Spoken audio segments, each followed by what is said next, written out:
Okay, good morning. Morning. All the way again.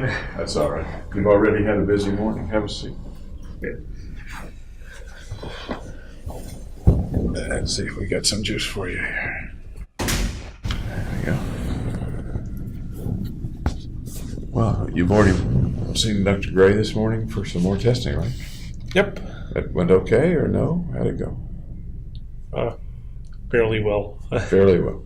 Okay. Any questions or anything about the things that we've talked about so far, or anything that you want to add to what we've talked about in the last couple of days? Nope. Okay. I'm going to ask you a strange thing now. I'm going to ask if you see any differences between the way I'm dressed today and the way I was dressed yesterday. Same bow tie, same jacket. Got some sort of pin on the. Okay. Was the pin there yesterday as well? Oh yeah, cowboy boots yesterday. Okay. Yeah, the pin was there yesterday, I think. Okay. Any other differences? Or any differences, I guess? You mentioned the cowboy boots are not here today. That's about it. Okay. Alrighty. I'd like to start this morning with something that folks are calling your notebook. I'm not sure what you call it, but it's the computation book for the course of life. Right. You remember Yeah, that? I just call it the notebook. Okay, the notebook. All right. I'd like to go through it a little bit and ask you to explain some things in it to me, would you? Okay. Okay. First of all, over what period of time do you recall that you created the things in the notebook? I think it was over June and July. Okay.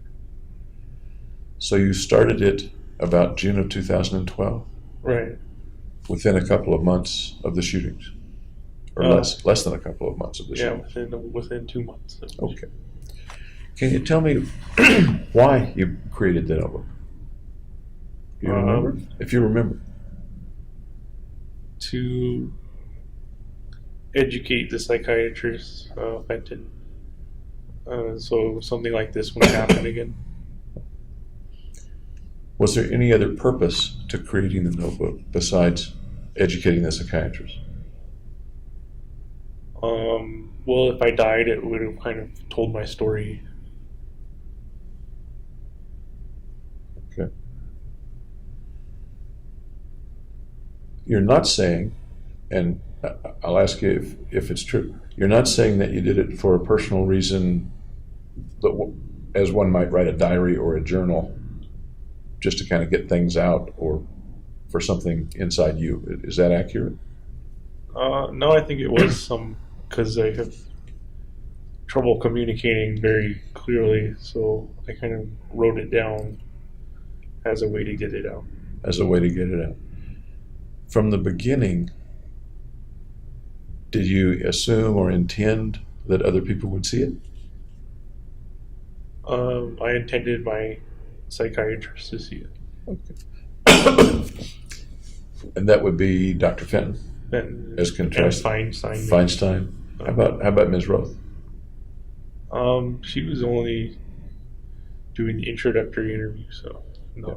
She just did the one screening session or evaluation. So. What did you think that Dr. Fenton or Dr. Feinstein would think about it or perceive from your notebook?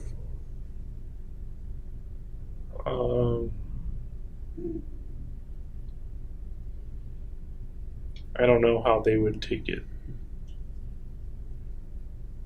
Did you have any thoughts at that time about how they might take it or what they might think or feel as they got it and read it? No, I didn't put myself in their shoes. Looking back now, how do you think they might have taken it or perceived it? They might have perceived it as useful, diagnostic tool or something. Anything else?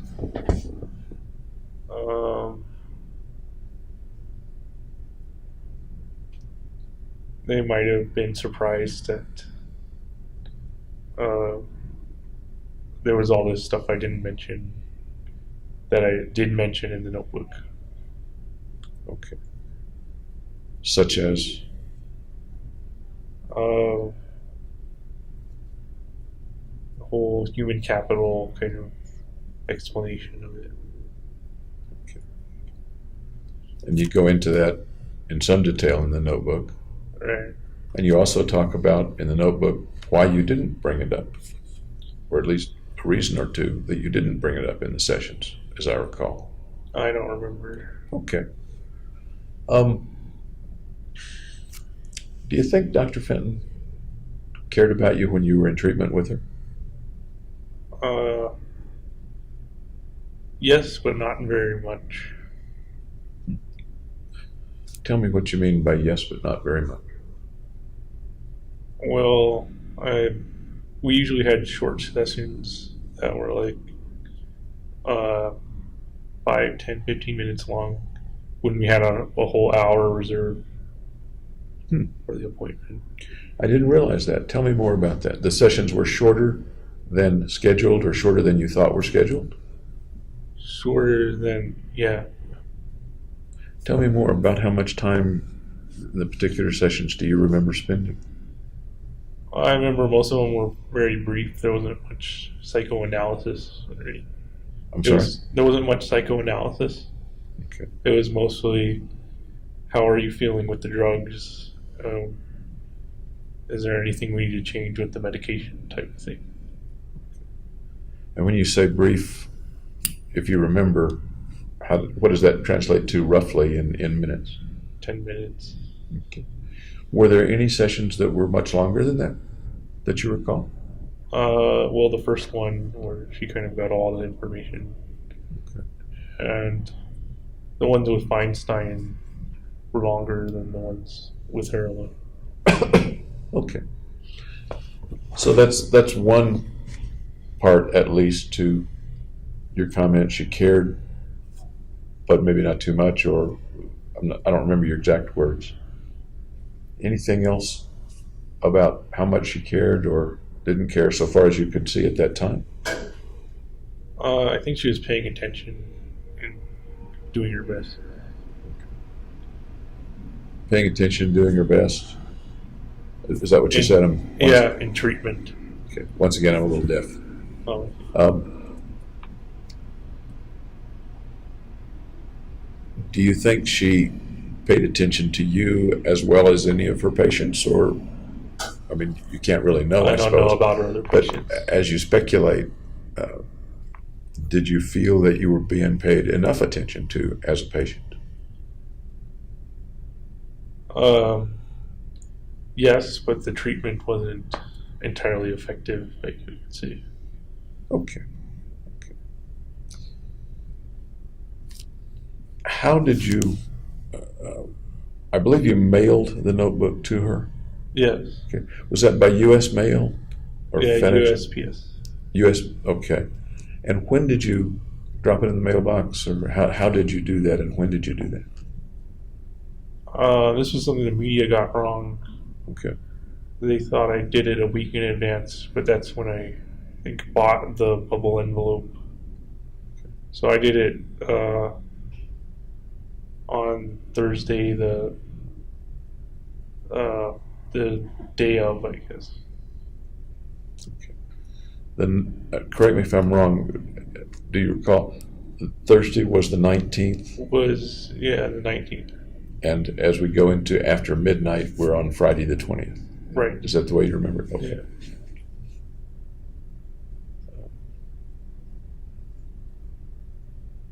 You think she got it? It got intercepted, and then like they put it through all these bomb testing and that kind of thing. How do you know that? Testimonials of the bomb experts and everything. Okay. Okay. Thanks.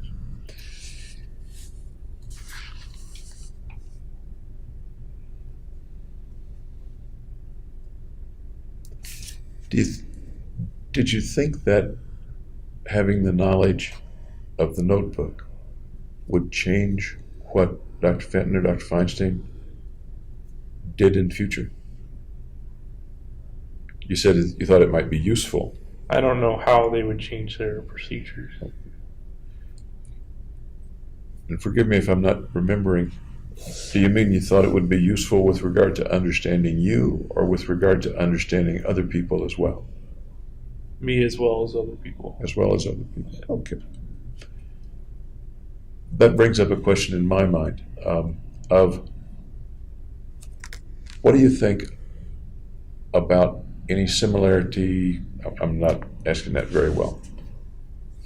Do you think at the time that there were other people with thoughts and concerns and difficulties similar to yours? Yes. Okay. Were there a lot of those people as far as you knew or thought, or not very many? No, a very low percentage of people. Okay. Are you speaking now, or are you speaking what you thought at the time, or both? Both. Okay. Were there other people who had thoughts of and drives to kill other people? In the There category? were, but I don't personally know them. Okay. What's your impression of how many folks out there had similar thoughts and feelings, and you used the word obsession yesterday, similar to yours? What's your impression of roughly how many people were very similar? Like 1 in 100,000. Okay.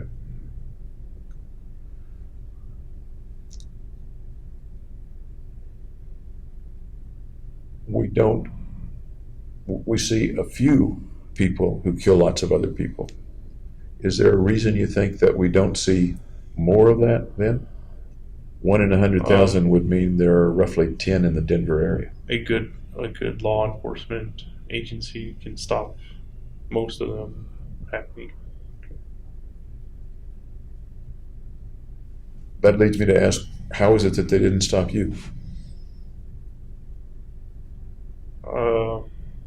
I didn't fully reveal my plans, my full plans. Okay. Thank you. Let me turn to the book itself now, okay? Okay. I'm going to go through some of the pages and kind of show them to you. One of the things I'm real interested in is the symbol. This symbol. Right. You have it on the wall of your cell, Yeah. and I see it in other places in the notebook, etc. Can you tell me about the symbol? It's a symbol I call the ultraception, and it's just that any problem can be solved with death. Okay. I'll hold it up a little bit so the camera sees it. Ultraception. Any problem can be solved with death. Are there parts of the symbol that illustrate some of that principle or some of that thought? Well, it's constructed from a 0, 1, and infinity overlapping. Okay. And it's kind of anthropomorphic. It's just kind of like a face. I have not noticed that, but it is sort of like a face. What do you see in the face? I'm curious. That just kind of personifies it and gives it like human characteristics, so it's applicable to humans. Okay. So, all humans, or is there some kind of human in that face? Some kind of person? Abnormal human. An abnormal person? Yeah. You? Like a mentally ill person. Can you say more about that? And does that have a relationship to the concept of ultraception? No, there's not much more to say. Okay. So the circle is actually a 0. Yeah. Okay. In the one that's on the wall of your cell, there's a little shading at the edges and a little peripheral stuff. Is that relevant to the symbol, or is that just decoration of the central symbol? That's kind of like a frame. Okay.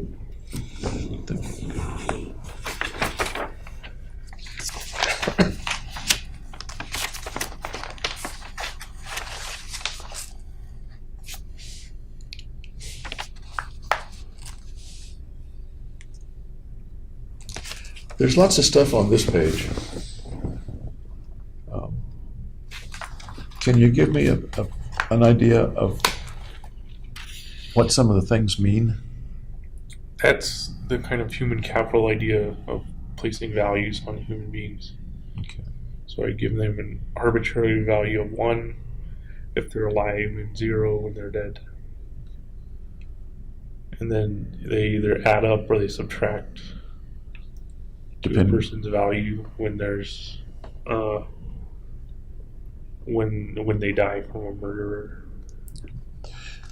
When they die from a murderer. How about when they die in other ways? Well, then their value goes to 0 because they're no longer alive. In this system, if they die in some other way, does their value disappear or does it accrue to someone else? It disappears. So the only way, and again, I don't want to put words in your mouth, the only way it accrues to somebody else is if they're murdered and it accrues to the person who killed them. Right. Is that accurate? Yeah. What if a person kills them accidentally? It would still be transferred. Still be transferred. Yeah. Okay. Do the characteristics of the person matter? Successful, not successful, big, small, young, old, male, female? It depends on if you want it to or not. Like you could say a millionaire was more important than a homeless person. But I just attribute it to an intrinsic value of this person is worth 1 value. Within the theater, you attribute a value of 1 to each person who was killed, and thus you're now at 13. Right. Is that that's what you said yesterday? Okay. Yeah. At the time, if you knew that one of the people killed was a millionaire, would you have given that person a value greater than 1 and assimilated more than 1 for that person? No, I just left it as 1. Okay. Is that your decision, or is that the way you perceive the value in the universe, or what? It's just the way I imagined it. Okay. You use the word imagine. Right. Or thought of it, I guess. Okay.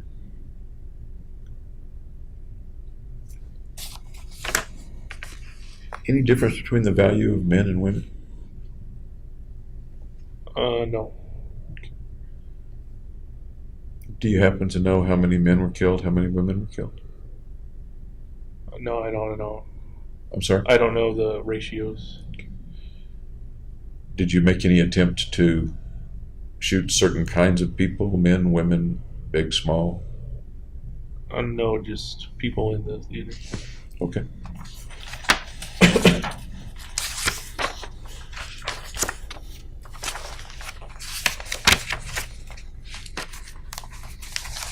There are a couple of pages about your self-diagnosis Right. in the notebook. And we've talked a little bit about that, and you've talked with other people about that. You've come up with a whole lot of things. Where mostly did you get the diagnoses, the names, and the criteria for making those diagnoses in yourself? Just surfing the web. Surfing. Any particular websites useful to you, less useful to you? None that stand out in my mind. Okay. Any, you don't remember any particular website that you went to that had some of these things? Did they tend to be scientific websites or websites with great credibility, or was it just kind of a Google search? Yeah, it's just Google search. Okay. Tell me about dysphoric mania. That comes up a lot in your discussion of yourself. I thought I had dysphoric mania, so I thought I was going manic sometimes and then depressed at other times. Okay. Do you still believe that, or that's the way you thought then and you believe differently now? That's the way I thought then. Now I kind of believe it was more just depression and then normal. So I attributed manic phases as less depressed. Okay.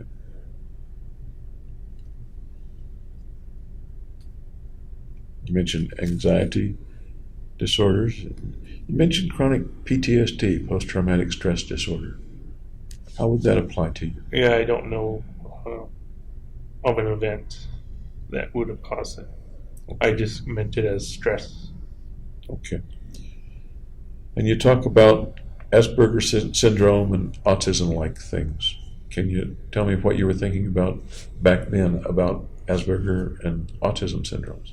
Well, what I know from Asperger's is it usually causes social dysfunction. And autism is kind of very focused in some areas. And how did those apply to you? Well, I thought I was socially dysfunctional. Okay. Do you still think you were socially dysfunctional? Around groups, I didn't know, but around friends, yes, I wasn't. Okay.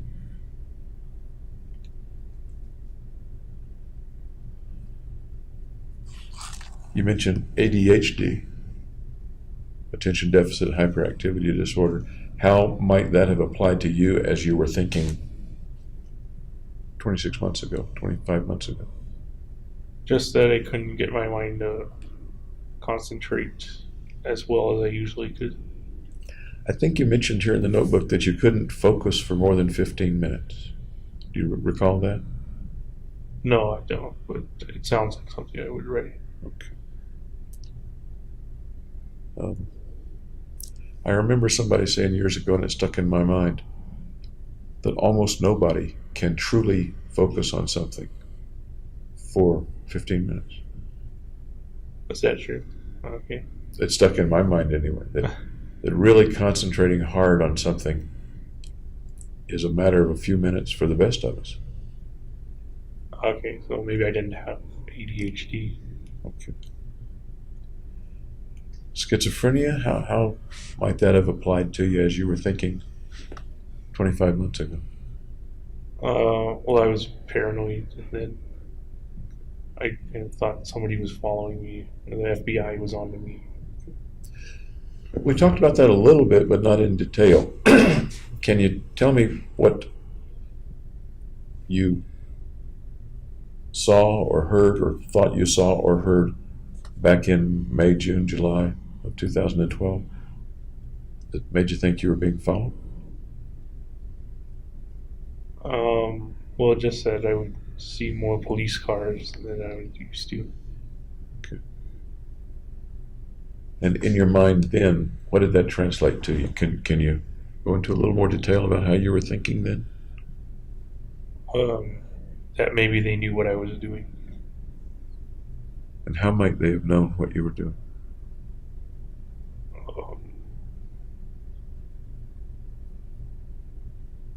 I don't know that part. I don't know how they would have known. I just thought they did know.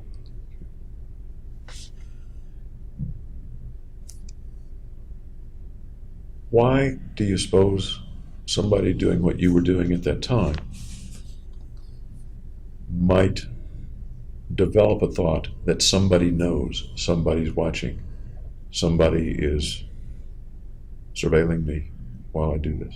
I think it's to be more careful of not getting caught. Not getting caught? Right. Any other reason that a person might have those thoughts of somebody knows? Got to be careful. The cops know somehow. If it was delusional, maybe. What do you mean by delusional? Not based on reality. Okay. Anything else that defines delusional for you as you were thinking then? No. Okay. One of the things that comes to my mind is that people who are doing something and feeling guilty about it at some level, conscious, unconscious, often have the thought that someone else knows, or think a lot about somebody knowing or figuring it out or knowing what I'm doing because what I'm doing is wrong. Does that ring a bell at all with the way you thought back then? No, rightness and wrongness did come into play. Okay. How about now, looking back, do you think that the thought that the cops know and there are more police cars than usual, do you think that might have had to do with some feeling that you were doing something wrong, looking back on it? Could be. Is there anything else in the could be? No. Okay.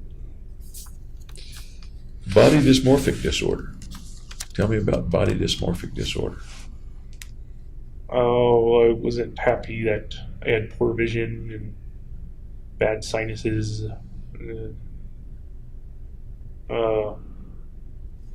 Unhappy with my hair, that kind of thing. You had bad sinuses. Were you taking medication for your sinuses? No. Okay. So you were unhappy with those things. How much did you worry about them or focus on them at the time? Not that much. Check yourself in the mirror, how you looked. Yeah. I'd say most people do that anyway. You were concerned about how often you checked yourself in the mirror. In the Yeah, I notebook. did a lot. And you thought in the notebook anyway that was too much for some reason. Do you recall that? Yeah.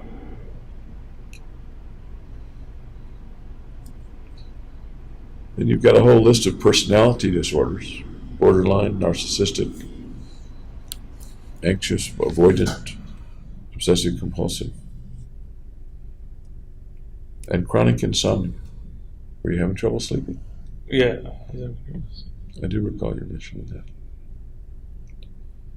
Tell me about the insomnia and the getting to sleep during those. I just toss and turn before trying to get to sleep. I couldn't get to sleep right away.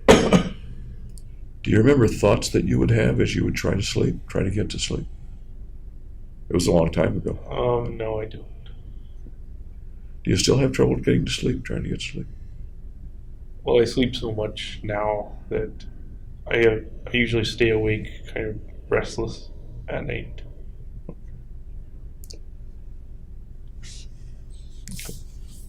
And you have the word psychosis. What does psychosis translate to 25 months ago? I don't remember. Really? Yeah. What does it translate to today for you? What do you mean by psychosis? Or when I say psychosis, what does that mean to you? I don't have a definition of it. A rough definition? Psychotic in some way. What does psychotic mean? Abnormal. Anything else besides just abnormal? Delusional. And you already said delusions had to do with believing things that weren't true. Is that pretty much what you said? Believing things that didn't have a basis in reality. Okay. Trichotillomania. Hair pulling. I had that. I still have that. When did you first start, that you recall, pulling out your hair what you think is more than average? Early high school. And how much hair pulling did you do? I don't know how to quantify it. Just enough not to be noticed, but not too much. At what point does that turn into trichotillomania, so far as you know? How much hair pulling do you have to do to be... Like every day, basically. Okay. Adjustment disorder, pain disorder. Pain. What sort of pain, may I ask? I don't remember. Physical pain, emotional pain? I don't remember even that much. Okay. Restless leg syndrome. Yeah, I have that. What was that like? That was part of the trouble getting to sleep. My legs were Can you describe that? my legs would kind of twitch without me moving any muscle.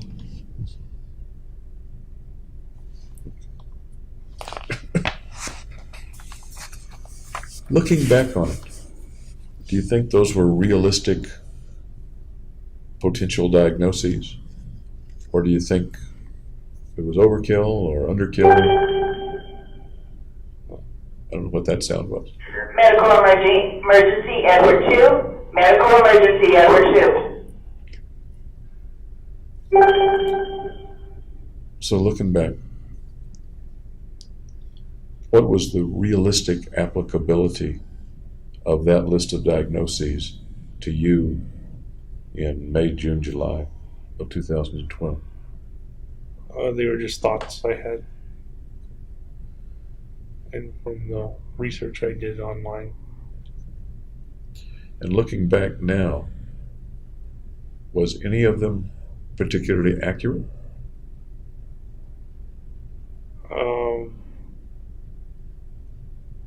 I don't know. I thought they were accurate at the time. At the time? Okay. And looking back though, now, what do you think? Yeah, I don't think I had autism or some of the other ones. Any ones that you think you did have? Schizophrenia, obsessive compulsive disorder, social anxiety. Okay. What are the characteristics that you look back on now that make you believe or think there's a strong possibility that you had schizophrenia then?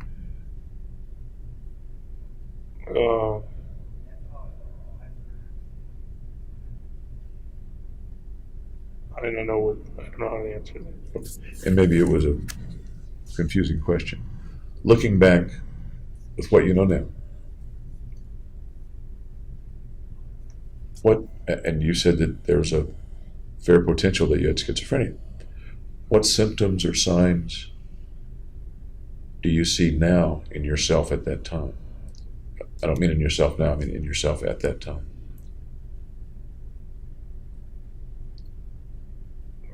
Just kind of delusions of grandeur, a bit of paranoia. You mentioned the paranoia before. And how about the delusions of grandeur? What do you mean by that? And can you explain that to me in terms of the way you work? That I could be worth more by doing it. Okay. Do you still have that thought? You said yesterday. Do you still have that thought? Yeah. Okay. Is it stronger or less strong or about the same now It's pretty much the same. as you recall it being back then? Okay. Yeah. Any other things that make you think that you had schizophrenia at the time? I was seeing weird shadows. Tell me about that. Well, I'd be in lab and there'd be like a flickering in my peripheral vision, and then there'd be like shadows moving with nothing causing them.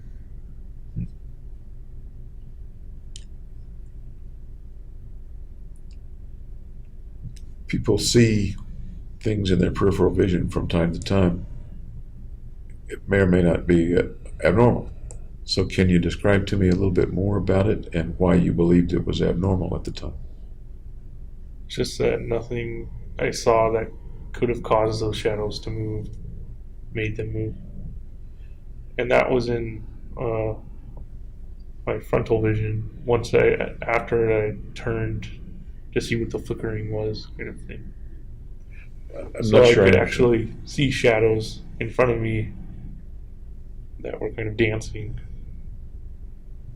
Straight on rather than in the peripheral once you turned your head. Right. Okay. Tell me more about that. What did that look like? Usually it looked like just the shape of a person, and maybe they were like juggling or doing something. I'm sorry, like juggling. Juggling. Any thought about what that might have meant? No. Or what the figure might have been or represented? I don't think there's any rhyme or reason to it. At the time, did you try to interpret the vision or figure out what it was? I used vision wasn't your term, that was my term, I guess. Did you try to interpret the shadow or the shape? I tried to make sense of it, but there was nothing. What came to mind as you tried to make sense? In what way did you try to make sense of it? I was trying to figure out why it was there. What possibilities did you come up with? That I was seeing things, or that something was making it. So one possibility is you were seeing things, and one possibility is that It really was. It was there Yeah. for some reason. What things might have put it there? In what? How might it have been real? I guess I'm asking. What are those possibilities? I don't understand. If you weren't seeing things, Right. what was it? What was creating it? See, I didn't notice anything that was creating it. Did you have any thoughts about what might have been creating it? No. Okay. Do you remember the first time you ever saw shadows like that? That was the first thing. Working in labs while you were in grad school? Yeah. Okay. You remember roughly whether it was close to or what month it was, or what class it was? It was my third rotation. So it would have been in. So before I started buying the weapons and then overlapping it. Okay. Thank you for kind of locating that. Earlier in college, when you were living at home, in high school, things like that ever happened to you? No. Once it started happening, did it get more frequent or less frequent? No, it was relatively infrequent. Relatively infrequent. Did the experiences become more vivid or less vivid when they happened, or stay the same? They stayed the same. Okay. When you say infrequent, roughly how many times did it happen? Before I was in jail, Mm-hmm. Yes. maybe once a week. Okay. How about after you were in jail? Maybe 2 or 3 times a week. In a similar fashion or in a different fashion? Similar fashion. When you saw these things before you were in jail, what was your reaction to them?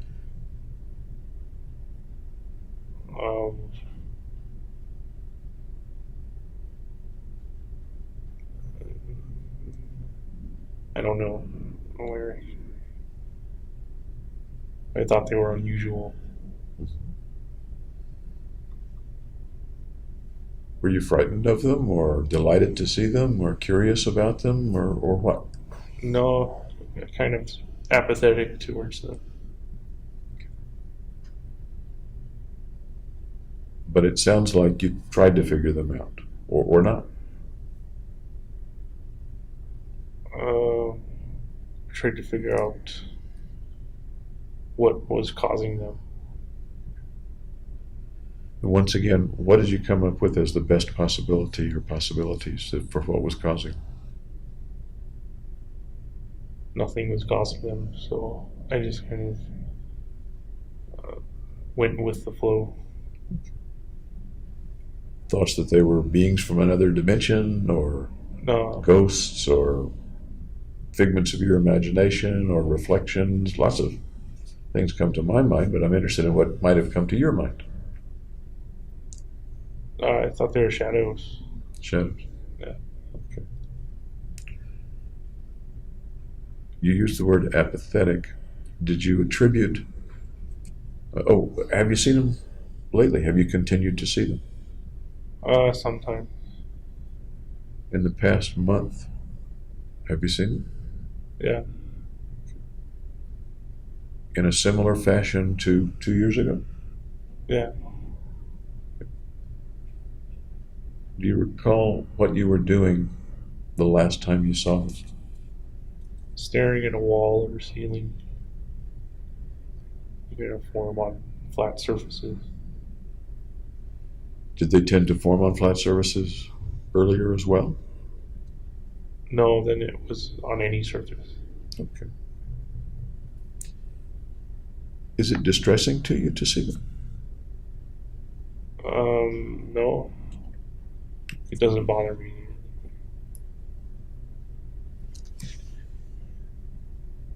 Are they particularly interested in you, or are they just there and you happen to see them while they're there?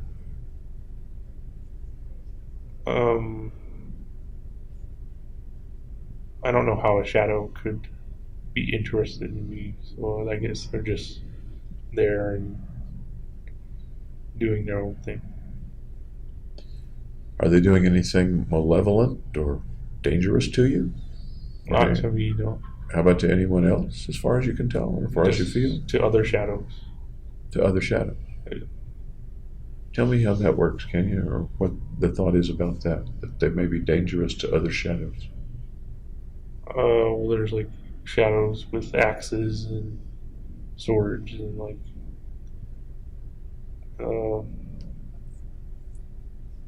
guns. They can be destroying other shadows. And do you see the shadows with swords and guns and axes as you see them? With shadow swords. I'm sorry? With shadow swords and axes. Okay. You seem to be describing a two-dimensional phenomenon rather than a three-dimensional phenomenon. Right, it's two-dimensional. So the shadows that you would see, you can make out, I'll call it a silhouette of an axe or a sword or a gun. Is that accurate? Yeah, sounds accurate. You mentioned that real early when you saw him, one of the impressions was that it looked a little like somebody who was juggling. Right. How did that become shadows with weapons? Well, it's juggling heads. It was juggling heads. Yeah. Did you perceive that when you first saw it back in early 2012? That it was juggling heads? Yeah, it was the same. That seems frightening to me. It wasn't frightening to you? Well, they're all shadows, so they can't do anything to you. What might be throwing the shadow? You know what I mean? That's what I kind of wanted to figure out, but there was nothing making the shadow. It was just kind of like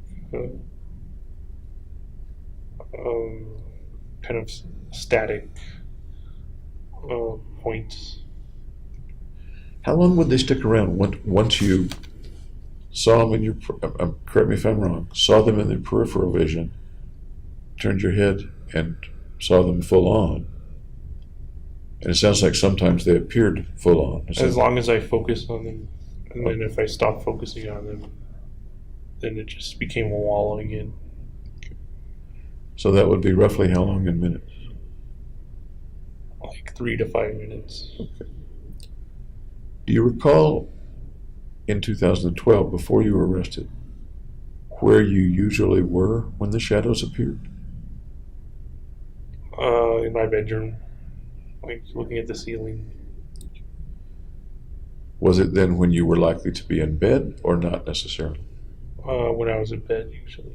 Okay.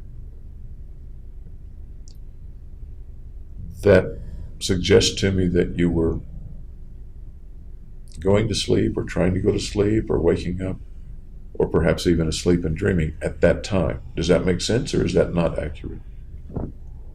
When I was restless, trying to get to sleep. Okay. Were the lights on or off? They were off. After you were arrested and up to the present time, you described seeing them on a wall rather than the ceiling? Were you not in bed or not trying to sleep? In jail, are you talking about? Yeah. I could see them on either wall or ceiling. So you could be sitting up, perfectly alert, and a shadow might appear. Yeah. Can they appear when you bid them to appear? Yeah. Do you sometimes bid them to appear? If I'm particularly bored, yeah. Okay. I'm going to wait for that refrigerator sound to go away so I can hear you a little better.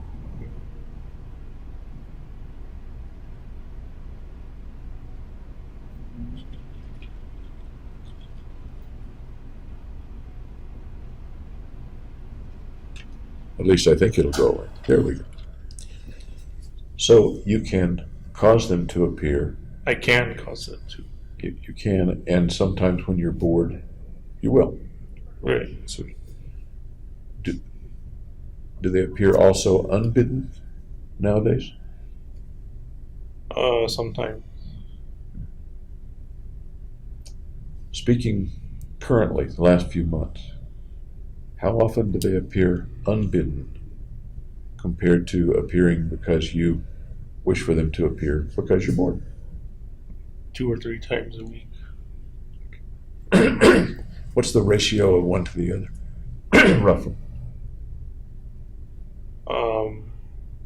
Mainly I make them appear more than they come unbidden. Now let's go back, if you will, to 2012, early 2012, mid-2012. Were you able to cause them to appear then, or no? No. Causing them to appear has only been since I've been in jail. Okay.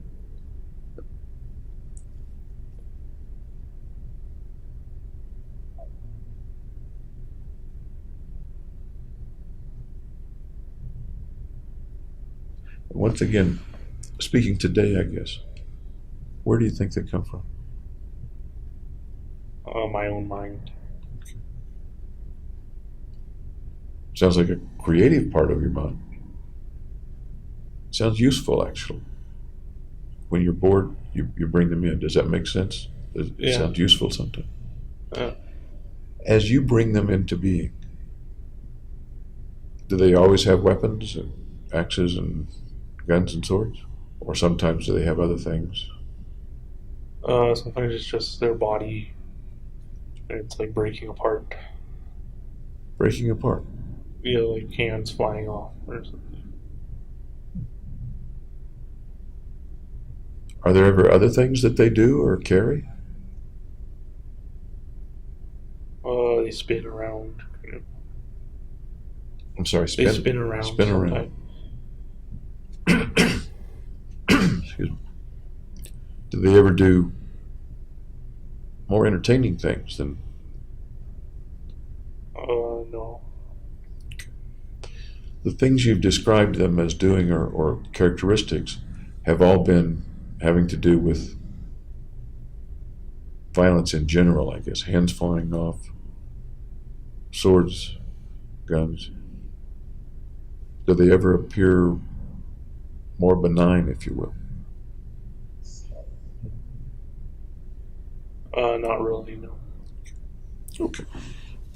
Anything else about them that I should know or that you want to tell me about? No.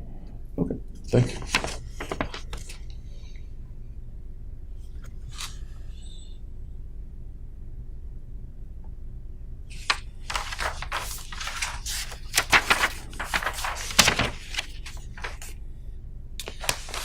You mentioned in the notebook a particular, among other things, a particular concern with your cock. Yep. With your penis, right? Yeah. Okay. Tell me about that. And cock was your word, isn't it? Right. Common word. Okay. Tell me about that. I don't really want to share about that. Okay. It's another part of the body, like hands flying off, or? No. You mentioned a traumatic experience let me see what you said. When you were a youngster, I think. Is it in this paragraph? Was there something that happened to your genitalia when you were very young, or when you were young? No. How do you see your genitalia? Normal, abnormal?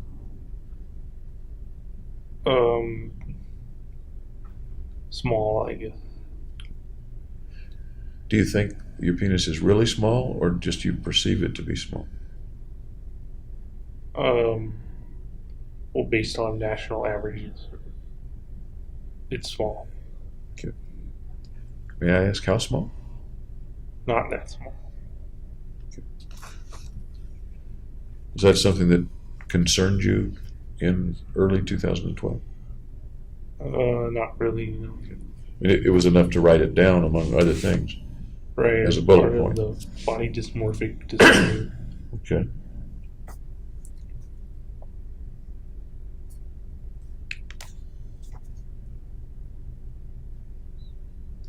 A slab of skin was torn away. How did that happen?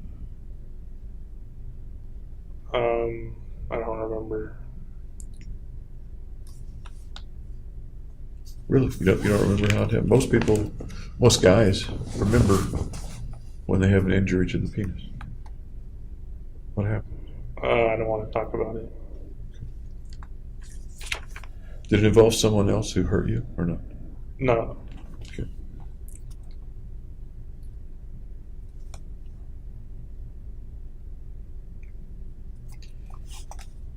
You mentioned on the same page that you have difficulty conveying the images that you see in your mind. And you and I have experienced that here. Yeah. You pictured something, and it's sometimes hard for you to describe the image, or the video, as I sometimes call it. And you say it would be nice if there was some form of telepathy to transfer the images. Right, to just speak through an image instead of having to use words. Did you ever figure out how to do that? I think the closest thing would be being able to draw, but I'm not a very good artist. There are some drawings in the notebook. Do you draw other times, or are there other things that you draw? No, I don't draw very much at all. I don't recall being supplied with any drawings from you in the jail over the last couple of years. Is that accurate? Or Oh, Yeah. I drew like a couple of pictures, but that's about it. where are those pictures? They're in my jail bucket. Okay, in the bucket. You don't have them up on the wall? No. You do have some other pictures up on the wall. You've got two wall places in your blue cell. squares to put Two blue pictures on. squares. Yeah. And one of them has pictures of lots of pretty women. Mainly because those are the pictures I received in the mail early on. Have you put up any new ones lately, or are those all from early on? All my mail's been confiscated by lawyers. So I haven't gotten mail from supporters in like a year and a half. Okay. And you've kept the pictures up on the wall, or have you taken some of them down? Or? I just leave them up there. Okay. Any particular reason, or just decoration, or what? Something besides the monotony of a white wall. Makes sense to me. Oh. Makes sense to me. What was your feeling, or what were your thoughts when you got that supportive mail, a lot of it having pictures enclosed, in the first few weeks or months that you were in jail? I thought it was very kind of people to send their support. Some of that mail was religious in nature, wanting to, the support was a religious support in nature, wanting you to believe in God in some way, as I recall. I've seen a little bit of People it. would send Bible passages. That kind of thing. And did you appreciate that as well, or I still thought it was a nice thing to do. a nice thing to do? Yeah. Okay. Some folks sent cash for your commissary fund. Yep, That a nice thing to do? I would say so. Yeah.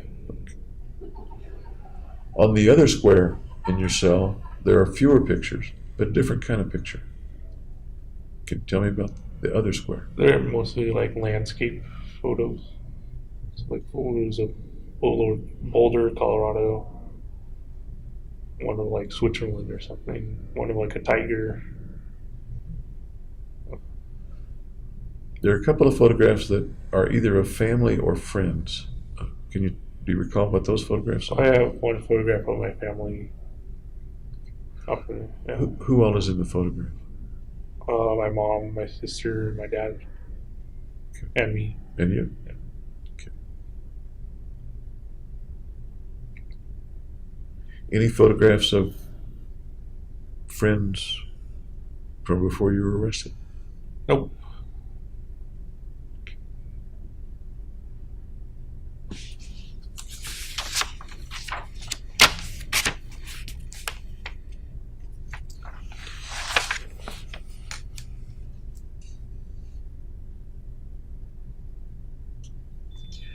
We talked a bit yesterday about the evolution, if you will, of your thoughts of killing or your urges to kill or the images that would come to mind of killing people. You talked about early ones being abstract in the sense of the saws, as I recall, in the sense of the nuclear winter or the atomic bomb blast, right? Right. Here you talk about, in your notebook, the obsession to kill since I was a kid. Started pretty early, or is that not an accurate description? Not the imaging. I'm sorry, what? Just having an obsession to kill was when I was a kid. I didn't necessarily have the imaging. Tell me what you remember about that obsession to kill when you were a kid. We're talking about, I suppose, 10, or what age are we talking about?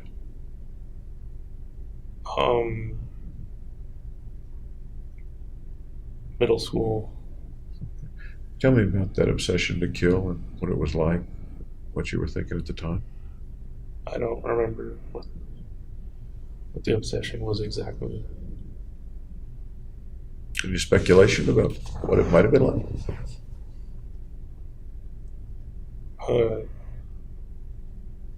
Just that I had a strong inner thoughts of killing people. What were those people like? Were they doing something to you, or No, they were Not. just abstract humankind. okay? Did you put any identification on any of them? No, Relatives, friends, enemies, no, teachers, no, bad guys on TV? no.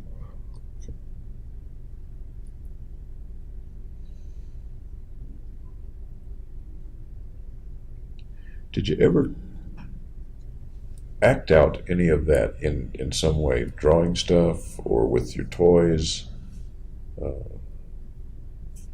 playing cowboys and Indians? I'm not talking about actually killing people, but did that ever come out in any kind of, I'll call it symbolic behavior or something to get it out of you? No, No drawings of killings and things like that you can recall? no, Did you like to draw when you were a kid? no, Okay. Anybody like Mel ever ask you to draw stuff? Counselors no. sometimes I ask. don't think he did. Okay. Counselors sometimes ask kids to draw things.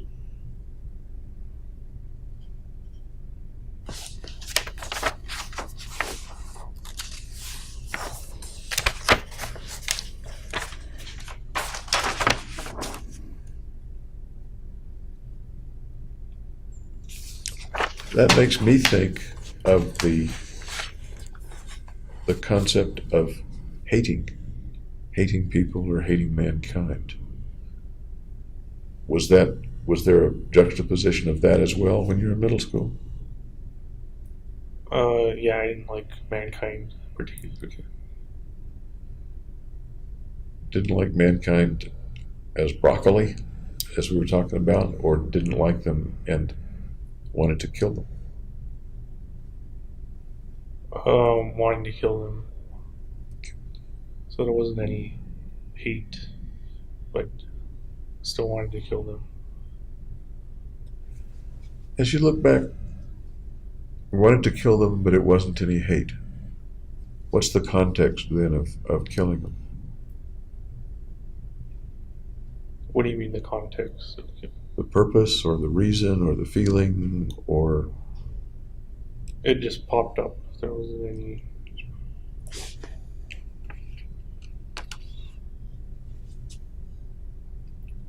do you suppose there was hate or anger that you maybe weren't aware of as a kid? No, because I didn't really have anything to be angry at. Most kids are angry at something. For one thing, you can't do grown-up things. Most kids want to do grown-up things. I was fine doing kid things. Okay.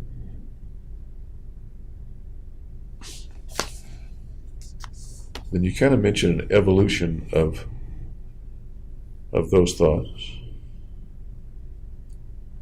And you bring that evolution up to the thoughts of the mass murder at the movies. And then you note that the first obsession with an onset over 10 years ago. You've kind of talked about that. Always been on my mind. And your next couple of sentences are that it's broken. I tried to fix it, meaning your mind. Right. Were there other signs? Did you see the wanting to kill as a sign that your mind was broken, or were there other things that were signs that That your was mind? why I figured it was broken. Any other things lead you to think that your mind was broken? Not being able to talk well. Did you know any other kids that couldn't talk well? Nope.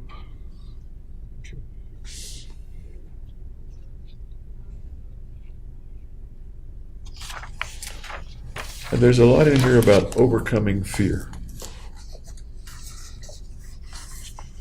Overcoming fear of what comes to mind today about overcoming fear. Of social situations. There's much in the notebook about overcoming fear of more than social situations. I don't recall what those were. Fear of death, fear of the consequences of killing people. Those are two things that come up in the notebook. Those are two things I didn't have a fear of. You didn't have a fear of death or fear of the consequences. Right. Okay. Was that all along, or did that lack of fear happen at some point? It happened once I started psychiatry with Fenton. Okay. And you referred to that yesterday. You did. What about the psychiatry with Fenton had helped the fear to dissipate or go away, or made the fear go away? I thought the drugs certainly helped reduce the anxiety and fear. It sounds a little like you're saying that if you hadn't had the medication, the shootings may never have taken place. I'd say it's a possibility. Can you flesh out that possibility and talk a little bit about that possibility? Well, what else is there to say? I don't know. You were thinking about killing lots of people. Right. Do you think you would have eventually done it, even if you hadn't had the medication? Maybe not at that time period. Maybe later on in life. Maybe later on. Okay. You have several pages of the word why. Why? Like, Don't 100 ask me why I wrote it. Okay. Well, it sounds like you were wondering greatly about something, maybe more than one thing. Right. What might you have been wondering greatly about? I think it was those two questions in the beginning. What's the meaning of life and death?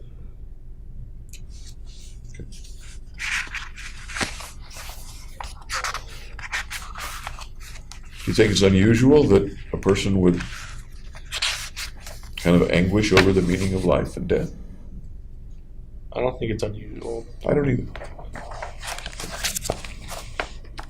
Okay. Did it bother you, do you recall it bothering you that you didn't know the meaning of life and death? Yeah, because I wanted to know why.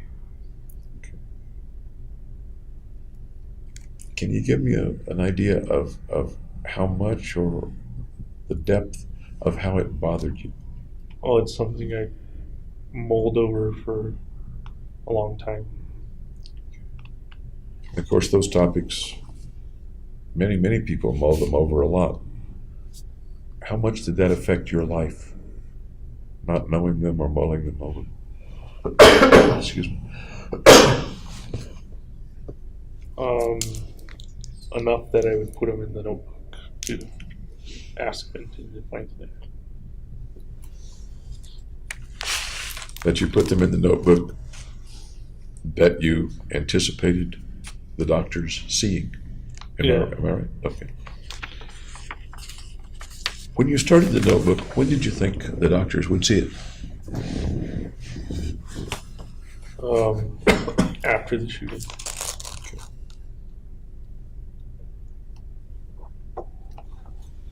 Did you think that they might see it at some other time, that you might take it to them, or?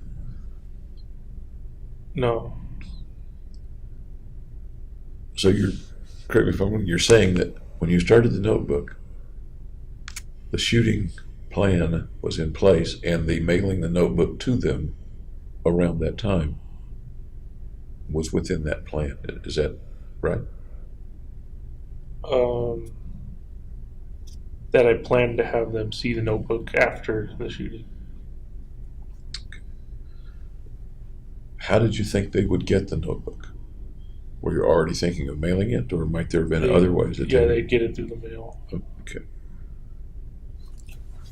Because one of the things that you note in here is the 99% certainty of being caught. So mailing it is the way to get it to them. Is that? Yeah. That seems like it to me, anyway. Duress in the gym. Duress in the gym. On one of the pages of the notebook, you're talking about target and method and serial murder and things like that. You I know mentioned why I chose mass murder over doing something like a serial killing. Tell me why. Because it was impersonal. It was something I could actually do. And your words in the notebook, and you've put an X beside several possible methods, and then a check mark beside mass murder / spree. Maximum casualties, easily performed with firearms, although primitive in nature. No fear of consequences. Being caught, 99% certain. Right. Okay. At the top of that page where you talk about the targets, you say the targets are random, and you underline that 3 times. Okay. Okay. You've talked about the impersonalness of the targets. That's basically randomness. Okay. You write beside that, the cruel twists of fate are unkind to the misfortunate.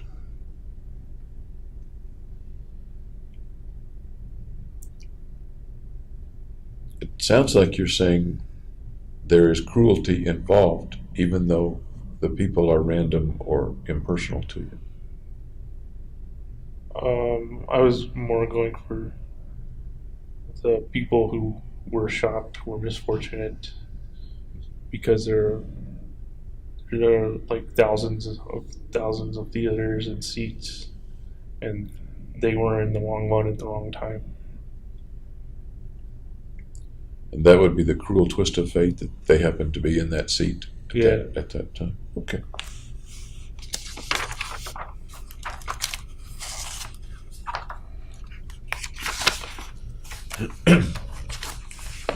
I'm looking now at the page where you have some stuff drawn out, the location of the movie, the police department. You mentioned the ETA response time, about 3 minutes, which I think you mentioned yesterday. And there's some things about the shrinks. Mel, Margaret Roth, Lynn Fenton, Robert Feinstein. We talked a little yesterday about you and the family in the counseling sessions with Mel. It was a long time ago. Right. So maybe things aren't remembered exactly right. I understand. Okay. In this, you say that you revealed nothing as to not appear weak amongst the family. I didn't want my family to know that I was sick. Tell me about not wanting them to know you were sick. Why not? What's in that?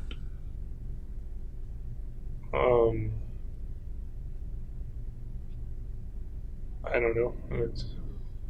What happens if the family knows you're sick?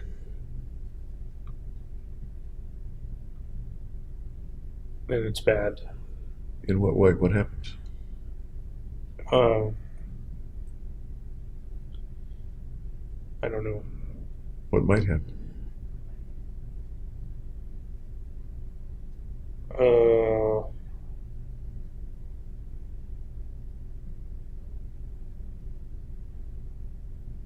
I didn't think that through.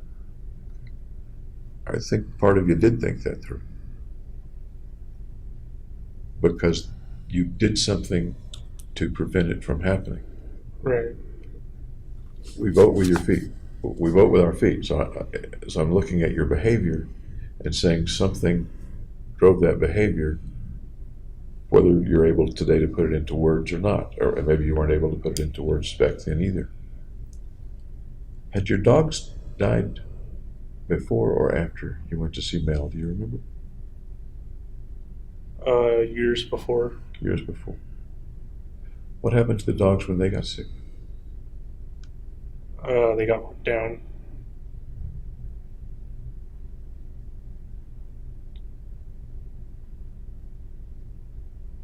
I didn't make that connection back then. Okay.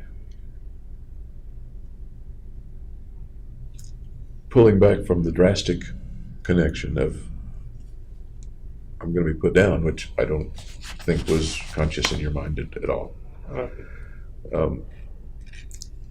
What does being sick mean in a family? What happens to the kid? That you're a burden. Okay, a burden. And what happens when a kid is a burden? He's disliked.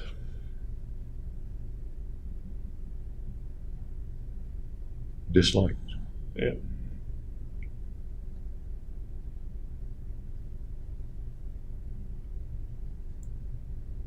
How do you feel as you say that? Not so great. What do you mean? Tell me more. How do you feel as you say that when you're a burden, you're disliked, and you're a little kid back then? Well, it's something you want to avoid.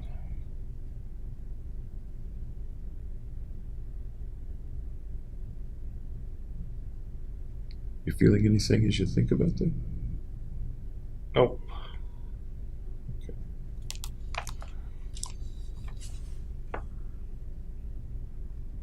You mentioned the scraping of your wrists with the cardboard. You don't mention the cardboard here, but you use the word parasuicide, another one of those psychobabble words that I try to avoid. But you explained well yesterday what you did in the back of the van with the cardboard. Right. You said yesterday that nobody ever knew about it. I think I said my mom noticed. And in your notebook, you say your mom noticed and asked what happened. You said it was a paper cut, and she didn't investigate further. So she noticed that there were scratches or abrasions or something, but didn't know the context of those. Is that right? Right. Okay. And you didn't tell her because? It's showing weakness again.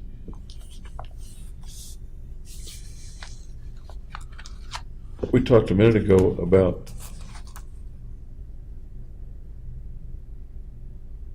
being sick within the family. How about being weak within the family? How did your family treat weakness in little kids? Or better yet, what did the little kid think or feel that the family would do with a weak kid? I guess punish them. What comes to mind? Like spanking or something. Anything else? Nope. Did you ever get spanked much as a kid? Yeah. What was the main way you were disciplined? Spanking. How often would that happen I don't remember. as you look back I on was it? little. Yeah. Every day or not very Not often? that much. Once a month maybe. What might you do that would get you a spanking? I don't remember what turned me to spanking. Do you remember the worst thing you did that got you a spanking?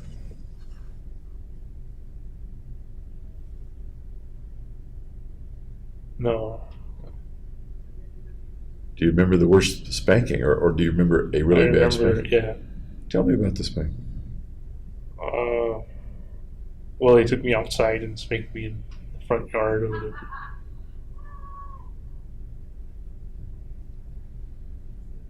With hand, with switch, belt, Hand. pants up or pants down? Pants down. I'm sorry? Pants down. Pants down, okay. For how long? It must have, I that's don't remember. going to be real hard to estimate. Yeah, I don't know. Well over 20 years later, isn't it? Yeah. Okay. But you remember it was outside. Yep. Pants down. Was anybody else there? Anybody see it? Not that I know of. Do you remember what prompted the spanking? Misbehavior. Like what? I don't remember. Okay. You had thoughts of killing and hating mankind that were kind of vague back then. You said that you didn't carry out any symbolic or representative things of that. You didn't kill anybody when you were a little kid. Did you ever kill animals, insects? One time I lined up a bunch of snails on the street for where the bus goes, and it made a big slimy track. When the bus hit the snails? Yeah. Okay. Was it just you, or was it you and your friends? Or Yeah, my friends. Yeah. you and your friends? Okay. Anything else like that?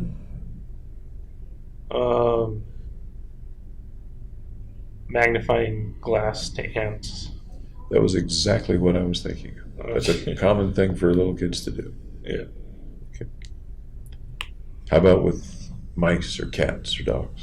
No, nothing with like sentient animals. Okay.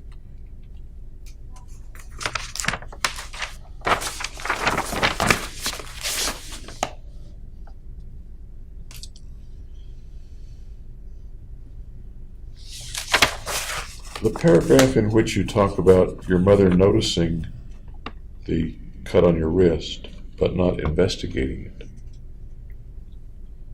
The next sentence is clean bill of health. I assume you mean she And- didn't think anything was wrong. The next sentence is, decided to dedicate life to killing others so that I could live. That goes back to the transferring suicidal thoughts to homicidal. And that was when you were, give or take, 12? Am I remembering that? 14 maybe. I'm not 14. sure though. Okay.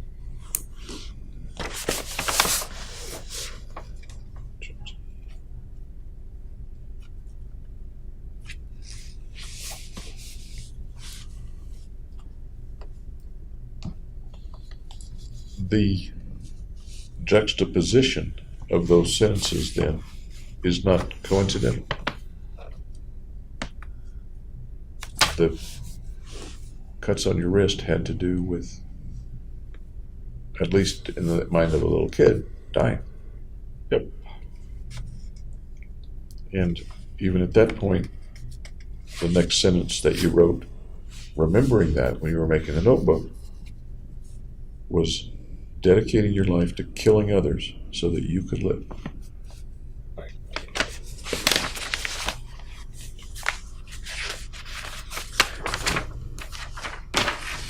One of the things one thinks about when you think of killing others so that you can live is killing things that are threatening you. A mugger's threatening my life, so I kill the mugger. Okay. Defensive sort of a thing. Or the Germans are overrunning Right. Italy, so we kill the Germans. World War II. That's not the way you described your thoughts of killing others, but it's what comes to my mind. Is there anything in the killing others so that you can live that sounds at all like the other people are threatening me and I kill them so that I won't be killed or so that my life won't be interfered with? Well, I felt threatened being around other people.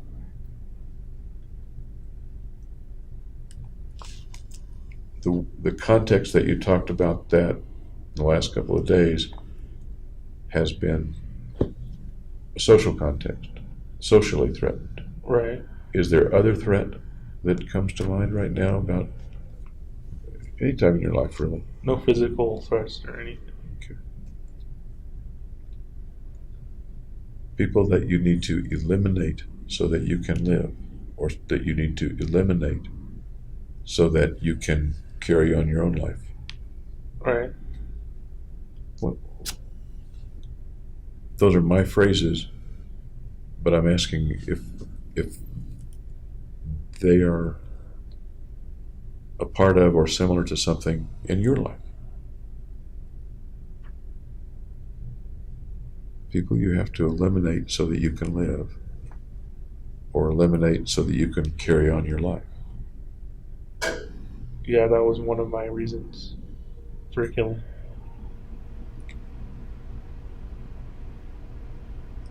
Tell me what the context is that you're thinking of, because I don't want it to be my thoughts and words. I want it to be yours. I don't know how.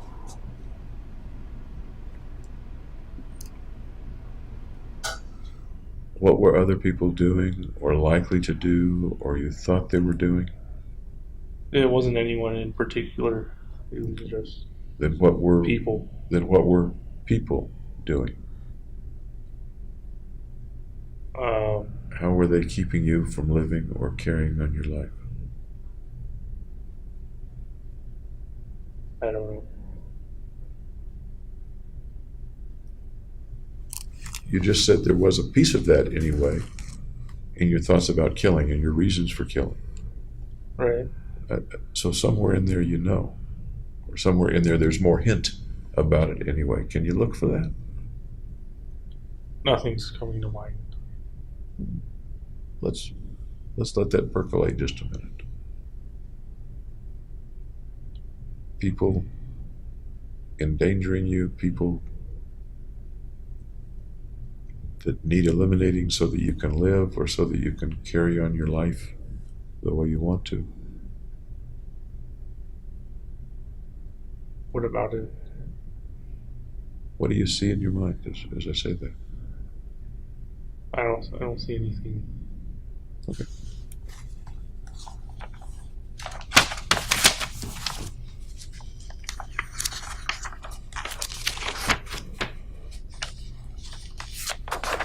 Here we're getting to the last part of the notebook.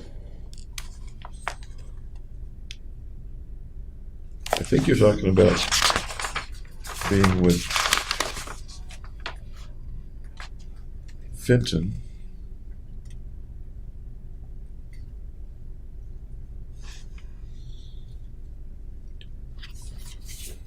No fear of consequences. Primary drive, reversion to hatred of mankind. Intense aversion of people. Can you flesh that out a little bit to me? That's what I meant by hatred of mankind. Is they have an intense aversion to being around people. It's not quite what you said. This says intense aversion of people. Doesn't say intense aversion of being around people. Which is the more accurate as of July of 2012? I don't see the difference of being around people and aversion of people. I do. I see a difference. One may be a subset of the other. But if the intense aversion or the hatred just has to do with being around them, there are ways to not be around people. Not really. It's a social society. Any type of work, you're going to usually have to interact with people. So the answer to that is what? I consider them both being the same thing. Okay. And the answer to that aversion for you was to kill? Was killing. Yeah. Was killing, okay. But you couldn't kill them all. All the people that... Right, it would be unrealistic to be able to kill everyone in the world. The end result of that thus far has been that you're arrested, you're in jail, and you're not around very many people. Right. Do you think that's one of the things that you thought about? I think it factored into play. I'm sorry? I think it factored into play. Tell me about it factoring in. Well, I knew they wouldn't let me, if they locked me up, I wouldn't be around people most of the time. How did you know they would isolate you? Most people in jails and prisons aren't isolated. Because I killed so many. If you were to go to prison, do you think you'd still be isolated, or do you think you'd be in the general population? I think I'd still be isolated.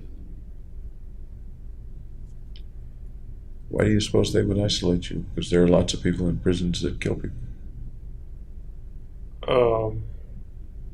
That's a question for their classifications experts. Look at the personality of a person and their demeanor, and then they assign them to a pod for isolation. But most are not assigned to pods for isolation. Most are assigned to general population. And I'm not like most criminals. Is it that you're more dangerous, so they have to isolate you? Or you're more vulnerable, so they have to isolate you? Or something else? I'd say it was both reasons. Which is the larger reason, do you think? Vulnerable. How much of the dangerous is a reason? Tell me about the dangerous being part of it. Well, if I killed somebody, then there's a likelihood that I would kill again. Do you think there's a likelihood that you'll kill again? I think they're doing everything in their power to make that unlikely. They're doing everything in their power to make it unlikely. Given The opportunity and the means, I suppose, the way they talk about it. Should they be worried about you? I'd say so, yeah. Okay. That reminds me of the picture that you took. Part of the way that you appeared and the way that you wanted to appear, I think, was dangerous. The picture of you holding the gun, the picture of you in the armor, etc. Yeah. A dangerous guy. How does it feel to be a dangerous guy? Isolated and alone.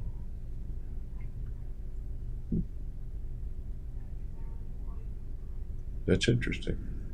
One of the feelings about being a dangerous guy is that you're isolated and alone. Anything else about the feelings that a dangerous guy has, or how it feels to be a dangerous guy? Just that it's hard to trust people. Hard for you to trust people? Yeah. How's that? Well, I figure most people could be dangerous towards me as well. Okay.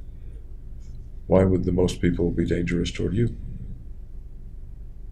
Because I've been dangerous. So they're dangerous or want to hurt you because... To get even, maybe. Okay. Or revenge on you. Any other reasons that they might want to hurt you? No, not that I know. Okay. How about to protect themselves from you? That sounds possible, yeah. Does it come to mind, or is that coming out of my mind and not That's your coming out of your mind, and Okay. I'm agreeing with it. Fair enough. Fair enough. You jot down that you, when you were seeing, I think this is referring to you seeing Dr. Fenton, etc., or et al., that you prevented building a false sense of rapport. I didn't feel rapport between me and Fenton, Okay. and I knew it was an artificial relationship. Because she's paid and everything.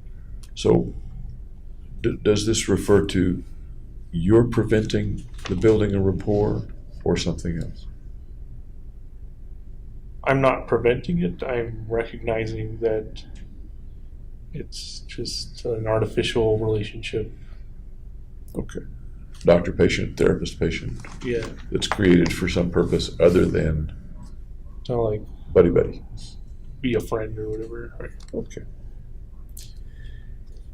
The implication here is that you, or that the sentence reads, prevent building false sense of rapport.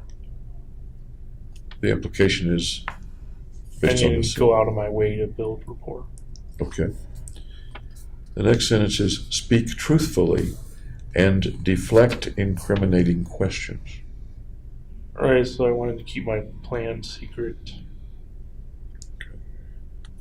But at the same time, speak truthfully. Right, because I'm not a liar.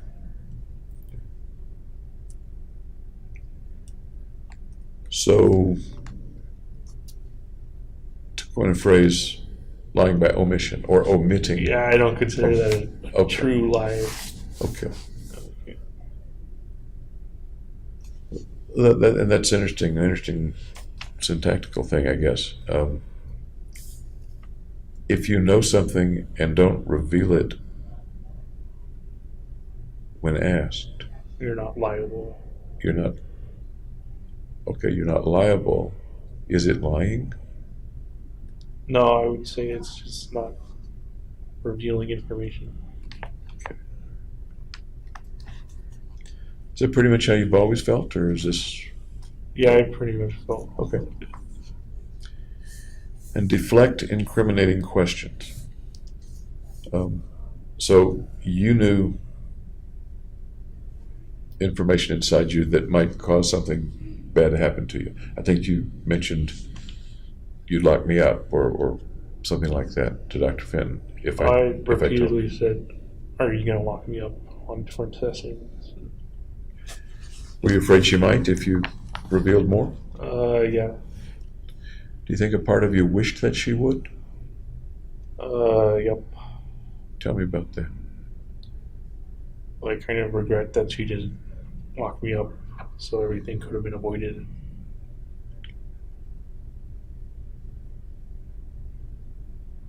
Once again, we were talking about this yesterday, it's almost like there were two parts.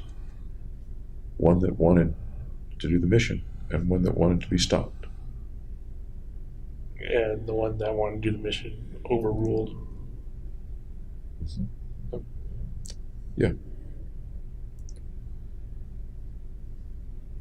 In retrospect, are you sorry that you carried out the mission? Sitting here today? I have no means of comparison. That's kind of deflecting too, isn't it? In retrospect, sitting here today, are you sorry you carried out the mission? Yes. Is that a pretty firm yes, or a part of me is sorry and a part of me is not sorry? It's a yes and no. Okay. Tell me about the yes and the no, if you would.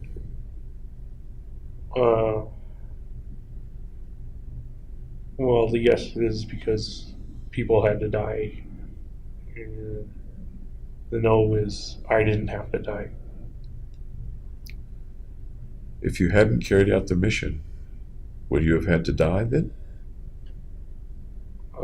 Possibly. Unless they committed me to an asylum where they protect against suicide. Are you pretty sure that if you hadn't carried out the mission, and that you would have tried to kill yourself? Yeah, it gave me an alternative. How might you have tried to kill yourself? I just shot myself. As you ordered the guns and worked with the guns, etc., did shooting yourself come to mind? No. It was all directed towards the mission. So it sounds like you're looking back on it, that there's a certain likelihood, some likelihood, that you would have shot yourself. Right. Using one of the guns you had? Yeah.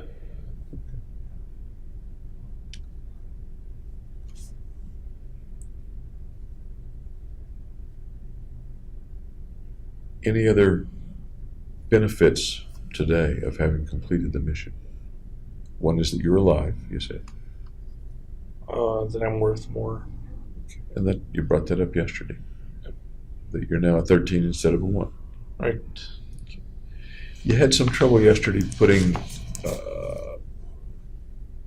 a description on 13 versus 1. That's because it's really abstract in nature. Is there anyone besides you that keeps count of that 13 versus 1? No. God, the master power, the universe keeping track? Well, God is everything, so it's a part of God. Is it a part of God that matters to God? I don't know, that's personifying God as into like a human. Yes, it is. And hypothetically personifying God then, does that matter to God? I would say no.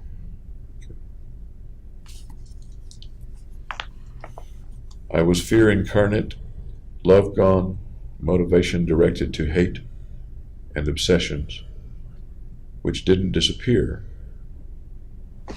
for whatever reason with the drugs.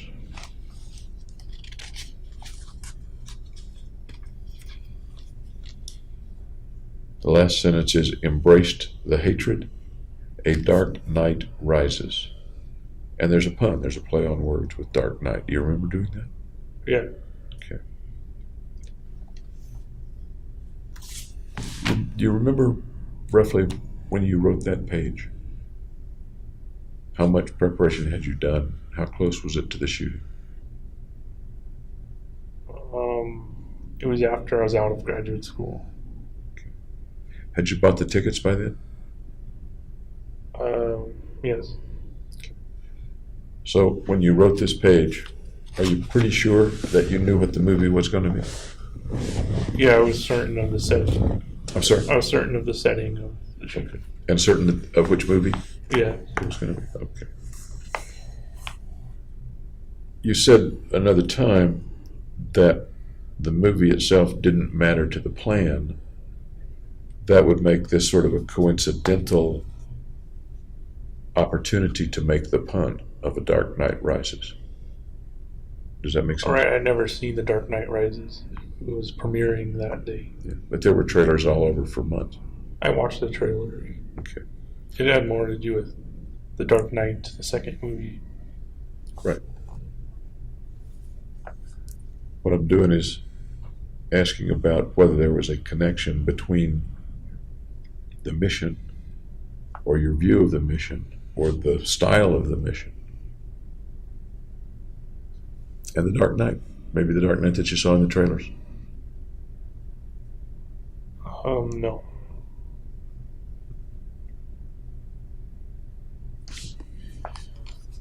And then you have the ultraception symbol, and then you have it broken out, the 0, the infinity, and the 1. And then there's another thing that I've seen a couple of times. I think I understand it. But tell me about that. It's fire going through the window. Fire going through the window. Yeah, it's kind of entering the window. Anything else? It's kind of a release of fire. Okay. Does that mean anything to you? Bring something to mind in particular? No, I don't. Okay. The places where I've seen the drawing also remind me of fire. When I looked at it this time, I saw the hands coming up Right, so it's kind of personified. as if to pull you into the window or pull the fire into the window. How else might that be personified with you? I'm kind of lost control over my normal life. And Reminds me of your hair. oh, okay. Does it remind you of your hair? No. As I looked at that, one of the things I thought of, and once again doesn't have to be your thought, is your face is below the level of the window, and that's your fiery hair, and you're coming up. After all, the arms are coming down as if there's a figure underneath that. Does that resonate at all with you? I didn't look into it that deeply. What do you think of as you look at the picture? And maybe That the fire's coming I've out. probably already contaminated Yeah. the impression, haven't I? Okay.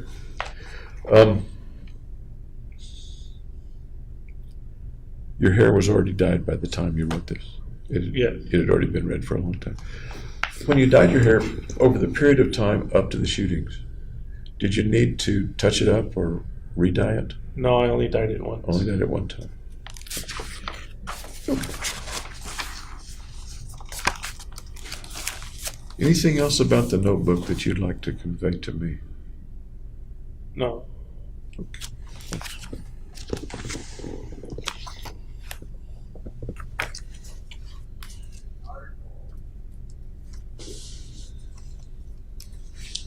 Kind of got to check things off my big list here.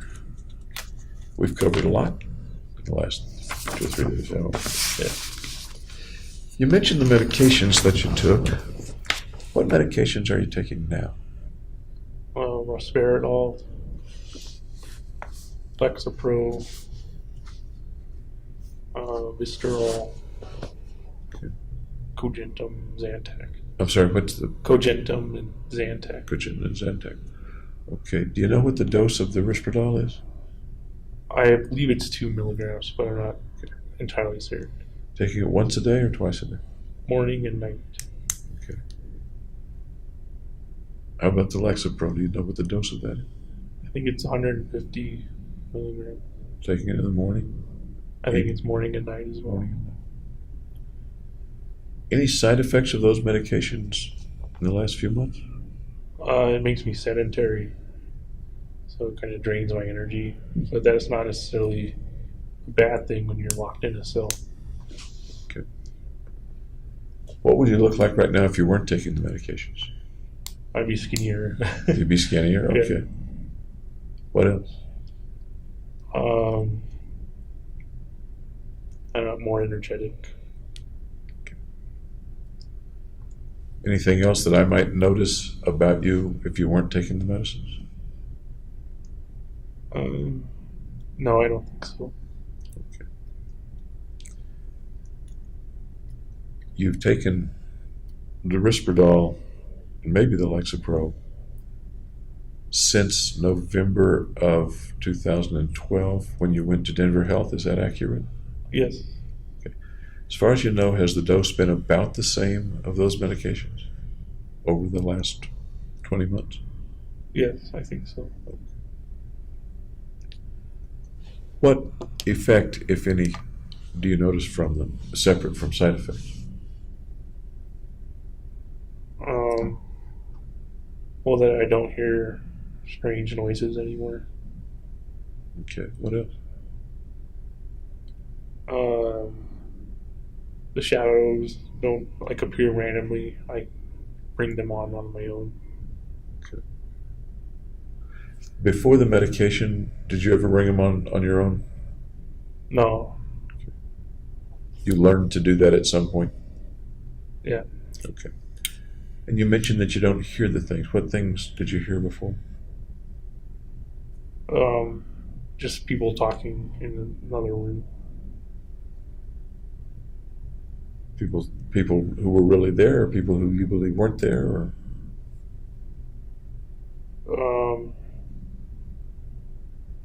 I don't know, because it's hard to tell in the cell okay. if the people are there or not. But it's different with the Risperdal and the Lexapro. I'm going to leave the other medications out for now. Okay. How is it different in terms of hearing the things? I don't hear any unwarranted noises. Is that because it's making you deaf in a sense? No. Okay. I don't know how it works. Then what were the noises about before the Lexapro? Just people talking about me. Okay. Can you tell me more about the people talking about you?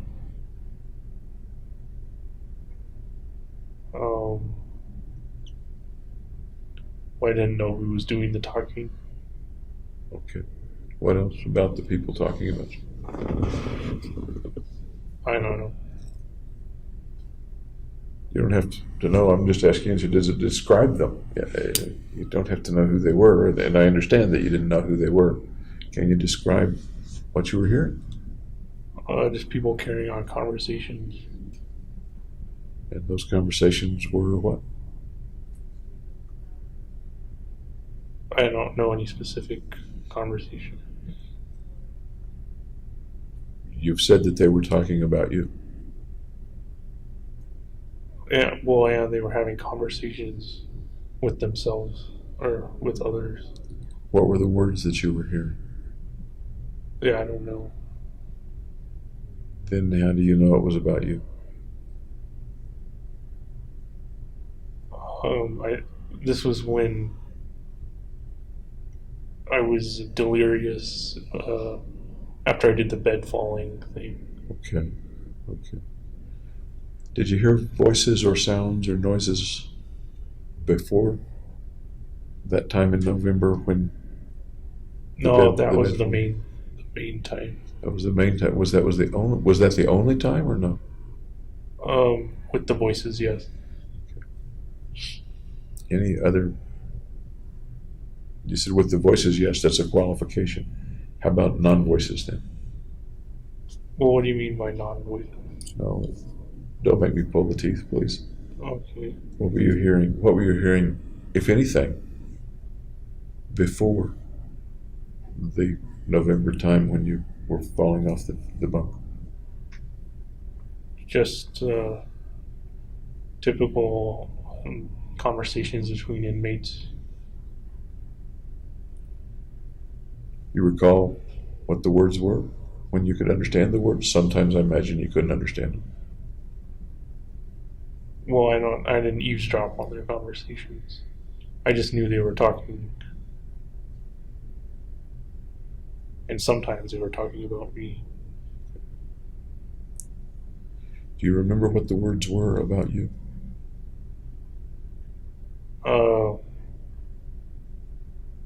Usually, like, that's where the Joker is, that kind of thing.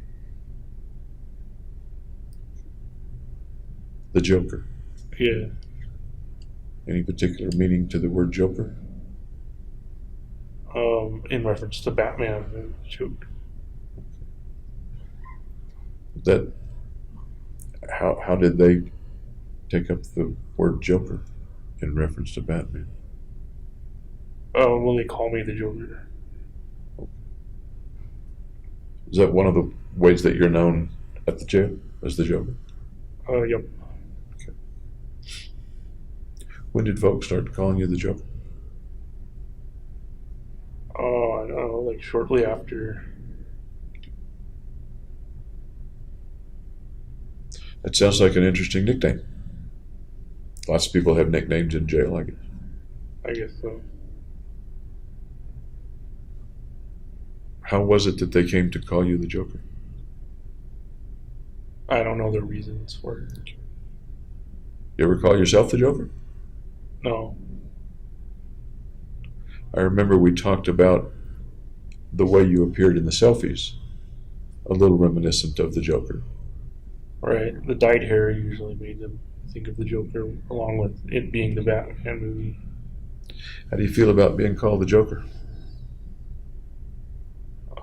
I don't think it's that bad. How else do you feel about being called the Joker? What else is? Makes me feel like they kind of turned me into a supervillain. Okay.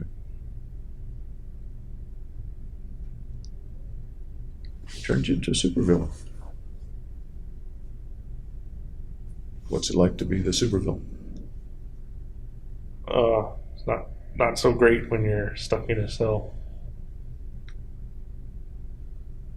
Sounds like it gives you a certain status around the jail. I'm not sure what that status would be. It's kind of just a recognition thing. Is it better to have some recognition than not to have some recognition? Not when it's negative recognition. Okay. Does it sound like a negative recognition, or does it sound like a bit of cachet or panache? I wouldn't say it's entirely bad. In what way might it not be bad? Well, because at least I'm remembered as doing something. Okay. Being remembered sounds like it's kind of important. Yeah, lots of people want to be remembered. How about you personally? I'd say so, yeah. How do you want to be remembered? 100 years from now. Let's assume you're remembered 100 years from now.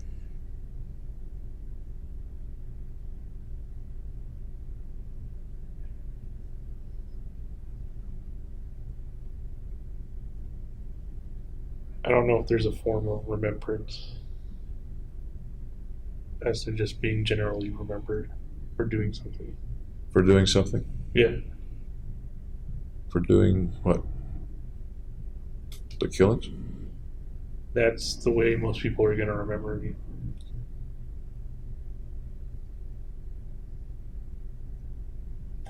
Can you flesh out remembering you for doing the killings? What else are they going to say? What else is going to be in that paragraph in the history book or in their mind?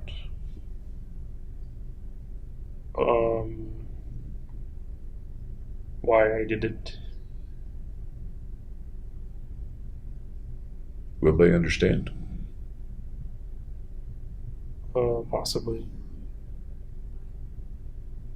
Will the notebook help them understand, or the media help them understand, or the? Hopefully the notebook will help.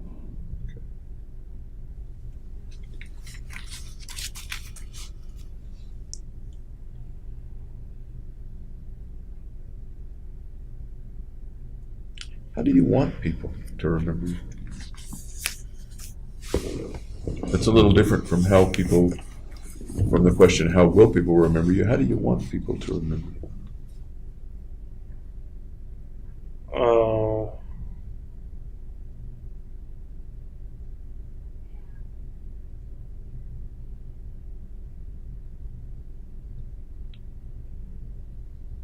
I don't know. You've got something that you're thinking about. I know it's there. Just before you said, I don't know.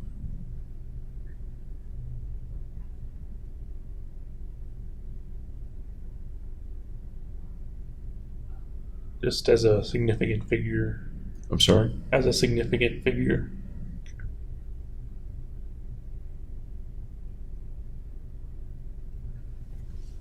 Was that part of the way you wanted to be remembered as of May, June, July of 2012? I didn't think of that back then. Okay.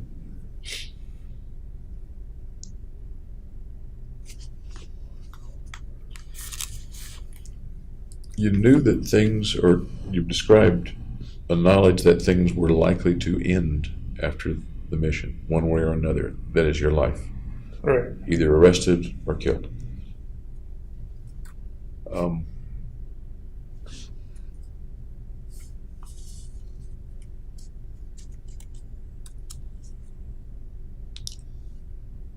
Going back to your saying you saw the officers, and as I recall, you said their back was to you when you first saw the officers outside. They looked at me and then they turned around. Okay. And you were saying that there was an opportunity perhaps to shoot them, but you didn't. Am I remembering that right? Yes. Okay. Tell me more about not shooting them.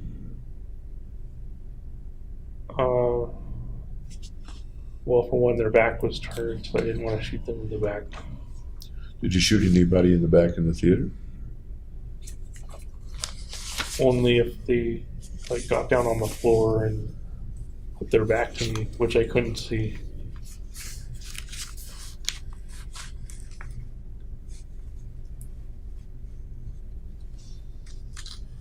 So you don't think you knowingly shot anybody in the back in the theater?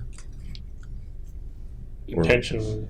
I don't think I intentionally shot anyone in the back.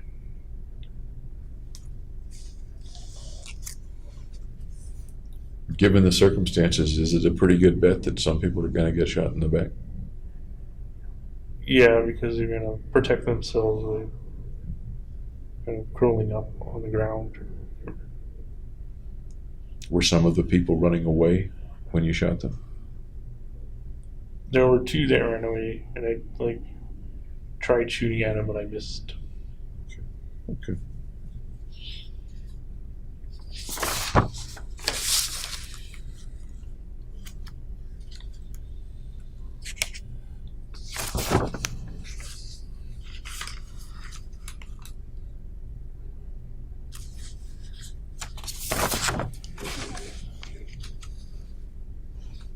I'm just looking at some things that I've kind of highlighted here that I hadn't asked you, but there's a specific thing I'd like to do this afternoon when we meet. But meanwhile, let me just ask a couple of little short questions. Is that okay? Mm-hmm. I remember something about your photographs that I didn't ask you about earlier. And that in the photographs, some of them make you look quite like a warrior.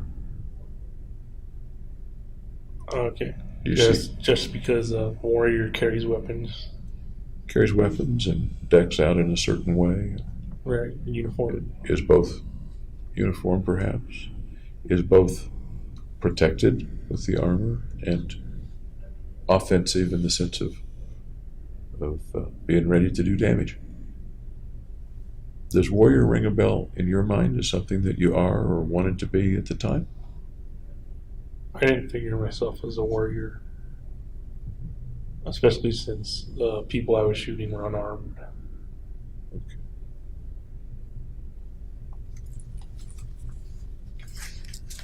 As you were looking at the material that you had in the apartment, did you ever think of yourself as or think about being a warrior, even though the eventual mission wasn't a warrior mission? No, I never figured myself as a warrior. Okay.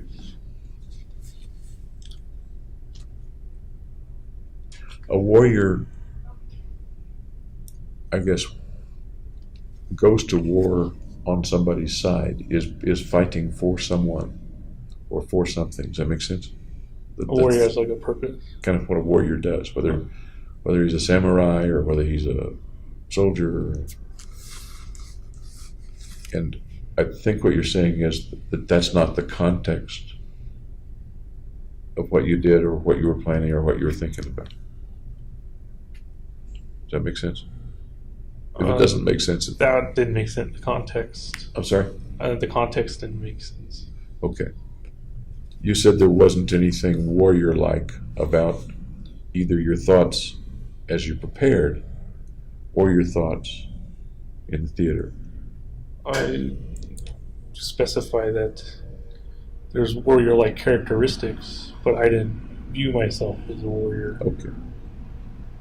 And when I think of a warrior, I think of someone who's sometimes carrying out a mission, but a mission on behalf of someone or a country or a cause of some sort. Like a samurai carries out a mission, or a soldier carries out a mission, or something like that.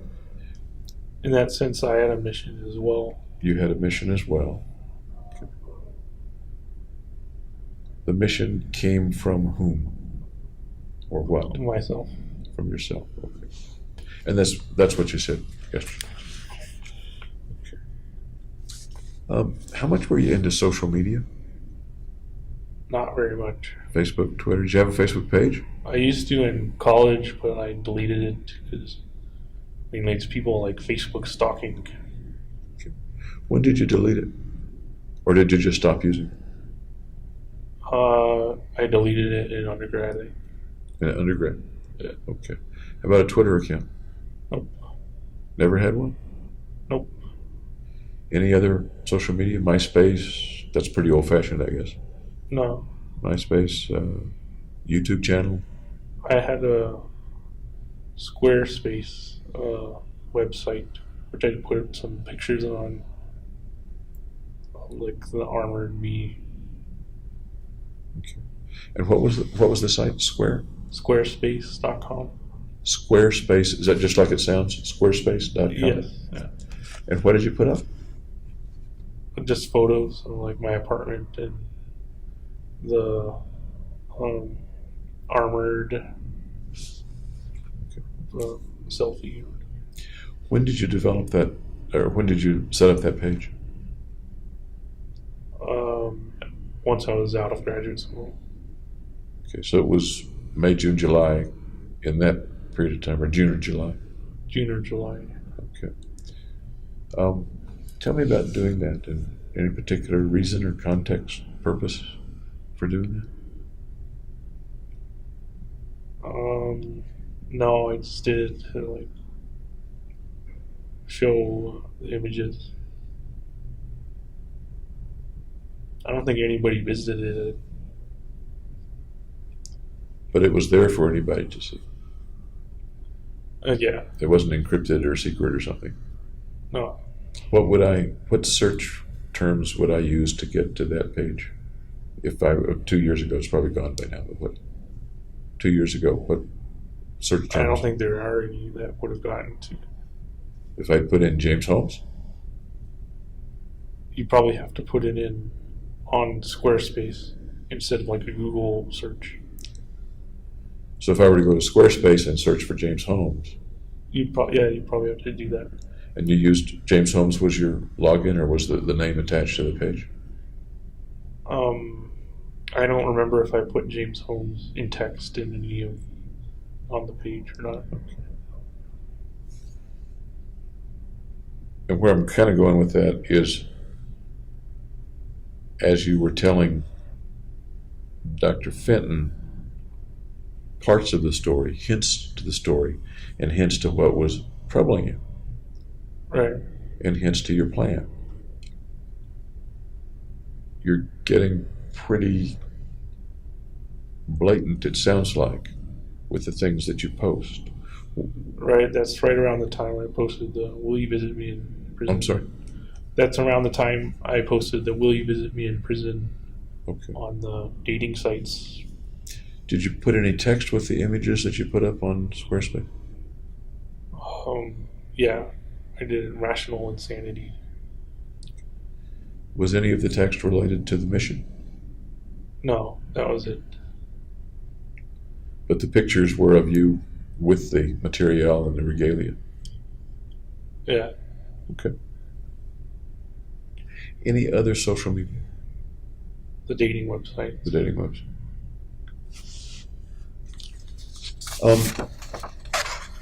Did you try to wipe your hard drive before you left the apartment? No. Any particular reason you left it all on the drive? No fear of consequences. No fear of consequence. Okay. Did you ever use a proxy server or any Nope. way to? I didn't try and hide anything. Okay. Your email address is interesting to me. As I recall, D.H. Sherlock? D. Sherlock B. D. Sherlock B. Where does that come from, may I ask? Well, Sherlock for Holmes, and then the D and the B just make a kind of bracket. So it's like if you put parentheses. Okay. Okay.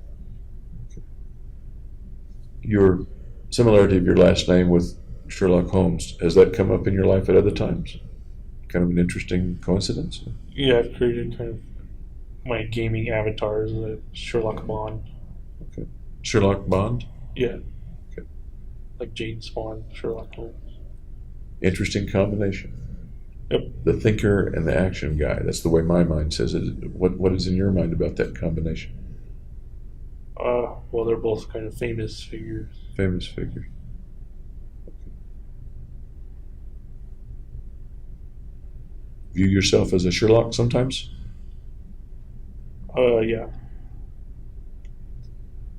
What mysteries? Scientific mystery. Scientific mystery.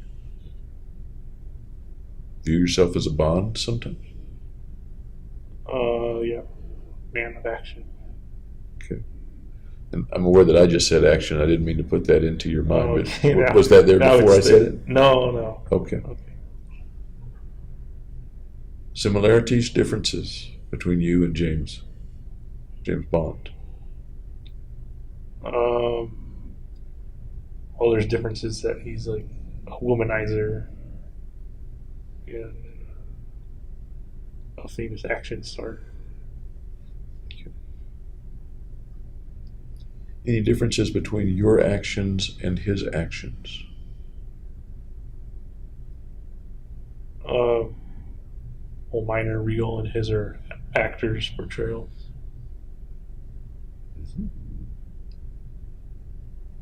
Any others? Nope.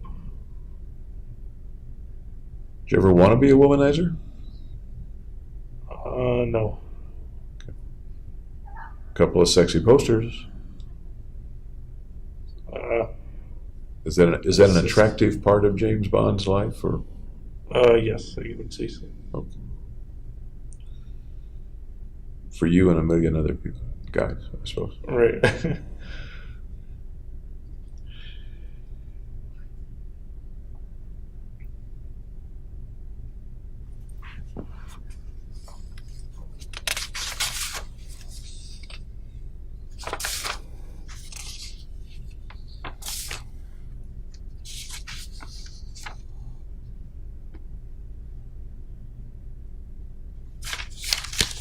If you had the mission to do over again, still carrying it out, but the mission to do over again, would you change the way you did the mission? No, I haven't thought of. Well, I have thought of other killing ways, like I mentioned in the Notebook, but I ruled them out. But having done it one way, and seen the way that it turned out in all the ways that it turned out? Are there things you would have done differently for the mission? Or did it pretty much turn out, as you look back at it, exactly the way you needed for it to turn out? It went according to plan. Do you ever think that there might have been ways to kill more people? Yeah. I consider them like using biological agents. No, I mean, looking back on what you did, do you ever think that you didn't kill enough? That you might have gotten more value points? If I'd stayed in the theater and kept shooting until the police started shooting at me, I guess. And what was it that caused you to leave the theater? What caused that?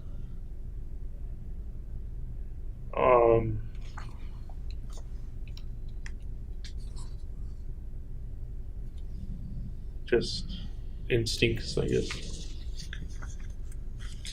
I'm going to take a bathroom break for myself. Then I'm going to come back, okay? You're welcome to take one as well. Okay. But I'd like to continue just a little bit longer before we have lunch. Is that all right? Sure. Okay.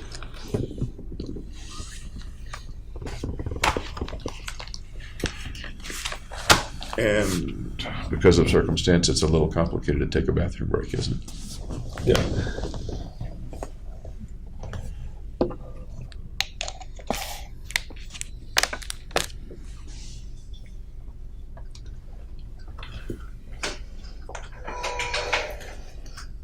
I'm going to take a bathroom break. Okay, great. So, and James is welcome to do the same, and then I'm going to come right back in. Okay. Thank you. Yep. Everything started? Yes, sir. Thank you. Good deal. Okay.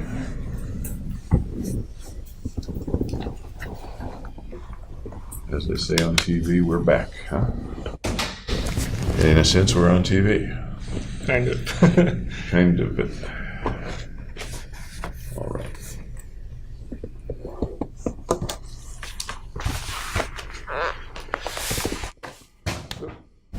That's fine. That's not either. Let me just pick that up.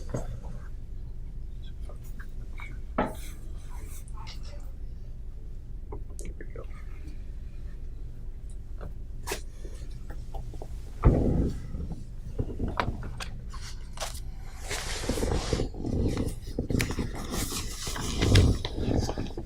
We talked a little bit about your friends, the friends in grad school. I've got a person named Charlotte written down, and I'm not sure why. Does Charlotte ring a bell? She's a friend. Okay, tell me about Charlotte. I don't recall her from the She's record. in the computer sciences program.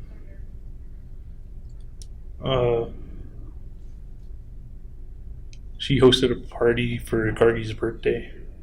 Okay. Was she a close friend of yours, or one of the group, or no? She's a friend. I don't know how close it was. Did you ever date her, or No. intimate with her, or do things alone with her, or No, particularly? nothing like that. Okay. All right. Know her last name? It's not coming to mind. Okay, that's all right. You've told me about friends. What are they going to tell me about when I talk with them? What are they going to say about you when I talk with them?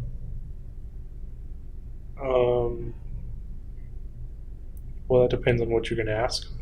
What kinds of things are they going to say about James Holmes?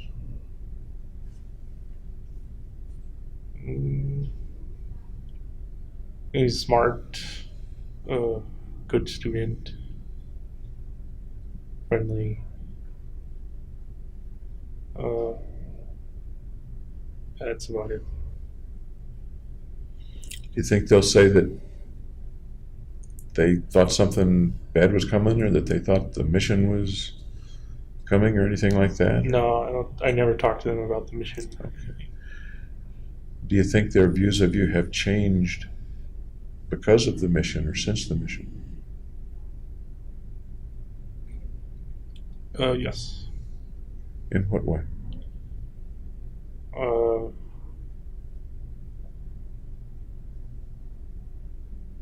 Well, now we don't associate with each other anymore.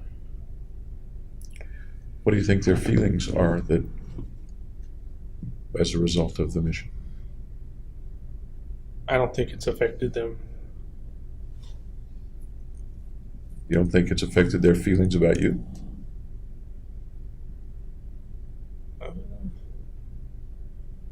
I'm not sure. Logically speaking, how do you think it has affected their feelings about you?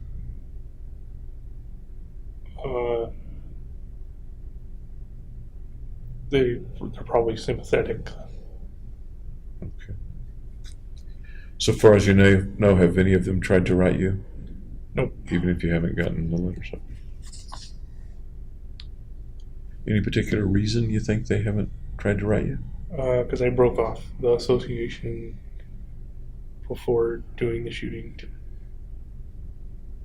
But as we said yesterday, people who don't even know you have written to you. Right. And something very significant in your lives and the lives of others happened. And you said that they would be sympathetic, yet they haven't written. They can feel sympathetic on the inside without having to externalize it. How about wanting to externalize it, wanting to write to you? I think they're probably holding you back. Why might they hold back? Because they don't want to continue on with the friendship. They're going on about their own lives. Most people have lots of friendships, even though they go on about their lives, lots of past friendships. And Right. that doesn't keep them from communicating a little bit. Well, I don't know why they haven't communicated then. Okay. We talked about your friends. Tell me about your enemies. Got any enemies? No. Before this happened, before the shooting, I didn't have any. as a kid, as an adolescent, a teenager, No. no enemies? No.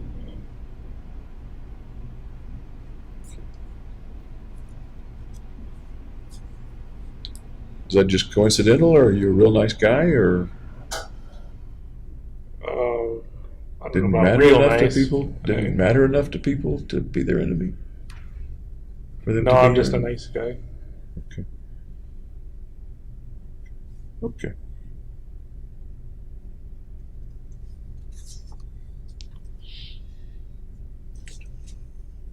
Some of the things that folks noticed on your computer were some of the other places that you'd been, some investing sites, for example. E-Trade, Motley E-Trade. Fool. Yeah. Tell me about that part of your activity. Oh, I have a Roth IRA on E-Trade. I was saving up for retirement pretty early on. Interesting. When did you start the Roth IRA? I think in high school, but I'm not sure. That early? It might have been college. I don't know. Do you recall about the last time you contributed to it? I think I put 5,000 into it in 2012 or end of 2011. Do you know roughly how much was in it as of July of 2012?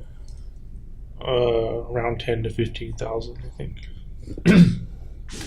And you put 5 in it, give or take, end of 2011, early 2012? Do I understand that right?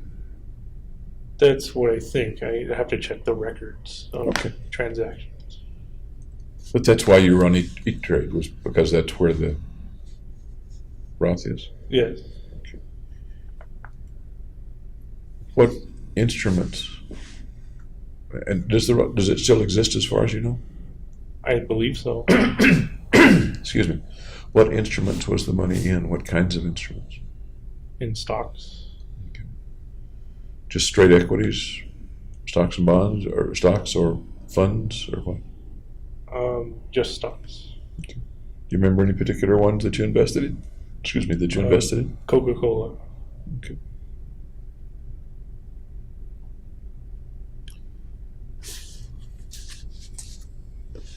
I don't remember from the record, I guess it's in the record, but I don't remember when the last time you checked on them was, or how often you checked on them, say during 2012. I don't remember either. Would you have checked on them a few times during 2012? Maybe early on. Okay. Excuse me. And Motley Fool? How about Motley Fool? I don't know what Motley Fool is. And actually, that was my inference about something. Probably something that said fool, but it reminded me of an investment site called Motley Fool. Okay. It's I've never been there. It's, okay. It's kind of an informal, friendly advice on the radio and on the web and stuff. Okay. Any other investing sites that you liked to go to? Wall Street Journal. Okay. Just to check out stocks. How often would you do that, say in 2012? Rarely. Rarely.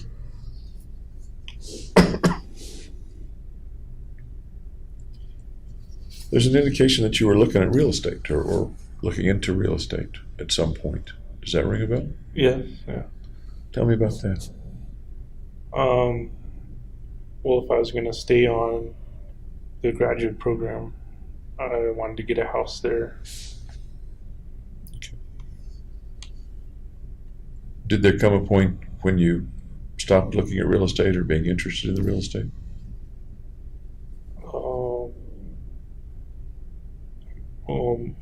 Near towards leaving graduate school. Okay. So June, July, and I just don't know the dates of this. I can look them up, I suppose. But June, July, as far as you fair. recall, Yeah. Sounds fair.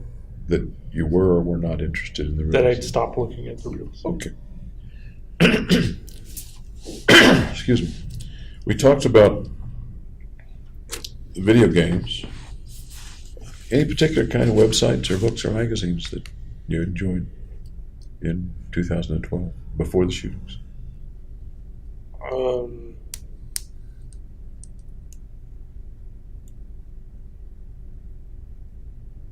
Netflix, Hulu, Fancast. And you talked about the kinds of movies. I think you liked comedies. Comedies are my favorite. Okay. Any other particular kinds that you used to download a lot or check out a lot? Drama movies, adventure movies.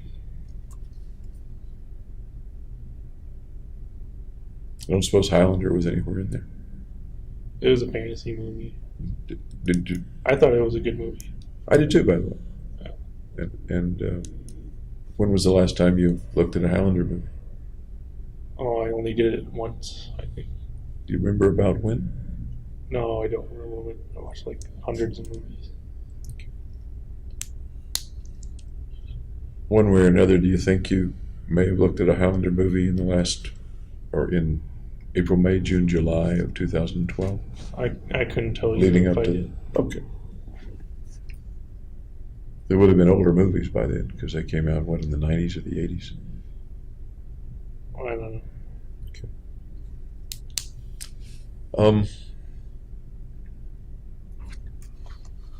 Did you have many books in your apartment? Besides textbooks? Like one or two books. One on like Excuse me. one called Starfish, which is like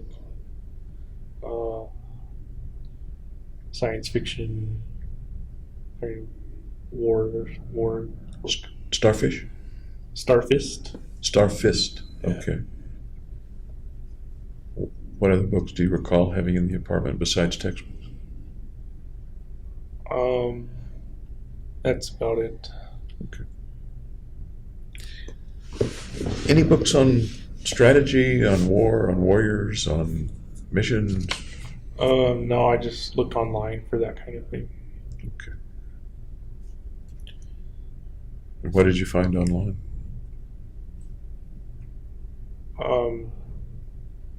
Like how much ammunition was used, like types of strategies, I'm tactics. sorry, I can't quite hear you. Types of strategies and tactics. Any particular websites that you recall that stood out, that were particularly useful No, or interesting? Okay.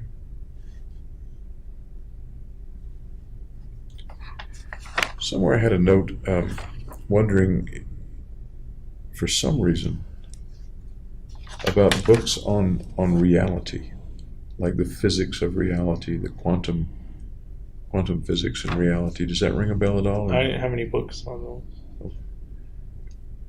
Look that up online or any other. Does that ring a bell at all? And maybe not. Physics of reality doesn't. I'm thinking of, for some reason, I'm not sure why it came to me, quantum physics and that causing a new way of looking at what reality is. No, it doesn't. I may have been reminded of that by something in your notebook. No, I don't know. Things like, well, one that comes to mind is the Dancing Wu Li Masters. Does that ring a bell at all? Dancing what master? Dancing Wu, W-U, Li, L-I, Masters. I haven't heard of that. Okay, that's fine.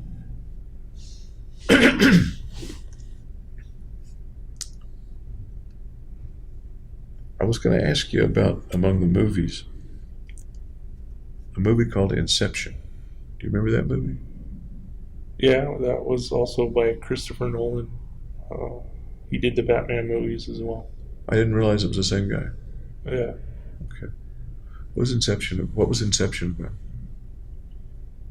It's about planting an idea into the brain in like a kind of in a dream state kind of thing. In what context is the idea being implanted in somebody's brain? Well, Leonardo DiCaprio, the main guy, wanted to see his kids at the end, but he couldn't because there was like a block on it or something. I don't know. Okay. It's a hard movie to explain. It's Okay. like explaining the Matrix or something.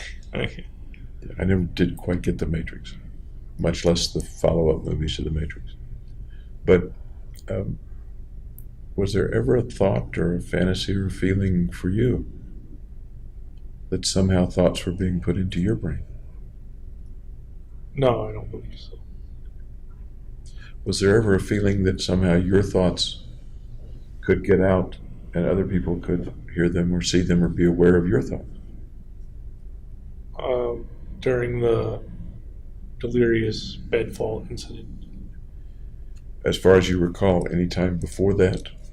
No, Or before the shootings, for example, or after the just after the shootings? no. Okay. Did you ever have the experience of seeing something on TV, hearing something on the radio, something like that, and getting the feeling that they were referring to you? Again, during the kind of just In- before the bedfall incident. Before, okay. But, I'm sorry. Just before. Just before the bed falling? Yeah. Tell me about that.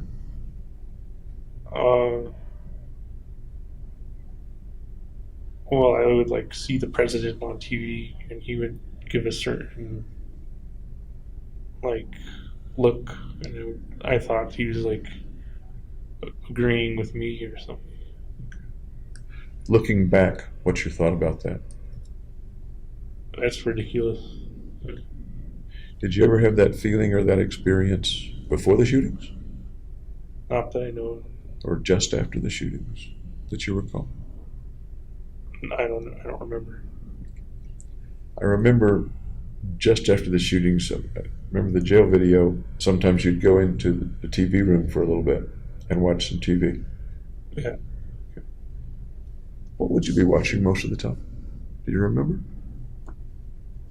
Sitcoms. Sitcoms? Yeah. Watch the news much? No, I don't care for the news. What about the news about you? It would pop up, but I wouldn't like go to a news channel and watch it.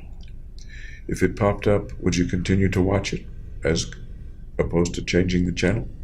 Yeah, I would continue with the program I was watching. So if the news popped up, you'd go ahead and not bother to change the channel, you'd listen to it. Right. Okay.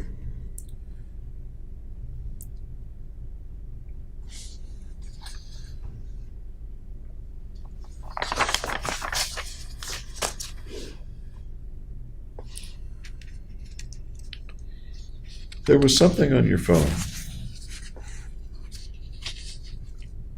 I think it was in July of 2012.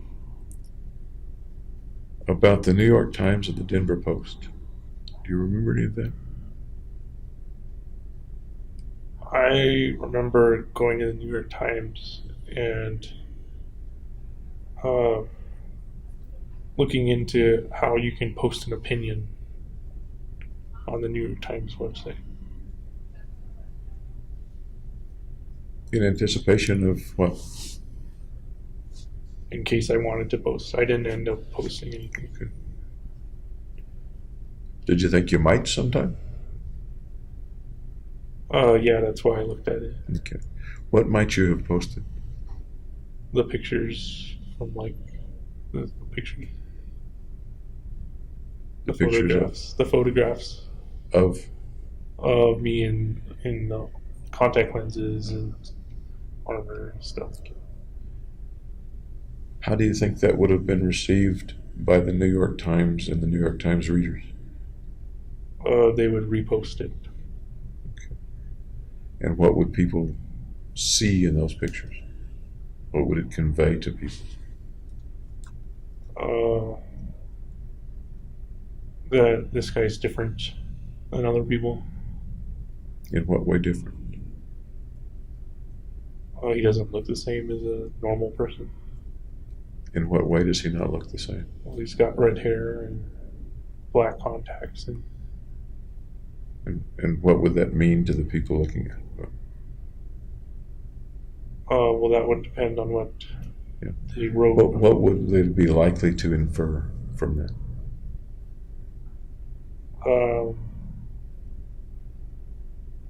I didn't think about that back then. Sure you did. Otherwise, why would you put the pictures up? I didn't post the pictures. Oh, okay, you're correct. Otherwise, why would you be thinking of putting the pictures up? Now I'm confused.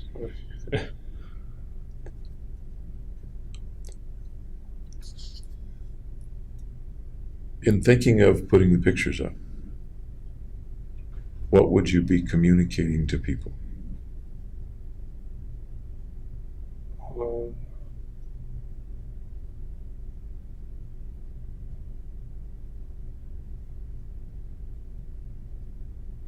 Just that I was different again. Different in what way?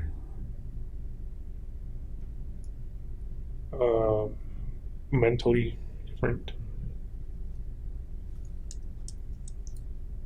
That I had a doesn't. different kind of view of the world than other people. Such as what?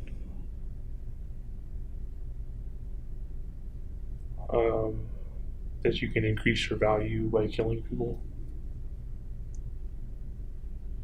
Is that what the pictures? Is that what you would be communicating with the pictures? How would people realize from seeing that picture? There's no way they would realize it. And maybe that brings us to the question of, was that a logical thing to think about or not a logical thing to think about as you look back on it?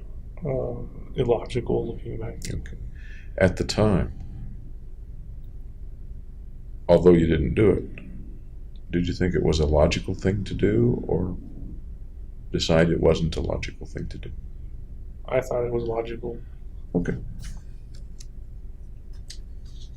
Same for the Denver Post or different? I never did anything with the Denver Post. Somehow DenverPost.com was on there. I'm not sure why or how. What's there? I don't know. Oh. I don't recall. Did you ever write a letter to the editor or No. an op-ed to a newspaper before? No.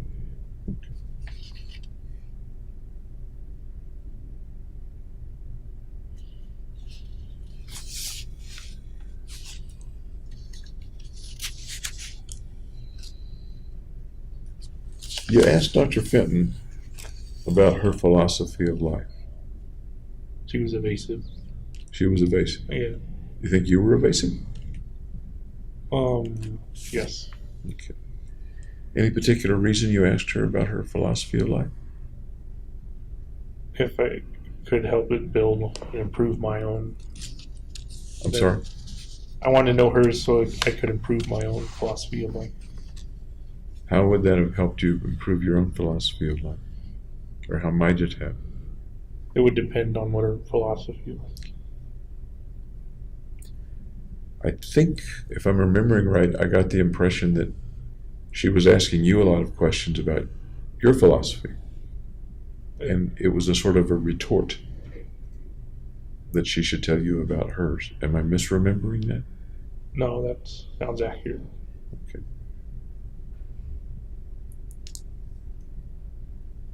And a retort is often intended to make somebody stop asking. Right. Does that apply to that situation or no? Does that apply to Dr. Fenton or no? Do you want her to stop asking? I don't remember. Okay.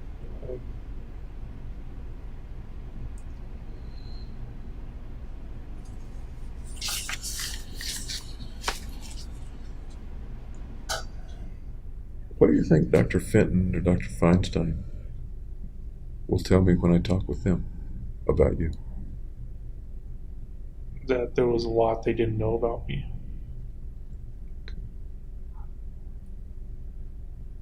What else do you think they'll tell me?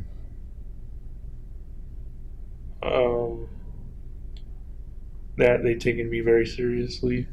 They'd even called the beta threat response team or something. And how did you know that they called the threat response team? My lawyers told me. Okay. What else would they tell me about you?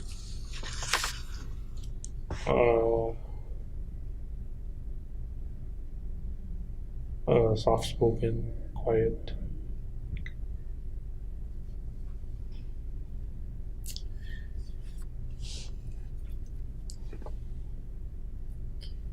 Before the shootings, let's say in the months before the shooting, what kinds of things brought you pleasure? Video games, TV. We've talked about those. Anything else particularly pleasurable or things that just made you feel great? No. How about things that made you feel okay, brought you contentment?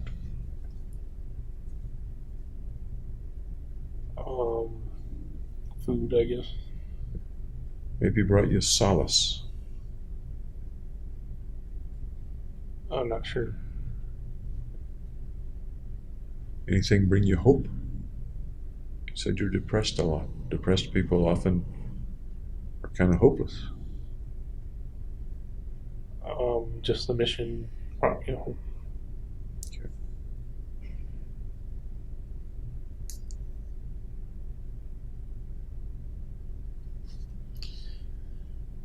Do you know what your family's doing right now? What, My dad's retired and my mom's working as a nurse. okay.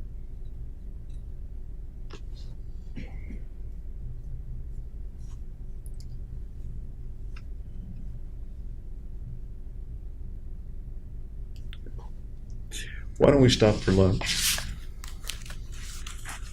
And when we come back, I want to ask you more about the mission.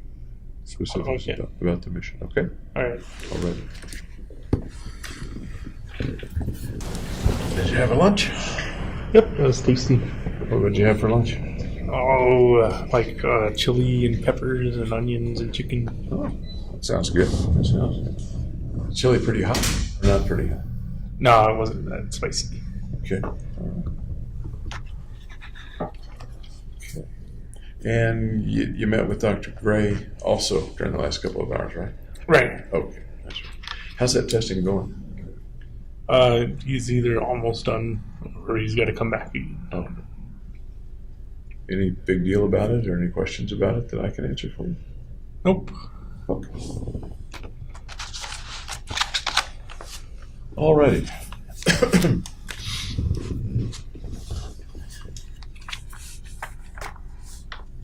Yesterday, you were talking about your view of what happens after you die. Do you remember the phrase that you used? Dreamless sleep. Dreamless sleep, right. Does what you do while you're alive have any effect on what happens after you die? I would say no.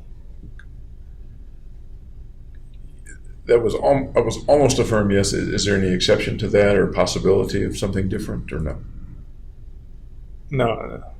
Okay. So the things like having the worth of 13 rather than 1, those help you when you're alive. Disappear, I guess, when you're dead. Disappear. I'm curious, if someone were to kill you or Right. murder you, would they get 13 or would they get 1? I'd say 1. Okay. You think there's any chance of that? Yes. And what would be the way that might happen? If they give me the death penalty. Okay. And that would be purposely killing you as contrasted with accidentally killing you. Right. And so somebody would get 1. Yes. Who would that person be? That's difficult to tell. They kind of do that on purpose too. So I guess it could be the person who makes the lethal injection concoction, or whoever presses the button, or you could even go with the jury. Okay. If more than one person kills a person, how is the value divided? Or is it divided? I think it's still just one. One goes to each person. Okay. We're kind of talking about the possibility of your death or your possibility of being executed. Right. What are your feelings about that right now? Well, since I've been in jail, it hasn't looked that bad. I'm sorry? It hasn't looked that bad of a possibility. Since you've been in jail, did you feel differently about it before you came to jail? Yeah, I thought it would be worse than getting prison in life, but now I kind of equate them as equal. Can you tell me a little more about the way you see them as equal, or one not particularly worse than the other? Well, since all the freedoms are taken away when you're in jail, in prison, it's kind of not a fulfilling life. Okay. I guess nobody knows right now, but informally, what do you think the chances are of you getting the death penalty? I don't know. I haven't predicted it. Right now, thinking about it, not casting anything in stone, do you think you would fight it or ask the lawyers not to fight it? Or? I would ask them to fight it just because my family still supports me. Sounds like you think your family might have some feelings about that. Right. I think it would matter if I died to them. Tell me how they might feel. What they might feel. Very sad.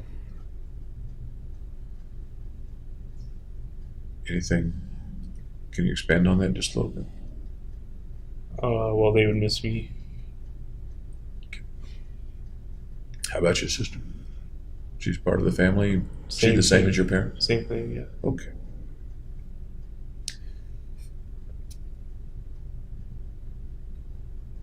I neglected to ask you this morning, you were talking about, or we were talking about the symptoms that you saw in yourself and the possible diagnoses that you saw.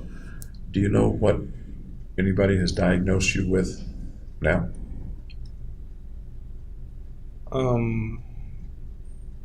No, I can only speculate from the drugs they've given me. So no doctor has said, here's what I think you have? Correct. Yeah. Okay. What do you infer from the drugs? Well, I'm taking antipsychotics, so I think it's schizophrenia, and I'm taking antidepressants, so depression. Okay. I'll share with you that those drugs are sometimes used for other conditions too. Okay. But those are two conditions that they're used for. The Lexapro is most often used to help depression. And Risperdal is an antipsychotic. It's a non-specific antipsychotic. Kind of doesn't matter what the diagnosis is. Okay. And once again, what's your understanding of what psychotic means? Having beliefs that don't match up with reality. Okay.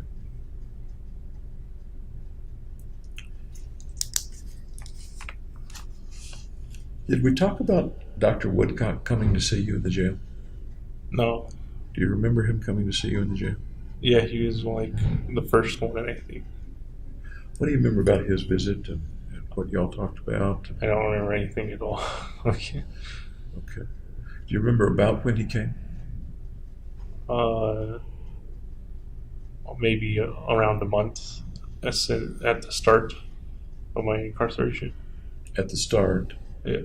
You mean around a month after you were? Around a month after, yeah. Okay. How many times did you see him? Either once or twice.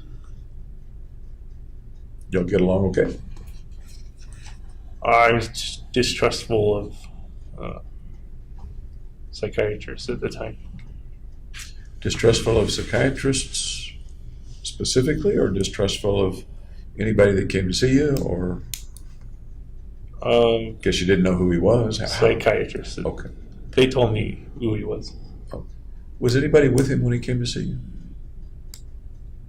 Oh, I don't remember. I guess what I'm asking, and you may not remember, is did anyone introduce you to him and Yes, tell you who he was? Someone told me Dr. Woodcock is going to come Okay. evaluate you or speak with you. Do you remember who told you? I believe it was one of my lawyers. One of your lawyers told you. Did they also tell you that he was there at their behest? I believe so, yeah. Okay. Okay.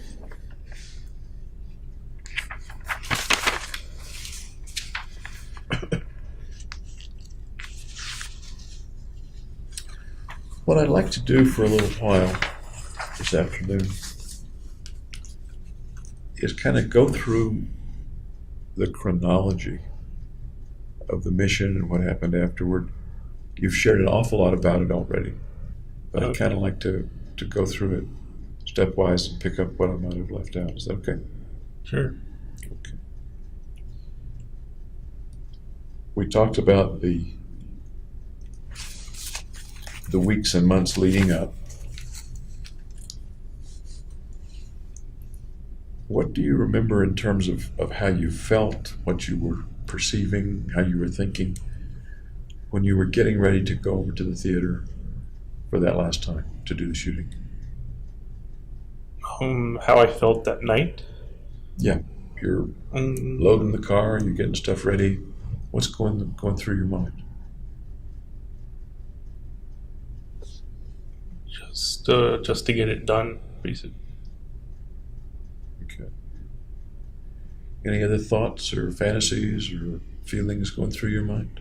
No fantasies or anything. Any thoughts about how it was going to go? No, just basically just do it. You'd never done it before. Right. And although you had checked out some things, you'd never rehearsed the whole thing.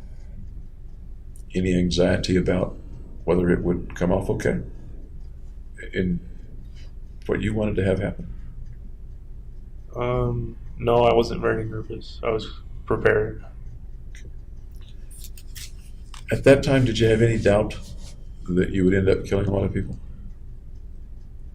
No. Okay. Tell me about the drive over. Well, it was somewhat dangerous because I put tinted windows, like tinted window film on my windows so that I could gear up inside the car. But it doesn't let much light in, so it's hard to drive in the dark. You weren't geared up when you drove over, but the windows were tinted so that you could get geared up inside the car. Is that right? Correct. I had only the ballistic pants on before I drove over. Okay. Was the windshield tinted too? The windshield, I put up a sunscreen. But for the drive over? Well, it didn't matter for the drive over if it was tinted or not. If someone had looked in the window of the car at a stoplight, would they have been able to see it? No, because it's dark. Okay. And it would look normal because I wasn't wearing all this gear and stuff. Where was the gear stored? In the Just truck? in the trunk. Any of it in the back seat? I believe I had the back seat down, so it was just trunk to the back seat. Okay. And what kind of car was that at that time? Hyundai Tiburon. It's a coupe. Oh, so that was the same Tiburon that you'd bought many years earlier? Correct. Okay. And your folks helped you buy it, right?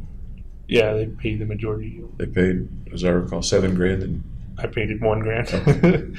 Okay. the car was paid for? Yep. Okay. So you drive over. A little difficult to drive over. Tell me more about the drive and parking and stuff like that. Well, the drive over went smoothly. I parked in the back, right across from the Theater 9 emergency exit. Okay. So it would be straight away going in there. Which you had cased before? Yeah. Yeah, okay. Okay. Nothing unexpected happened on the drive? Nope. Okay. How about walking me through going into the theater? Well, I previously purchased the ticket to the theater online. So I walked in and I showed the guy my phone, but they have a little kiosk thing where you're supposed to enter the number. So he sent me to that, and I entered the number on the kiosk, and it gave the ticket. Any hitches there? Any problems there? Oh no. The record indicates that your phone was scanned 3 times. Does that make sense? I bought in 3 tickets. Okay. Any particular reason you bought 3 tickets? I was trying to get it to Theater 9, and the tickets I bought were Theater 8. So I bought multiple tickets over different days to try and get the ticket to Theater 9. Okay. And one of them did come up Theater 9? No, they were all Theater 8. So I went to the concession stand, which was on the Theater 9 side, and then went to Theater 9. Okay. So you just mostly nobody had to check that, or nobody checked which theater you were going to? Once you do the check at the front to see if you have a ticket, then they tell you where it is and you can go there. But I went to the concession stand. Okay. Did you buy anything at the concession stand? No. Anything else about going in that comes to mind? No, not really. You mentioned earlier that you thought maybe the FBI would stop you from going in. Yeah, once I geared up and was about to leave my car, I thought they would stop me there. Oh, later when you actually geared up, Right. not when you were going through the front. Right. Okay, thank you. So you go in the theater, what's it like? What are you seeing and hearing as you go in the theater? I just went to the very front and sat down in one of the chairs, and then pulled out my phone to make it look like I had a phone call. I'm sorry. Pulled out my phone to make it look like I had a phone call. Okay. And then went out the exit for that reason. As if you're going outside to a quiet place to Speak on the phone. Okay. What was on the screen when you went in? I didn't see. I'd imagine just previews. Do you recall specifically that there was something on the screen, but you just don't? There was remember? advertisements playing. Okay. Pretty quickly after you got to the front, you did the phone ruse and went out, or did you wait a little while? It was pretty quick, maybe like a minute. What else did you see in the theater when you first went in? Well, it's just an aisleway. I'm sorry? It's just an aisleway to the stands.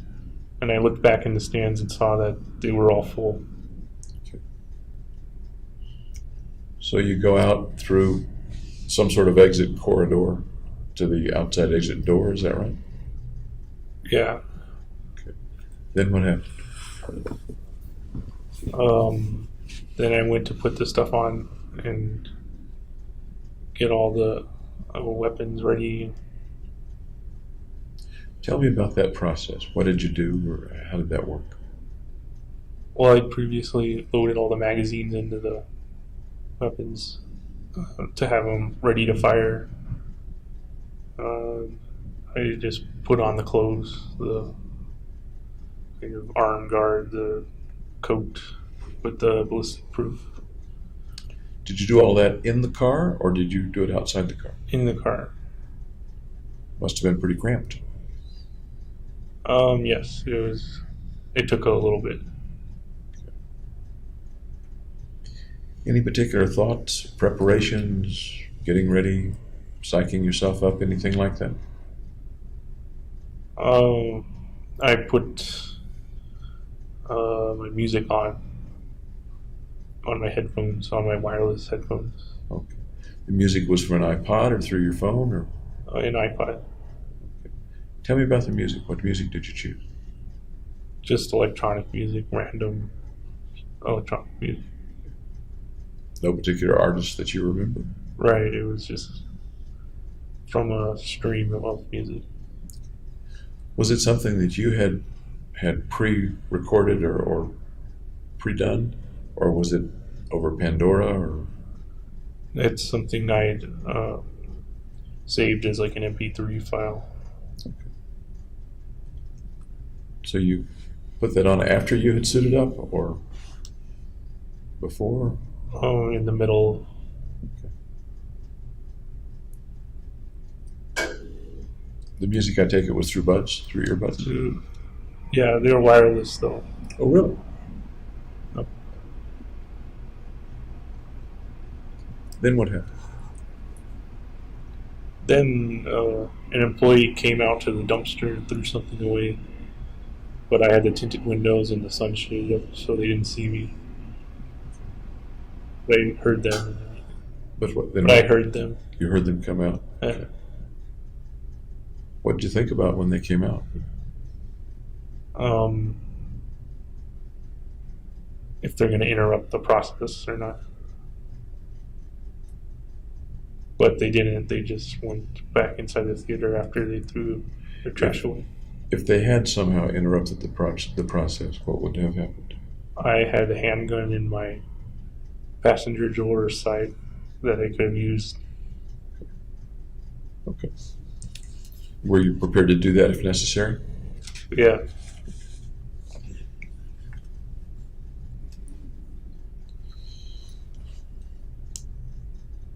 Any other thoughts or feelings or sounds that you remember hearing? Smells, even? Anything sensing at all in your senses that you remember No. from it? No. Heart pumping, adrenaline racing, or no? Calm, keyed up, scared? Calm and collected. Calm and collected.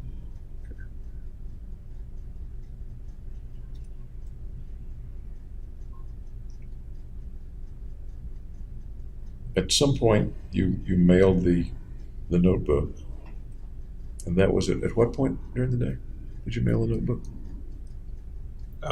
The afternoon on Thursday. In the afternoon. How did you mail it? Did you drop it into a letterbox, take it to the post office? Dropped it in a post office box. Okay.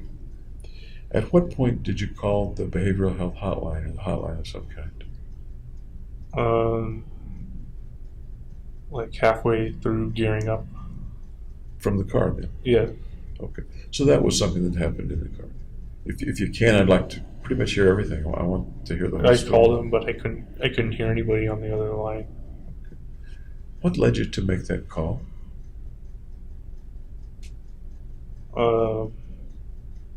Just one last chance to see if I should turn back or not.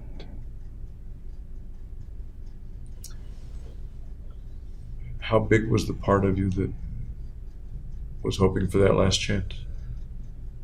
It was overruled by completing the.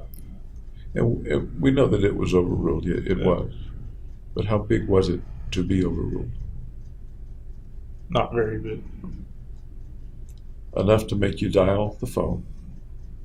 Yeah. Was the number already in your phone? How did you? Yeah, know? I saved it in my phone. Okay. You'd saved it from a previous visit or a sign on the wall at the office? Or how did you have that number? Their website, I believe. May I ask when you went to the website and got the number? I don't remember. It was before that day, though. You think it was weeks before that day or within the week? Maybe within a week, I think. If you remember, why did you go to that website?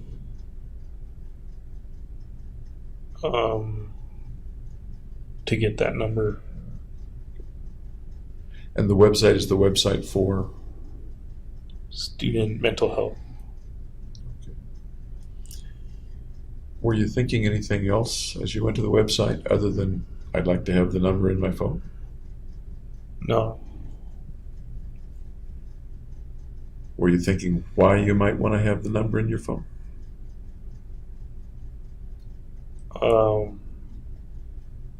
In case I wanted to stop the process. Okay. Had you ever dialed that number before? No. And what happened when you dialed it? I just didn't hear anything. Did you hear the phone ringing at the other end? No. Really?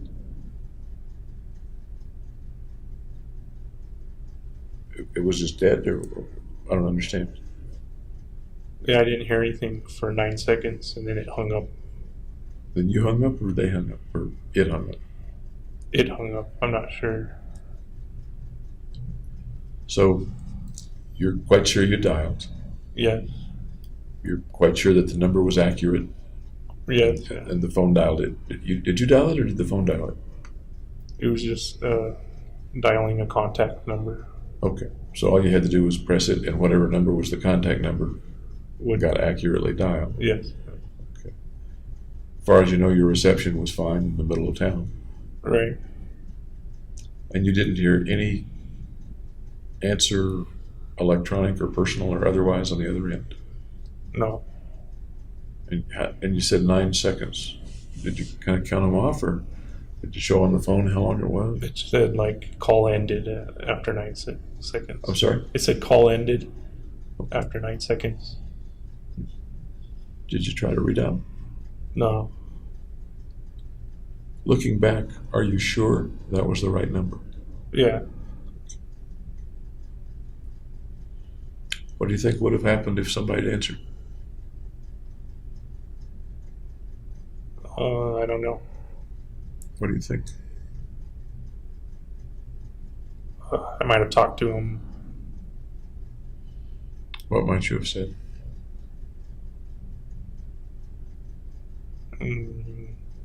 Told them the situation. I'm sorry? Told them the situation. So you might have told them where you were and what was going on? Yeah. Yeah. What do you think might have happened then? They would have tried to convince me not to. What might they have said? I don't know. Do you think they would have been successful? No, I think it would have been overruled at the beginning. But some part of you punched in the numbers and waited 9 seconds for them to answer. Right. Do you remember what you thought or felt or when nobody answered?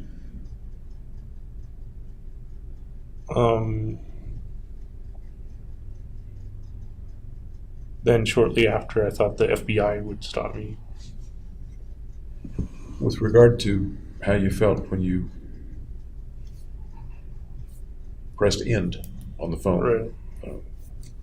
What was going through your mind then? Just that it was really going to happen. You say that as if that was a time when it hit home that it was really going to happen. Yeah. Is there a difference between that feeling of it's really going to happen and the feeling when you went out of your apartment and got in the car? There was still a chance it wouldn't when I was in my car. So up to that moment, I'm trying not to put words in your mouth. It I was sounds still like skeptical. you were putting on the gear, Right. but it might not happen. Right. Was there? And the phone call ends. And once again, what was your thought when the phone call ended? I'm really going to do this. Then you mentioned a thought after that about the FBI stopping you. Right. Tell me about that thought. Well, once I got outside and was in the light, I thought the FBI would then come in and arrest me. Once you got outside the car in your gear Yeah. and were in the lights, you said. Yeah. Did you do that quickly and move quickly into the theater, or did you stand there a while? There was kind of like a corridor in the back. So I went down that, and then you could also go to the side a little bit and be out of sight of the back parking. Still outside the building. Still outside the building. Yeah. So about how long were you outside your car and outside the building in your gear? Maybe 2 minutes. Really? That long? I don't know if that's long or not. Okay. And I'm not saying that I don't believe you or that that's not accurate, but that's your memory of about how long it was. It could have been a minute. I don't know. If you were to have gotten out of your car and walked to the door and entered it, roughly how long would that have taken? 15 seconds. So substantially, it sounds like you're saying, you took substantially more time to re-enter the theater than was necessary. Is that your memory? Yes, I was kind of in the alcove a little bit. Tell me about that period of time. What were you doing? What was going on? I was standing there on the outside, and I could see in through the crack of the door. Are you in the light at that point or not in the light? I'm in the light, but it's shielded from the back parking lot. And what is the feeling or the purpose or if I were watching you from afar or on a video or something, what would I be seeing? What would I be thinking is going on?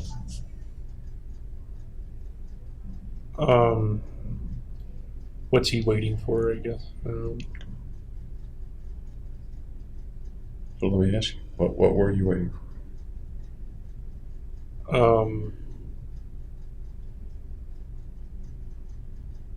I don't know why I waited. I can think of waiting strategically to be sure it was clear, or waiting hoping someone would stop you, or waiting to be sure your gear was on right, or reasons like that. Do any of those ring a bell or not? Well, I dropped a tear gas canister, and I had to look for that, and I couldn't find it. Well, you couldn't find it. Did it stay outside? I don't know. It was when I was getting out of the door of the car. So it kind of fell, and I don't know where it fell.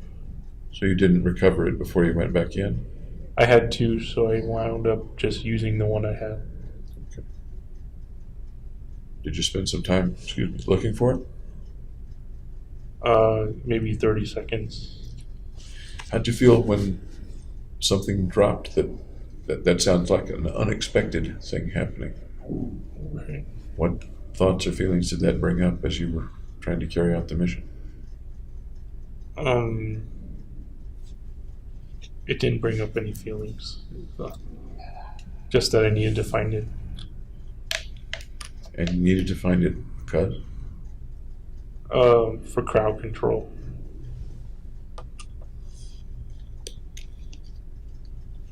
No sense of panic or No. something's gone wrong? No, nothing like that. All right. Thank you.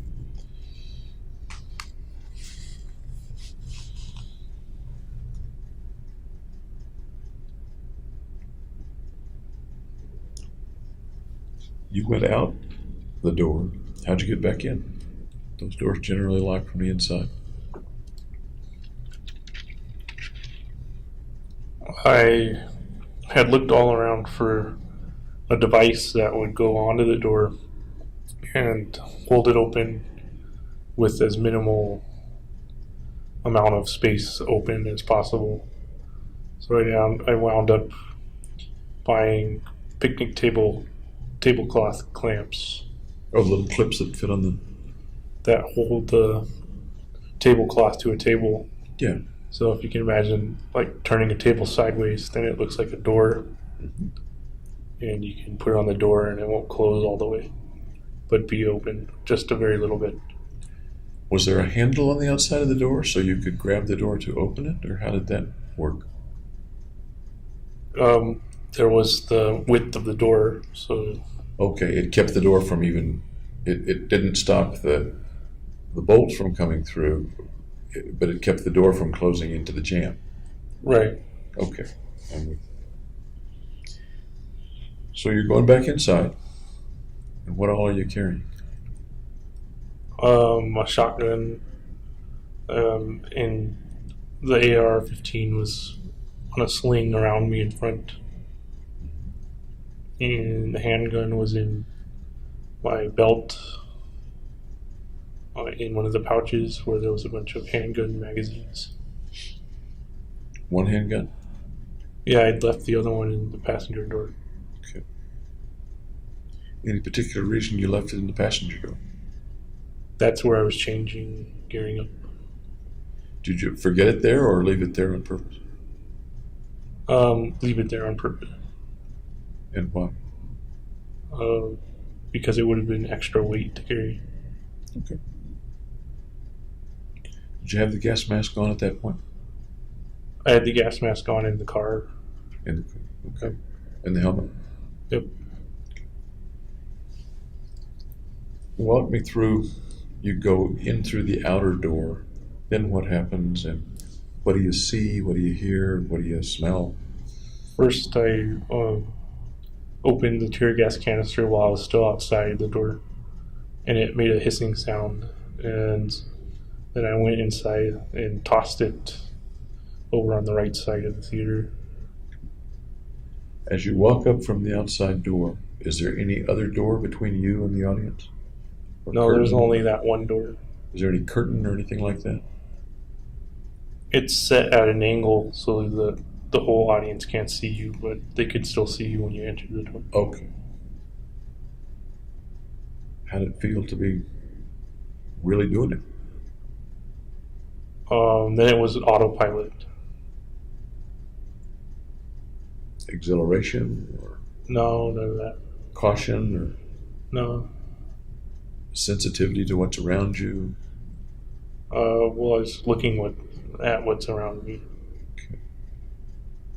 Pretty aware of what was around you, or Yeah, I could see people trying to leave and sitting down and under their seat. And actually, I'm thinking right now still about going in from the door. The canister's been opened. right.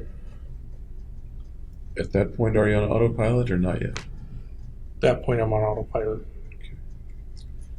Some people who are in experiences like that, for one reason or another, are very sensitive to what's going on around them, very aware of little things and big things.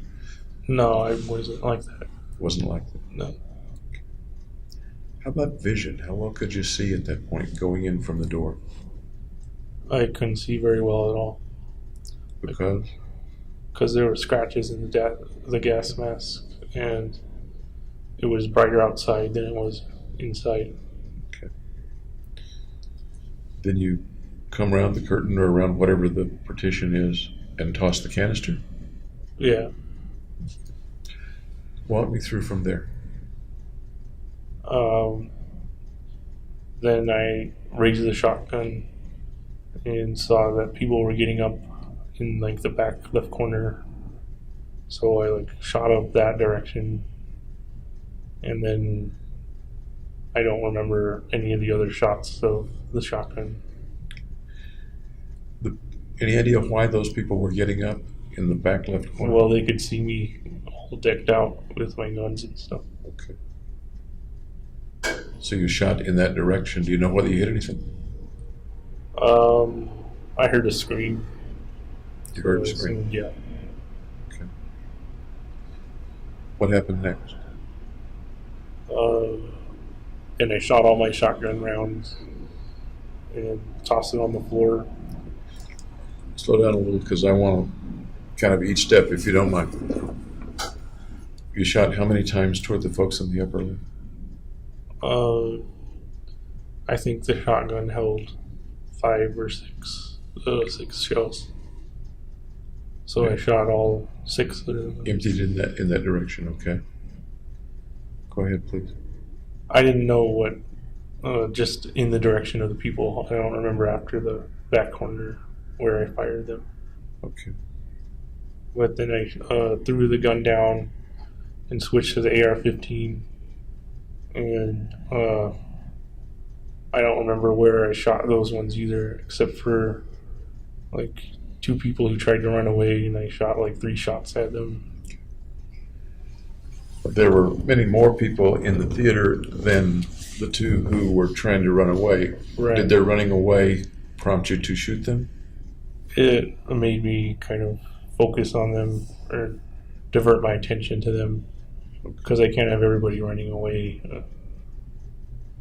from the scene of it. Tell me what you mean. I can't have everybody running away. Well, because then I'm kind of out of control of the situation. Okay. While you were firing, did anybody get out while you were firing? Yeah, the 2 people who ran away, and then afterwards, 4 people, I think, carried a guy out, and they got out the back exit, the emergency exit. Okay. So they came out the exit you came in? Yeah.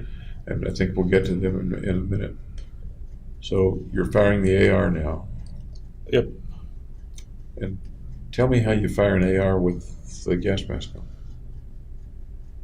You put it up to your shoulder and start shooting.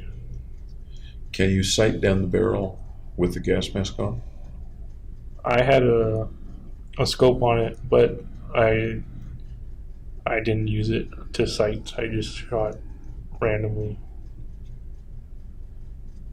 In the direction of people, but randomly would apply. Randomly towards the people. Okay. At least some of the time you were trying to shoot specific people. Right, so those 2 people who ran were the specific people. And then there was one other guy, which they carried out, who was a specific person I shot at. Do you recall shooting anyone who you knew was already hit? No, because I couldn't tell who was hit or not. You can't see. Did you see anyone fall from being hit? No. Really? They got down kind of behind the seats pretty fast.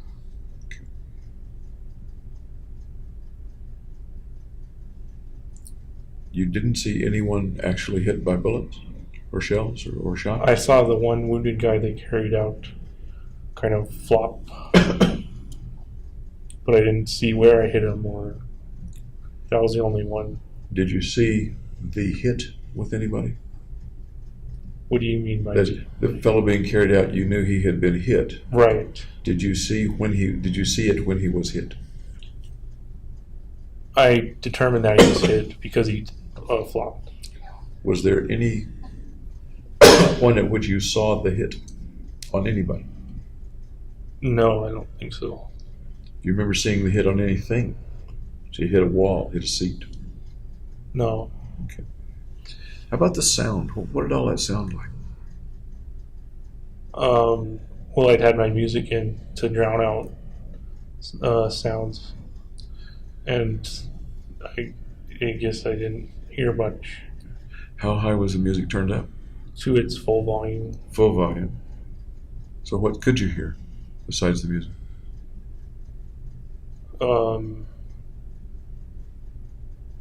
I don't remember hearing the gunshots. Okay.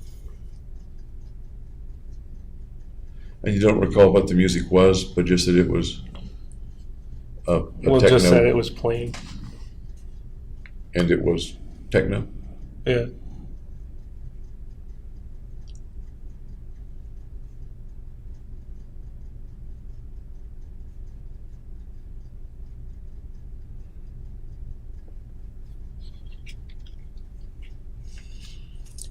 You don't recall hearing the sound of the guns, the report from the guns. No. Although I could when I was out on the range with my music playing. That So on the range, you used the buds as well. I did the music thing too. Yeah. How did you do that with the noise cancellation headphones? I didn't use them all the time. I used my wireless headphones for some of the other time. What do you make of the fact that you don't recall hearing the reports, the shooting sounds in the theater, even though they were at I least don't as know. loud? I think it was chaotic, kind of a chaotic situation. Do you think you heard them and don't remember hearing them? I think I heard Versus- them, but I don't. I don't recall Okay. the gunshot sound. Anything else that you heard besides the music? No. You said a minute ago that you heard the people up in the far I end heard scream. the one person scream at the beginning, and that was it. That was that. I didn't hear anything else. Okay. Did the music stop at any point, or did it keep going the whole time? It was set to play the whole time. I don't know if it did or not, because I wasn't really hearing the music either. Tell me about that. You weren't really hearing the music either. Yeah, I don't remember the music. So even if it had paused or was between beats or between songs, you don't remember things being heard in the course of what happened. Right, yeah. Okay. Other senses, did you smell anything? Even with the No, gas? I had a gas mask on. Yeah. There are certain smells you can smell through the gas mask. I didn't smell any of them. Could you smell the The tear gas? right gas? Yeah. No. Any physical sensations on your body that you were aware of? No. Heat, cold, sweat, Nope. tingle, None of that. the feel of the floor under your boots, the weight of the weapon in your hand, any of that? Nope. What do you make of at least your memory today is that you didn't feel it? What do you make of it? It was a pretty important event. Right. So I didn't remember every detail. What you're sort of saying is that in terms of some things, you don't remember any details. Yeah, it was kind of blocked out. Do you think it's been blocked? Blocked out then. And I don't know the answer to this either. Do you think it's been blocked since the event, or do you think it was blocked during the event and you weren't perceiving anything at that time? What do you think? During the event. Okay. You've dropped the shotgun. You're using the AR. Are you moving around? Are you standing still? What? I'm basically in that corner the whole time, except for once I go into the light, which is later. Okay. The lighted hallway, I think. Yeah. Move me through up to that point, can you? What gets us to that? There's the emergency exit, and I go in, and it's in the corner, and I shoot people from the corner. Emergency exit down low, their exit outside or an exit at the back of the theater? The emergency exit is at the back of the theater. I'm not picturing it quite.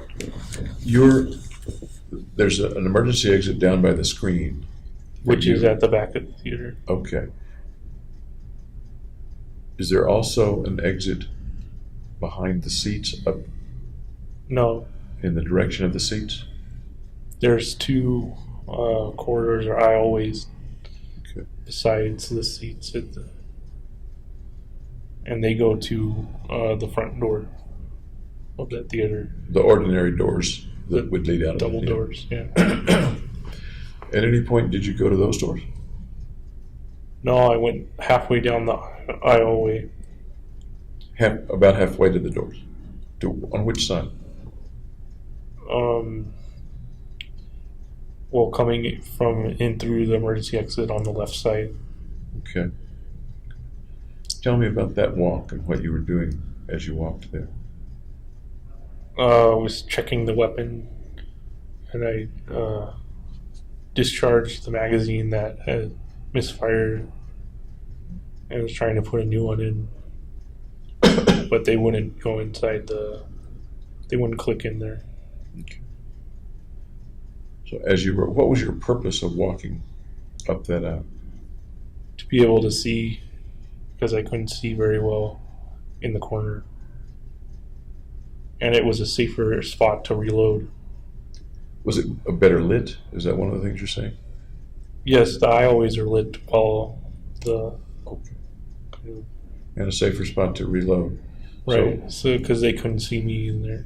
So this wasn't along seats. This was in some way that the seats It was could... like, this is the aisleway, and the seats would go up, and it Okay. goes down. And you went down.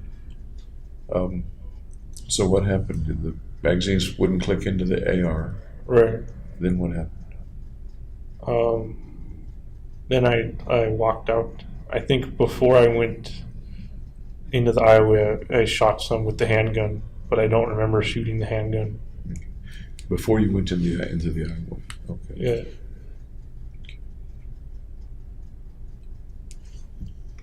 You don't remember shooting it, but you think you probably shot some people with the handgun. Well, I've known afterwards because it got revealed by lawyers in court that I shot the handgun. Okay. The shooting that you did any of it occur any place other than down near the screen where you came in from the outside door? No, it was all in that one corner. Did you walk up the aisles at all and look down the aisles to see if there was anybody behind seats or anything like that? No, I didn't walk up into the stands. Okay. What else about being in there? It happened, or did you feel or experience or sense?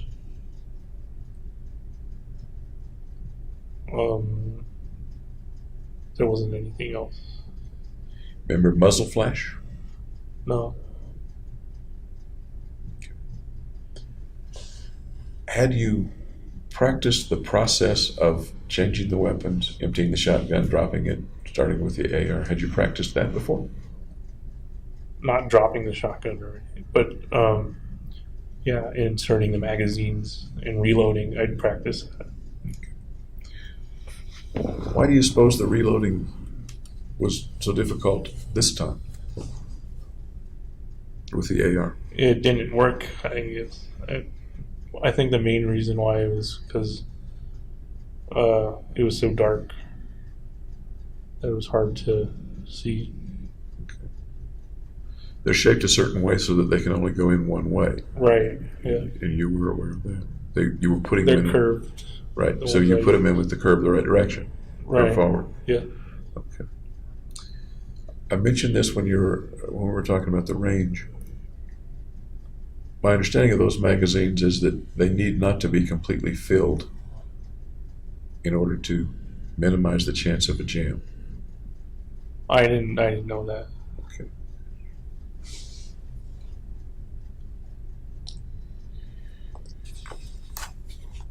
You've got the music on. You're not aware right now of having heard anything.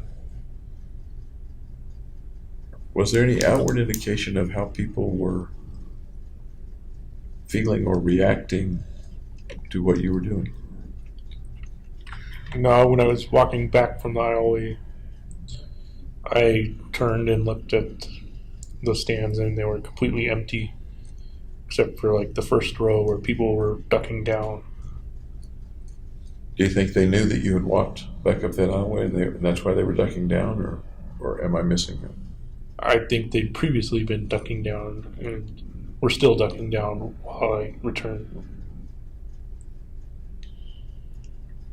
So what do people feel when there's someone in the front right corner of the theater shooting loud weapons and screams being heard, things like that? What's the question? What do people feel when they're experiencing that? Terror, I would say. Can you expand on terror? They'd be very afraid and kind of unbelieving that that could be happening at the moment. What do people feel when someone near them gets shot?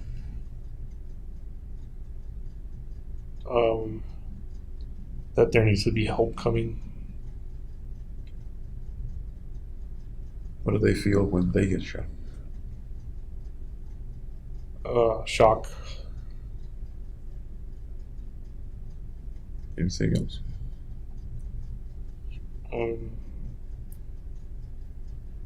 Just reaching out for help.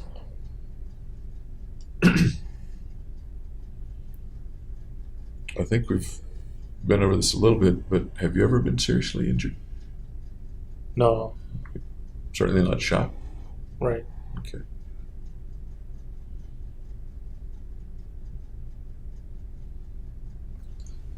Do you remember what it felt like to pull triggers? No, I had gloves on. Oh, you did. Had you practiced with the gloves? Yeah, at the gun range, I put the gloves on as well. The gloves have a light trigger finger, less material on the finger, on the index I think finger. it's like neoprene material or something. Okay.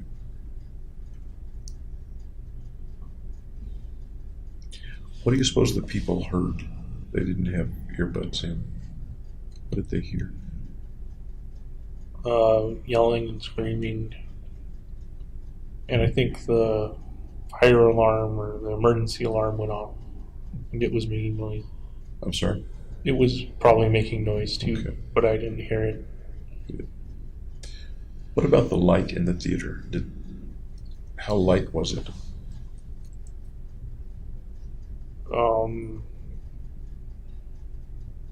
It was dark.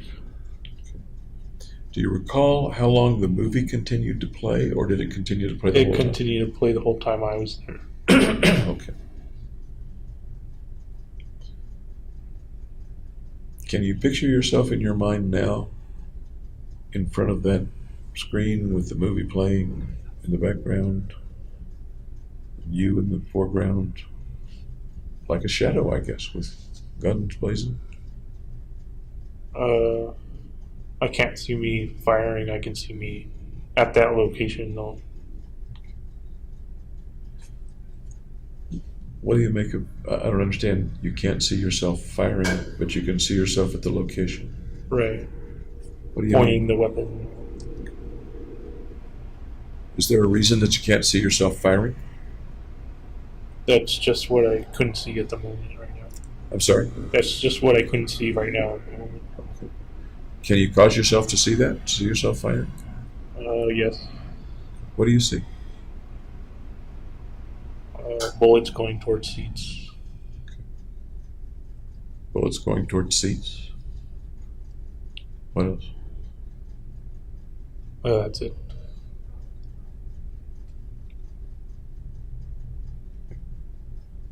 Are the bullets going toward anything else besides seats? No. People? All the people are hiding behind the seats. About 65 or 70 of them obviously went toward people, didn't they? So, yeah, I assume it went through the seats and hit them. Really? Really? Yeah. How many folks do you suppose were hit directly, and how many the bullets went through the seats and hit them?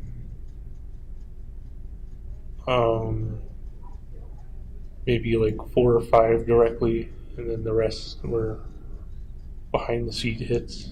Really? Okay. But I can't remember seeing it. Okay. The shotgun. You were shooting BB shot. Yeah. You think that would go through a theater sheet? A theater seat?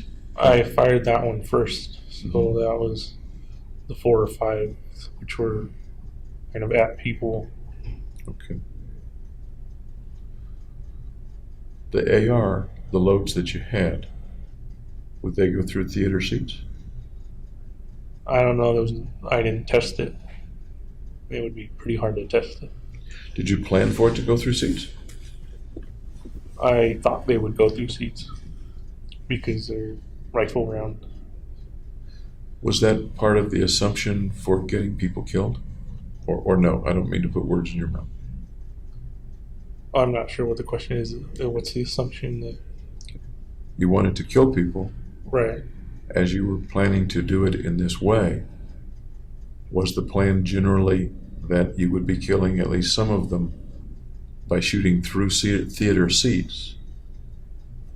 Or was that not particularly a thought beforehand? That didn't come around beforehand. How did you think they would be killed beforehand? Sitting in their seats. Thinking about it beforehand, did you think that some people would be running or hunkering down? Yes. That's why I left an exit route available so they don't fight. They can escape by running down the right aisleway. Okay. And what would happen then if they're running down the right aisleway? Well, I wound up shooting at them, but only a few tried it, I guess. But what you've just said is that part of the plan was that they would run down the exit aisleway to be shot. To escape. But the plan was that you would shoot them while they were running down the aisleway. Or do I misunderstand? No, the plan was to contain them so they wouldn't start running. But I'd left that aisleway because I was kind of blocking the left aisleway and the emergency exit. So the only exit would be that right aisleway. So why did you leave them that exit? Because it was far away from me. And they wouldn't attack me, come down and run and attack me. So the thought was they would go there rather than attack you. Right, they'd run away. Kind of a pressure valve, I guess. Yeah, pressure release valve. Let them. go Those, down that way. I'm sorry, go ahead. Let them go down that way so they don't attack where I am at. Okay. Those that did run that way, did you shoot at them or no? Yeah. Hit some of them? No, I don't believe As so. far I as- think there were 3 shots though that went through the wall and into Theater 8. Were you trying to? I didn't know it would do that. Were you trying to shoot them? Yes, I was aiming at them. Okay.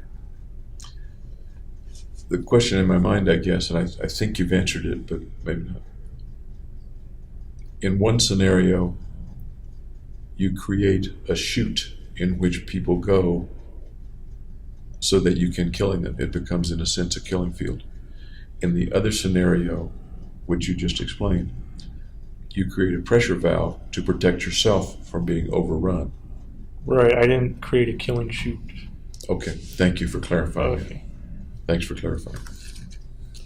Okay.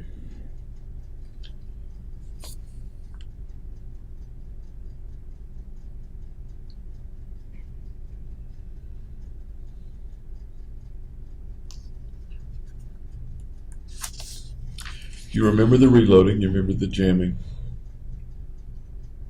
but you don't remember any noises over the music After the scream, no.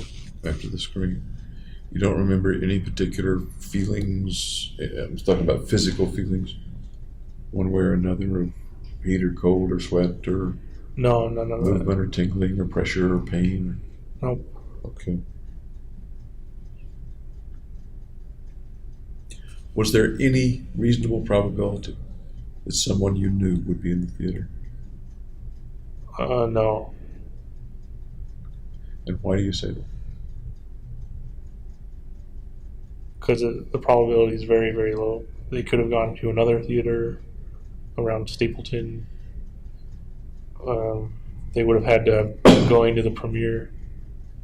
And they'd have to have been in Theater 9 instead of Theater 8 or Theater 10. Was this a theater that folks near you, folks from the campus, frequently went to, or was it pretty much out of the way for them, not a common No, theater? it was close enough that they could have gone to. Did you go to the movies very much? Or? I know you watched a lot of Netflix. Did you go out to the movies very much? When I was taking reconnaissance. Other times, did you go to theaters by yourself or with friends? to see movies? Sometimes, yeah. Ever accidentally see anybody you knew there? No, I'd usually go with somebody that I knew there. Ever accidentally see someone in the theater or around the concession stand that you happen to know? No. Okay.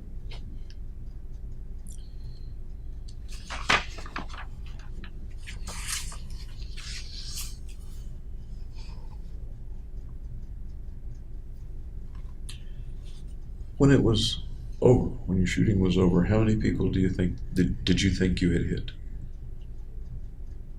I think I hit maybe 20 people and maybe killed only 3 people. So Sorry. I wasn't sure I'd actually killed anybody at that time until they said there were people deceased over the police radios. But at the time that you finished shooting and left the building, Yeah, I know that you didn't know for sure, but your impression was somebody's probably died. roughly 20 and 3. Yeah.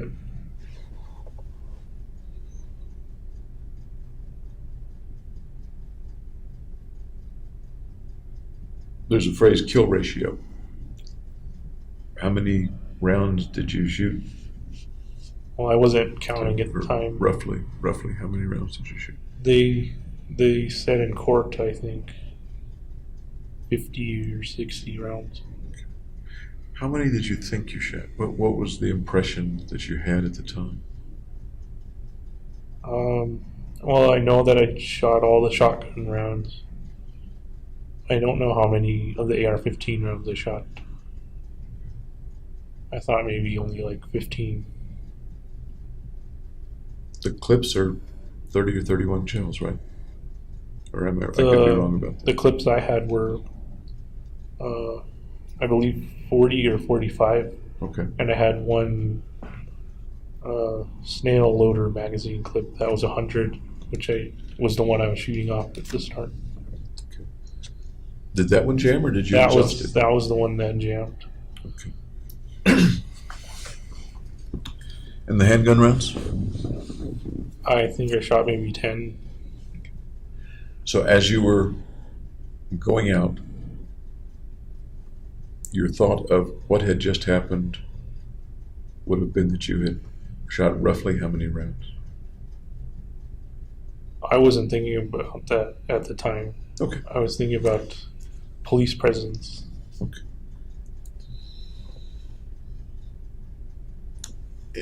There are lots of things I know that I missed asking about with that. Is there anything else about the experience inside the theater that sticks in your mind that you remember vividly? This one guy in the front row was smiling. Yep. I thought it was kind of odd that he was smiling. At what point was he smiling? When did you see This him? was when I was going to leave, going towards the exit, and just looked back and saw that he was smiling. What do you make of that? I think it's probably a stress reaction that he did. As far as you know, did you look alive? Yeah, he was alive and moving a little bit. Okay.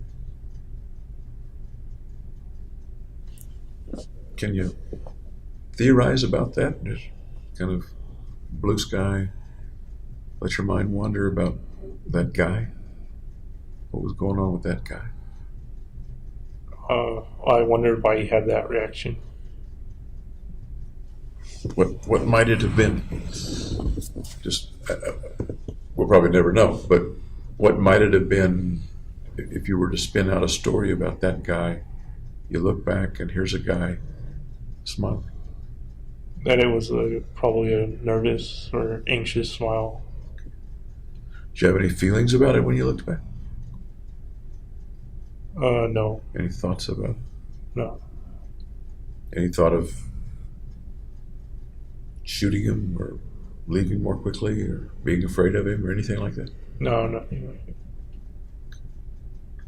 Did you have any usable rounds, any usable weapons when you left? Or was everything either empty or jammed? The handgun, I had probably 100 or 100 to 200 rounds maybe left. In your jacket? And that wasn't jammed. Yeah, in my belt and In your belt? in the ballistic vest, there were also a couple. The clip that was in the weapon, was it emptied as far as you recall? It wasn't emptied. No. So you could have kept shooting. Yes. Why do you suppose you didn't? I wanted to fix the AR-15. Okay. Is that why you were leaving at the time? Was to go out and fix the AR?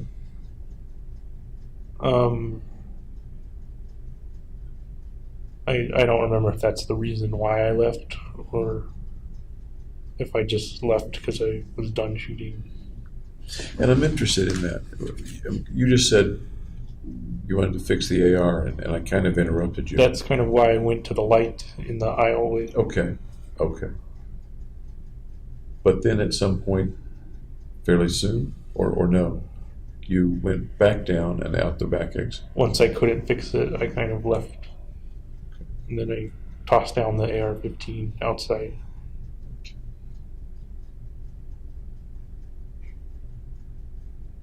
You said, actually you said it yesterday as well, that your leaving may have been just that you were done. Yeah, I guess I'd shot enough rounds or whatever. You go outside, you go through that door. Has anyone else gone through the door in front of you? Yes, there were the 4 people carrying the one wounded guy. They carried him pretty far away from the back exit. So what do you see, and what happens as you're going out through the very back exit? I see a car parked along the road that looks like a police car with their headlights on. So I kind of figured the police were already there. So I went back towards my car and opened the door. And then I saw 2 more police kind of towards the left. Okay. As you went to your car, did you see anything on the ground or anything around you? Was there anything? There were some small blood smears. Okay. At what point did you take off your gas mask? The officers removed those. So at the point we're now talking about, you're going out toward your car, you still have the gas mask on. Correct. So you're toward your car. There are a couple of officers. The way you indicated, they were on your left. Yeah, towards the emergency exit of Theater 8. And what are you doing at this particular point? You open the door to your car, you said. And then I just stand there and watch them. When you opened your car door, did the dome light come on? The what light? The light inside the car? When you open a car door, a light comes on, usually. Right. Usually. I don't remember if it did or not. Do you remember fixing it so that it wouldn't or not? What do you mean fixing it? You can usually make it so that when you open the car door, the light comes on, or make it so that when you open the car door, it doesn't come on. I don't remember. Oh. Okay. So you open the door and you're standing there. What happens then? I take off my belt and put the handgun on the top of the car. And then the police officers come towards me and I put my hands up and surrender. Did you put your hands up before they told you to or asked you to? Before, yeah. Okay. What were you thinking then? What was your thought? What was your feeling They then? wouldn't shoot me because I was surrendering. Why did you think they wouldn't shoot you?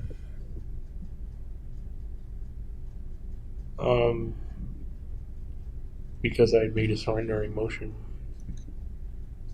If anyone in the theater had made a surrendering motion, would you have shot that person? I don't know, and I don't know if any of them did or not. And it's a hypothetical situation. Yeah. But you described yourself when you're on the, let's say, victim end of expecting not to be shot. I didn't know if I would be shot or not. Okay, fair enough. So you put your arms up. What happens then? Then they tell me to show the hands. So I take my gloves off and show the hands. And then get down on the ground. And then they handcuff me on the back. Did they handle you pretty roughly or not? Or how did that go? It didn't seem that rough. It seemed like they were just doing their job. Okay.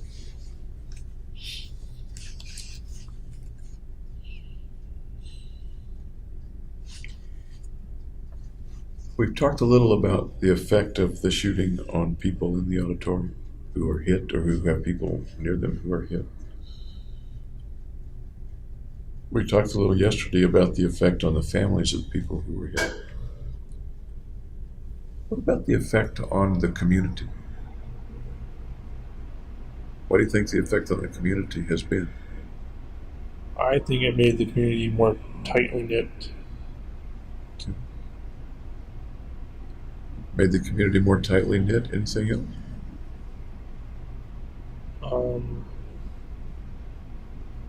No. Before the event, before you got there, was there any plan to affect the community in some way, as well as to affect the people in the theater? No, I wasn't considering the community. Were you considering how you might be remembered? No, I was just occupied with getting it done. Okay. You made a notebook that has to do with how you'd be remembered, among other reasons. Right. You took selfies that had to do pretty specifically with how you'd be remembered. Right. I don't think people were going to remember me for any other reason. Is it important to you to be remembered?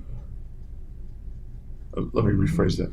At the time, was it important to James Holmes to be remembered? I don't know if I came up with that at the time, or if I analyzed what all the pictures meant. And analyzing is probably not what most folks would do anyway, but the behavior, the thing that you did, what you've said to me is that your reason for doing it was so you would be remembered in a certain way. So people would see the picture, for example, with the pictures, and infer certain things about James Holmes, and that's how that would affect how he was remembered. And I guess I think they remember me as a bad guy.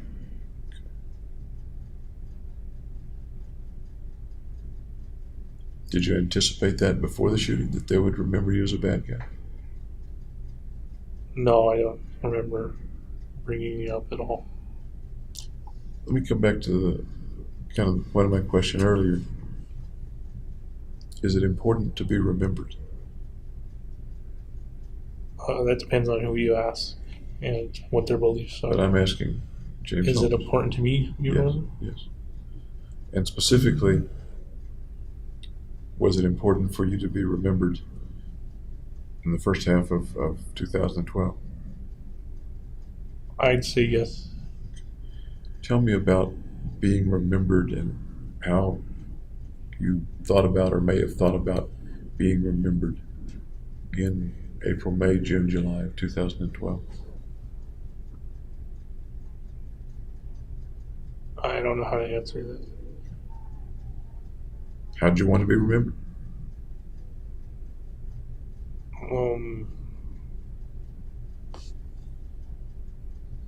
I don't remember that being a reason at the time. A reason for what? A reason for doing the shooting was to be remembered. I don't remember that at the time of the shooting, that being a factor coming into play. Okay. But it had to do with the selfies, or at least considering sending the selfies to the New York Times. I know you didn't do it, but the consideration of sending. It's kind of a reason behind why I did that what didn't surface consciously. How, at that time, do you think you would have wanted to be remembered?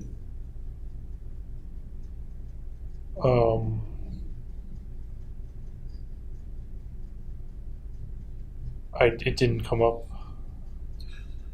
But thinking about it now, thinking about what James was like 2011, 2012,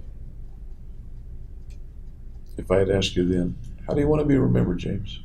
What do you suppose would have come As to a mind? good person. Okay. What else? For my achievements, Achievements like? like successful graduate degree, good in high school, that kind of thing. As you moved toward the mission, and the mission becomes a bigger and bigger part of your life over months or weeks anyway, do you see any difference in the way you might want to be remembered, or the way you're going to end up being remembered? Yeah, I would be remembered in a poor light. Poor light is one adjective, I guess, or adverb, whatever it is. How about some others, some other descriptors of how you end up being remembered? As mentally ill, or different from the norm. How else?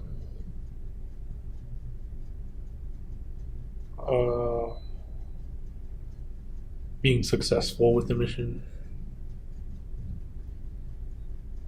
I don't know. How else? I don't think there were any other ones. Before the mission, I think you used the word successful, but maybe you didn't use that word.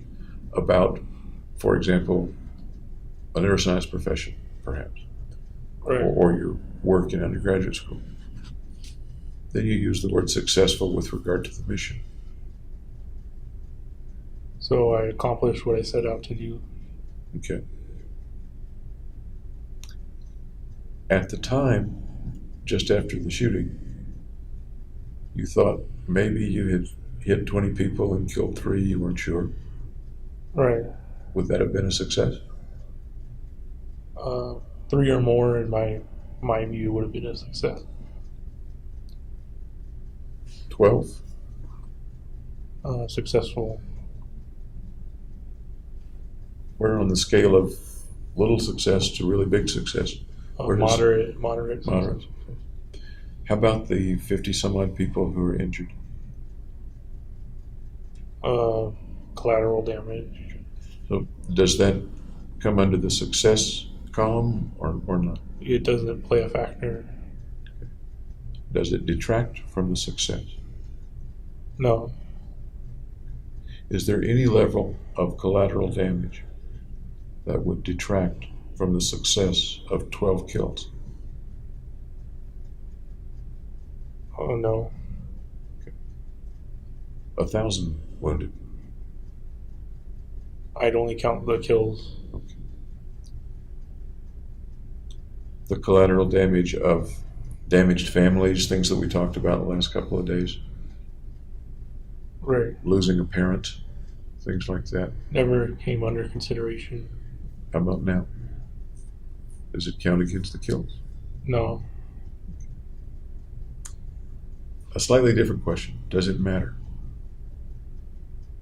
Does what matter? All the collateral damage. Yes. How does it matter?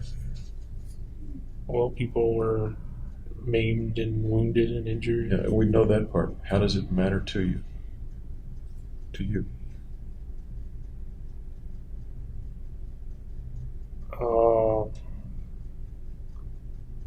Well, it's not good.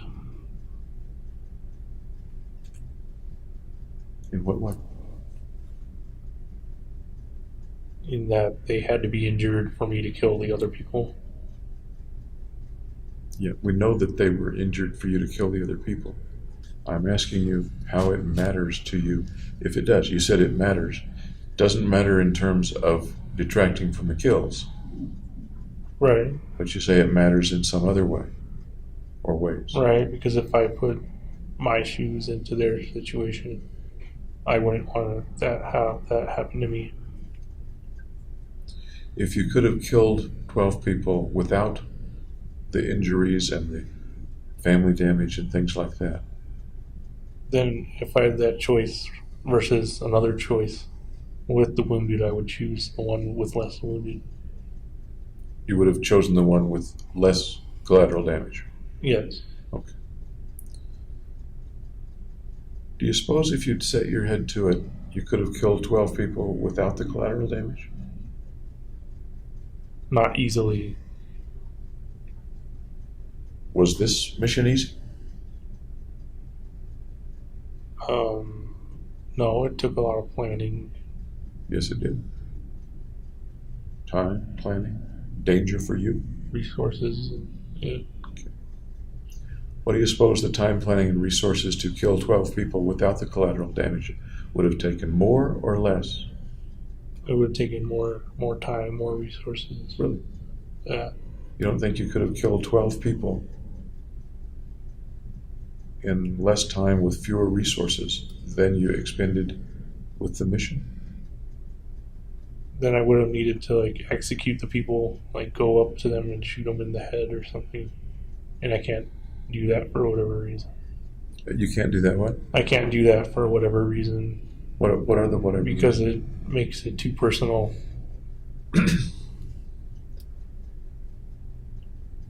Some of the people in the theater were pretty close.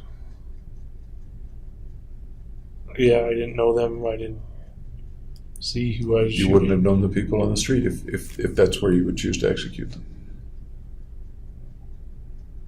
Right, but I would be executing individuals instead of a crowd. You weren't executing individuals in the theater? No, I was just aiming at the crowd.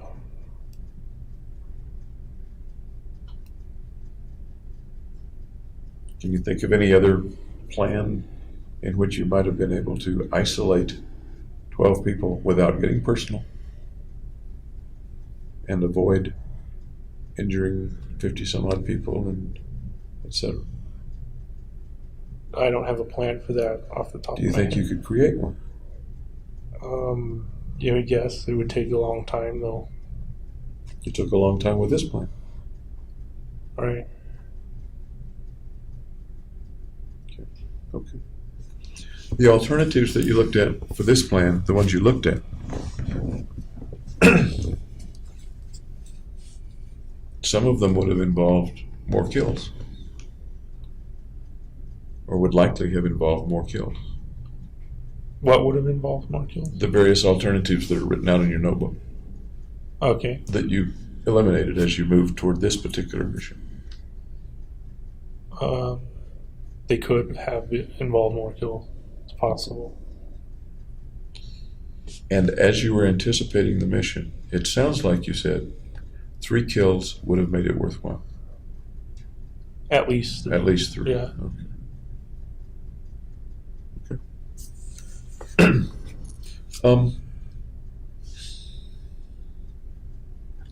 Were there any other intended or unintended effects of the mission, the actual shooting event in the theater? Anything else relevant or important that was intended or unintended that you can think of? No. Damage to the theater? I'd say that's minor when compared to wounding people and killing people. How about the effect of your being arrested? It prevents me from killing other people. Tell me about that. Is that a good effect or a bad effect or a neutral effect or a planned effect? It's just the result. Intentional or unintentional? It was not my intentions to be locked up, no. Really?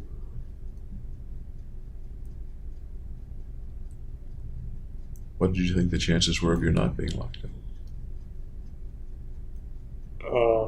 Very slim. So I knew I was going to be locked up, but that doesn't mean I wanted to be locked up. That kind of begs the question, so why did you do something that would make it virtually certain you'd be locked up or killed? That's just the price you have to pay for completing the mission. And the benefit of completing the mission is? Increasing my self-worth. As I think about it in my simple mind, I think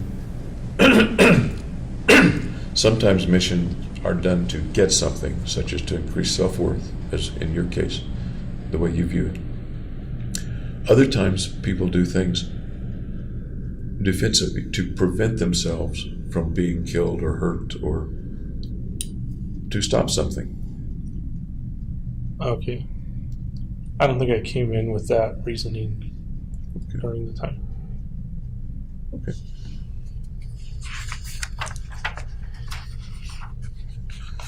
Let's talk a little about the arrest. You've never been arrested before. What was it like being arrested? Pretty much what you see on TV, kind of. But what was it personally like for you?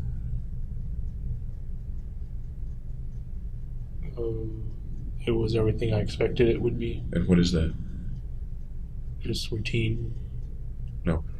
What was your personal experience with being arrested?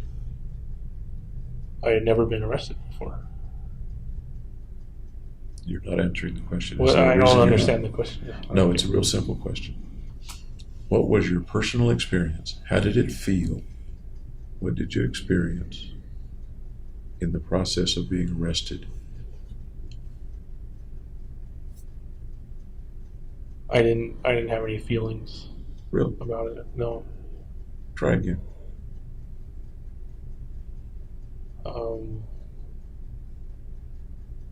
I just kind of felt it was something that was going to be done.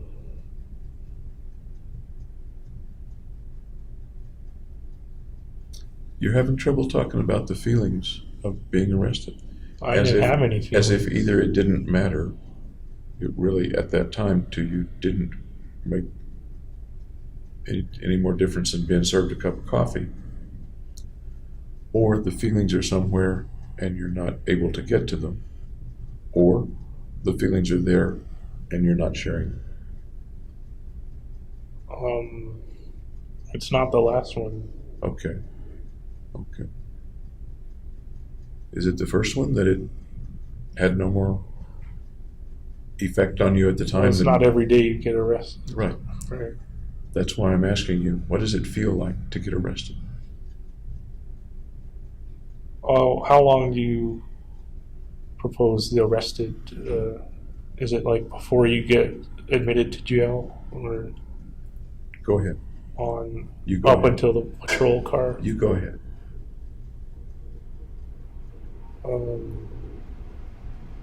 It was just expected that they handcuff me and put me in the back of the patrol car. There were no surprises. What did it feel like to have the handcuffs close around your wrist? They were pretty tight, so it hurt. There's a feeling. There's an experience. Tell me more about that experience from the time the officers put the handcuffs on. Well, it was uncomfortable.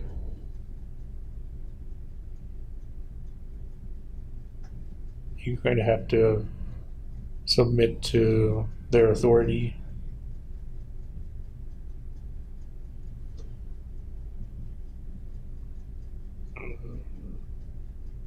That's about it. Are you accustomed to submitting to other people's authority or not? Yeah, you work for your boss, your advisor, your professors.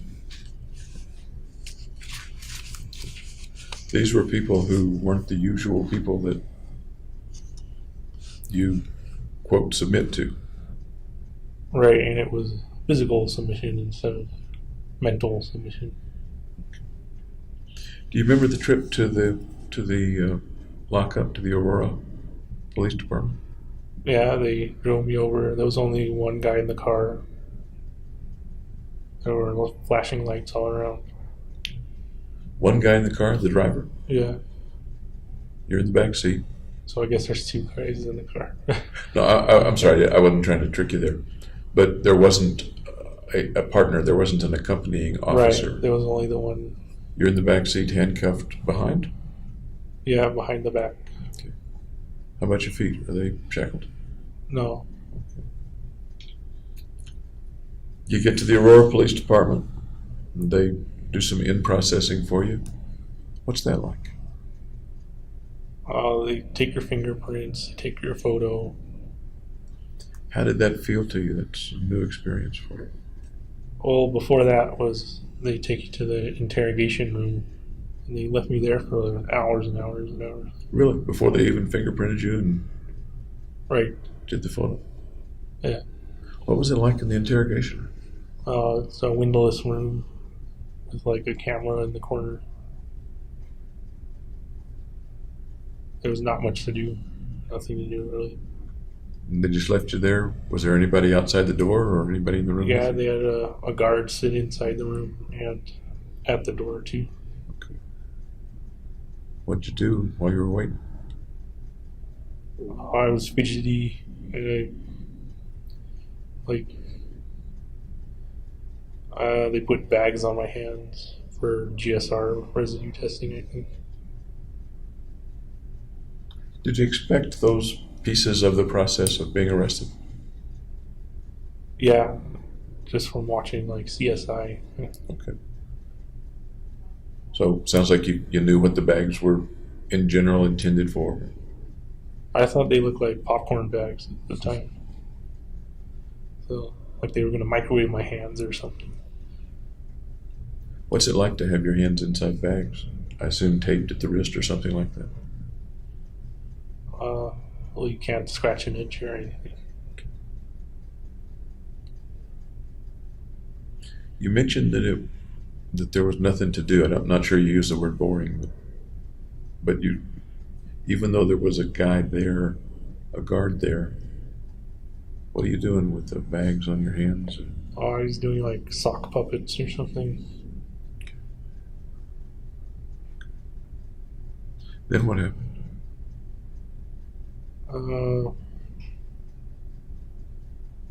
Then they took me down to booking and did all the fingerprinting, strip search, all that stuff. Did anybody come in to try to interrogate you before you went to booking? Yeah, 2 detectives. I said I wanted a lawyer after they said the Miranda rights.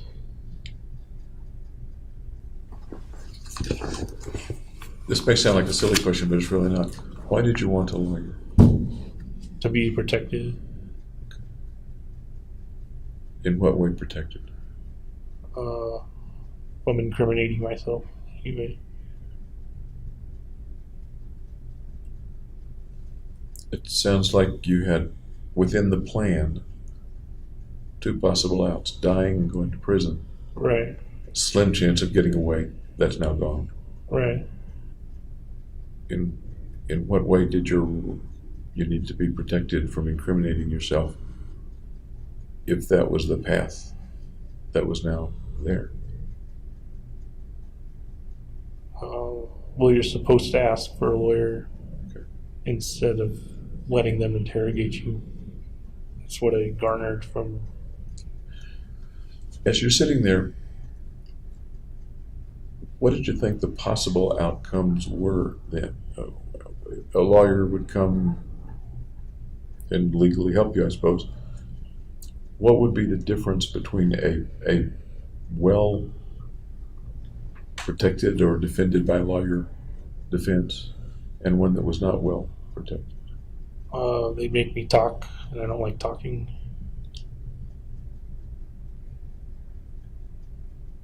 They make me talk and I don't like talking. Right? They'd interrogate me. Okay. Did you eventually get interrogated anyway? Yes. Okay. Okay. Okay. They denied my lawyer to come in, even though he was there at the jail. Was that the time they were asking about the apartment? They were asking about, bombs. Okay. That's a kind of a special kind of interrogation, I guess. It has to do with your apartment and with the danger from the bombs and incendiary things. Right.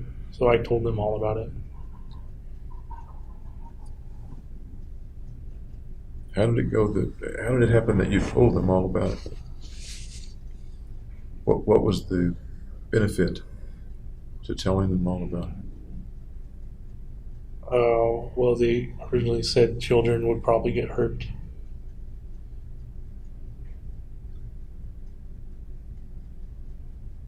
And that, how did that change, if it did, the view that you didn't want to talk?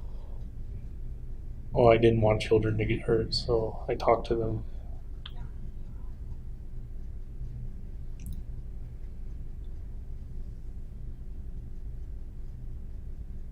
Sounds like you were pretty cooperative in telling them about the apartment. Yeah. Is that fair to say? Yeah. Okay.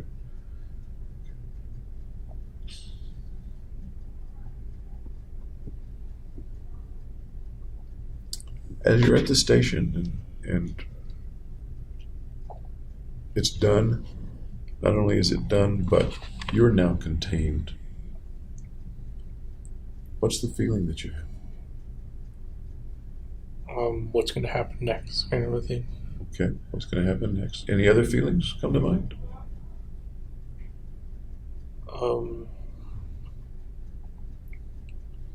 Just that feeling that it's finished. Okay. Was there anything else? You said finished. Can you think of anything else that needed doing? No.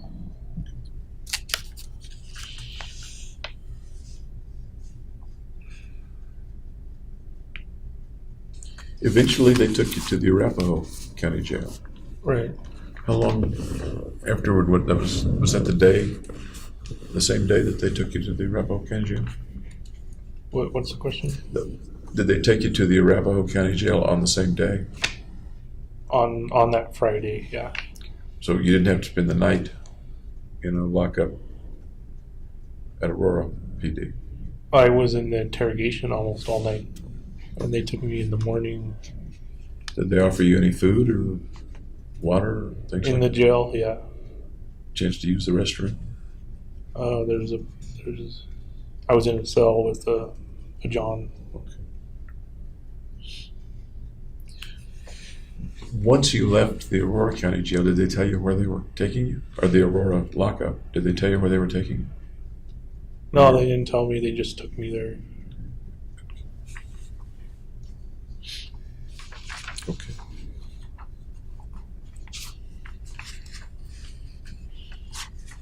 What was it like to go to court? You've been in court several times. What was it like the first time, for example? Oh, I don't remember what. I think I was just trying to pay attention.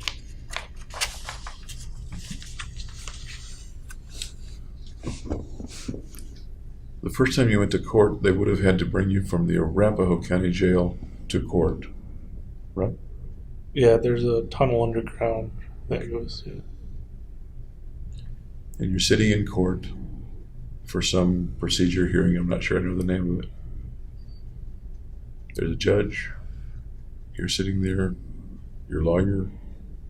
What do you remember about that event? I don't remember anything from it. Do you remember the judge talking? I know he talked. I don't remember what he talked about. Okay. Do you remember your lawyer talking with you? No. Do you remember your lawyer talking with you in the room where lawyers talk with defendants? There's a little room. I think it's the same place where you met with your folks. Do I remember my first lawyer's visit? Is it? That's a better way to put it. Thank you. Yeah. And I told him about the notebook. So they tried to see if they could recover that. And You told him about the notebook, that you've mailed the notebook? yes. Anything else? I'm not trying to get into your legal strategy at all. But, I told him I love my parents, okay. my family. So you remember a little bit about that meeting, it sounds like. Yeah. Okay. Fairly soon thereafter, you were in court. Right. Remember anything about being in court? No. What the room looked like? It's the same room that I've been in. Okay, what does the room look like? What's it look like? It's hard to describe it.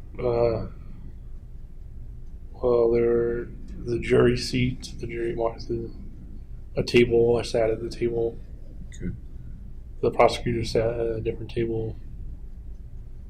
Did it make you nervous to be in court? I don't think so. No. You've got somebody up there, the judge, that's...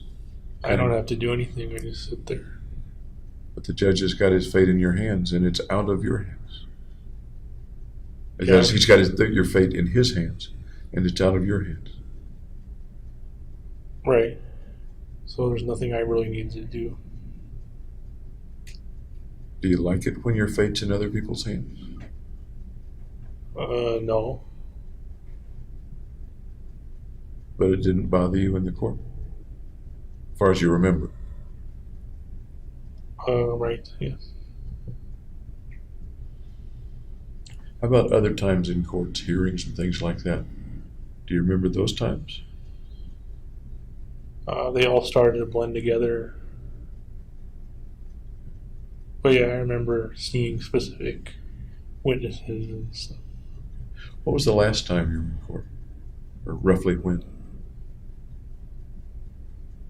Maybe 2 weeks ago, I think. Do you remember what was being talked about in that hearing or that event? Yeah, they were asking professional witnesses or professional experts on their procedures and qualifications. Okay. So firearms and tool marks specialists, gunshot residue specialists. Okay. Of course, that's much more recent, and it's as you are today, not necessarily as you were 2 years ago. I'm real interested in how you perceived things in court 2 years ago, or 18 months ago.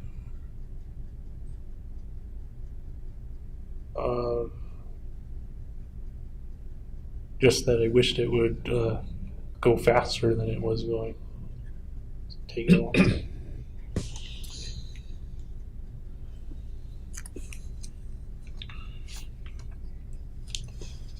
Once you got to Arapahoe jail, Dr. Woodcock saw you there, I think, right? Yeah. Do you remember Dr. Sather? Yes, I think he was the treating psychiatrist of the jail, maybe. That may be Dr. Mosier. That's Dr. Mosier, yeah. Dr. Sather, no, I don't remember. Okay. Tell me about Dr. Mosier. What's your experience early on with Dr. Mosier, if you remember? He just asked if I was having side effects with the medications. Were there medications early on?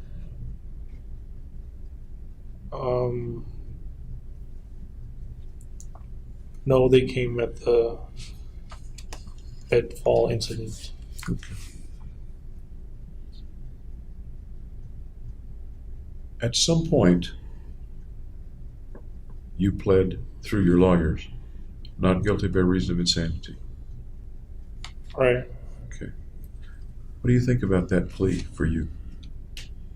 I think it's really the only plea available.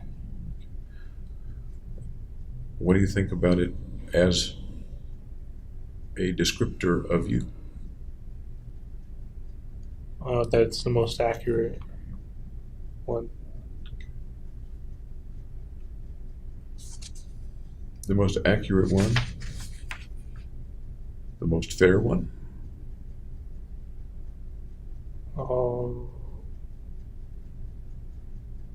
Fair compared to. I'm not sure about that word. However you want to interpret it. I'm a shrink, remember? I get to ask open-ended.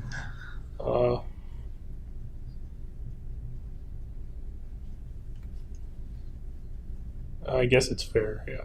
Okay. What are the possible pleas that you have or had available to you? Do you know? You could plead guilty.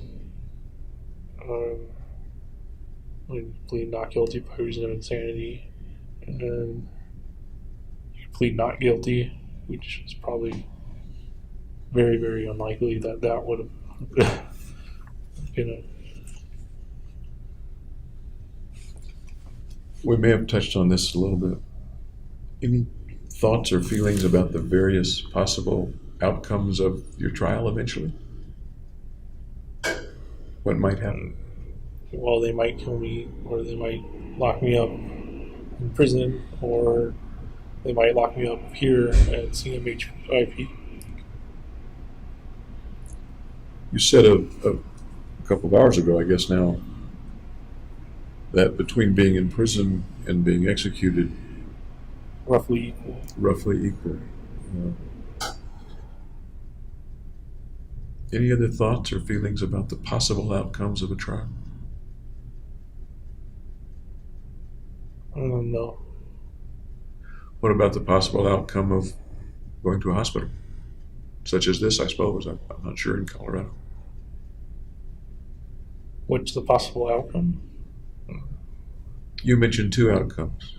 Being executed, to use your phrase, being killed. Yes. The second was going to prison. And you mentioned the third, Yeah. going to a hospital. Right. Okay. What do you think about that outcome, that possible outcome? It's possible. Good, bad, indifferent, fair, not fair, likely, not likely.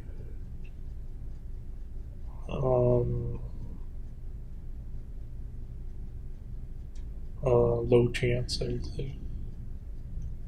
If it were to happen, good, bad, indifferent, better than prison, worse than prison, better than execution, worse than execution. Well, it's better food at least. We do know that, don't we? Yeah. Anything else that would make it better or worse? Or about the same? It seems pretty similar to jail, but this is a special situation they have me in. One of the things I seem to notice is that at jail, almost no one talks to you. All right, they'll talk when they serve dinner, basically, just like hellos and kind of thing. If you were to talk to them, do you think they'd talk to you more or not? Oh yeah, I think they're open to communication. Here, people talk to you a lot. There's not much else to do, I guess. Yeah, they talk a lot, so that's a downside for me. That's a downside Yeah. for you. So the fact that this is a little more, slightly different word, a little more social place, is a downside for you? Is that what you Yeah. would say or not what you would say? Yeah, it's fair to say. Okay.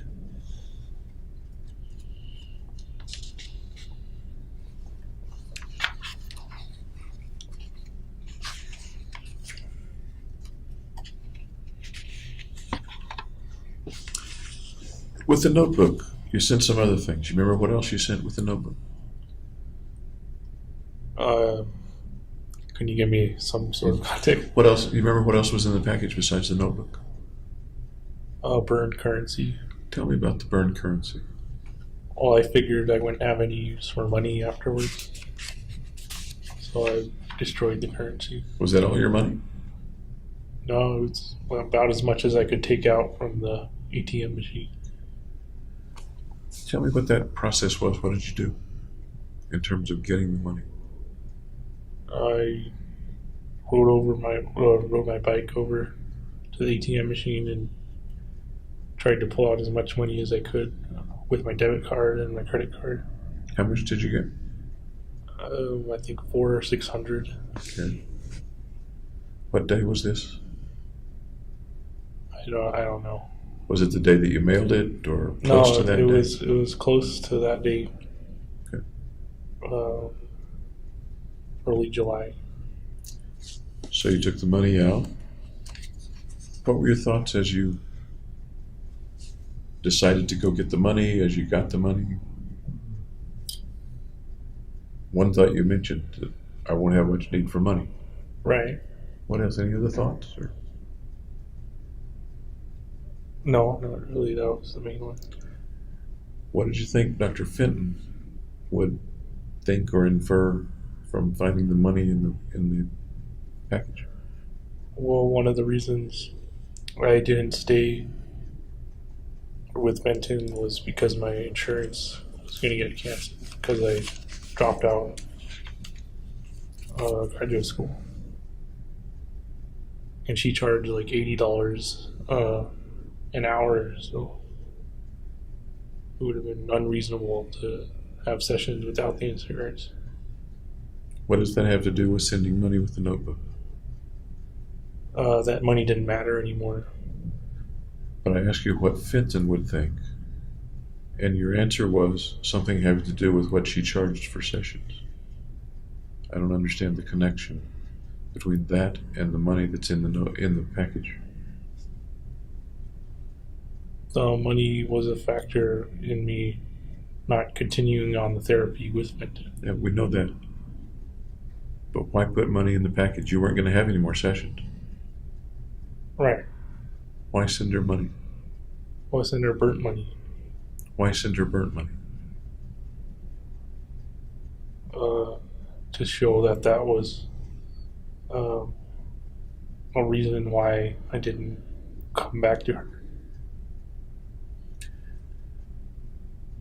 At the time, did you expect that she would put all that together? Because it's very confusing to me. At the time, I don't know what I was thinking.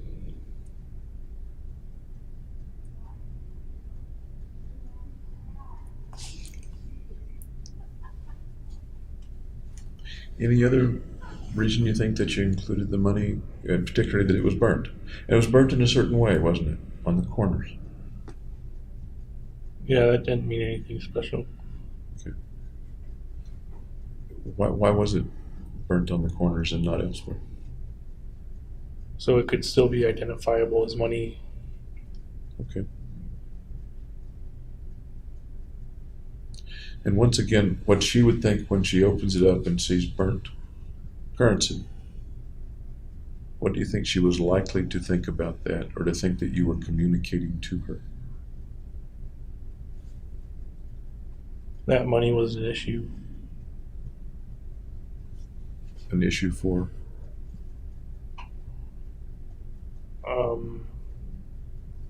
For the shooting. That money was an issue for the shooting? Yeah. That's what you just... I don't understand.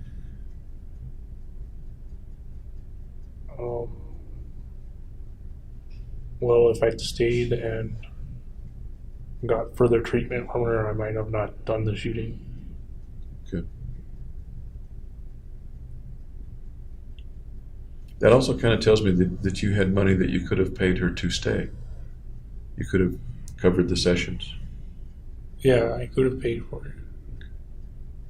At the time, the thing you said to them, to her and Feinstein, were that you were no longer a student, so the sessions wouldn't be covered.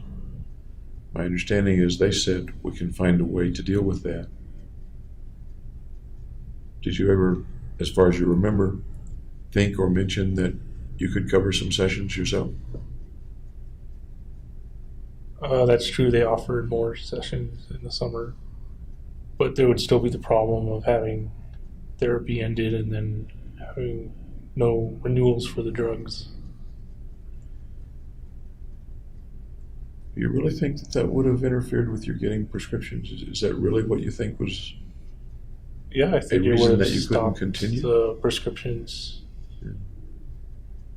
That's not what they were telling you, though, was it? They were telling you that they could continue the prescriptions and continue the visits. Up until the insurance was out. And you had lots of money in the bank. Right. And your folks had money. Yeah.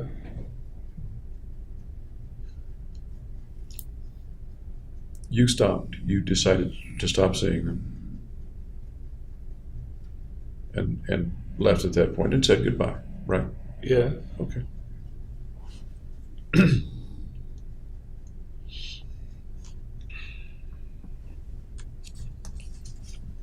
I want to move to something else that won't take very long, but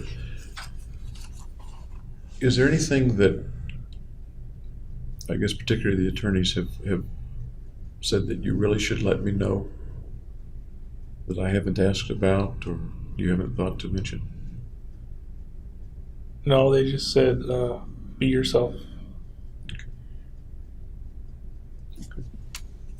Can you think of anything that I ought to be asking about, but I'm not asking about? No. Anything that you'd like to share with me that you haven't shared with me? Nope. Okay. May I take your pulse again? Okay. Thank you.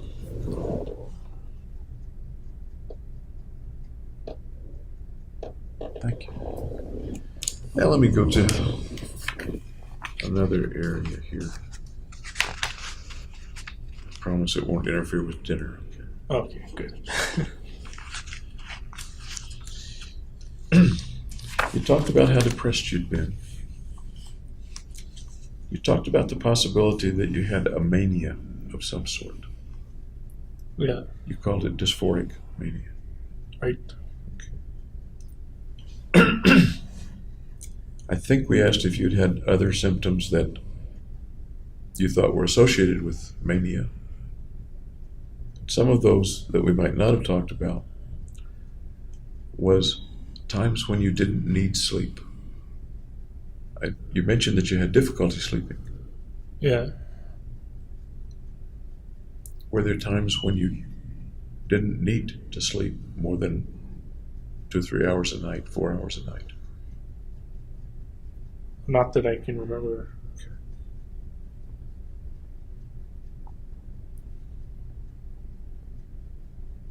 Times when you went out and bought lots of things that you didn't need. Spending sprees, if you will. Major spending sprees. Yeah, on all the weapons and armor and stuff. You've described a purpose for those things. Right, so I didn't need them. Okay. It's not like they piled up in your apartment in unopened boxes or something. They served their purpose, it sounds like. Yeah. Anything else that you spent a lot of money on in the 5 or 6 months of early 2012? No, not really.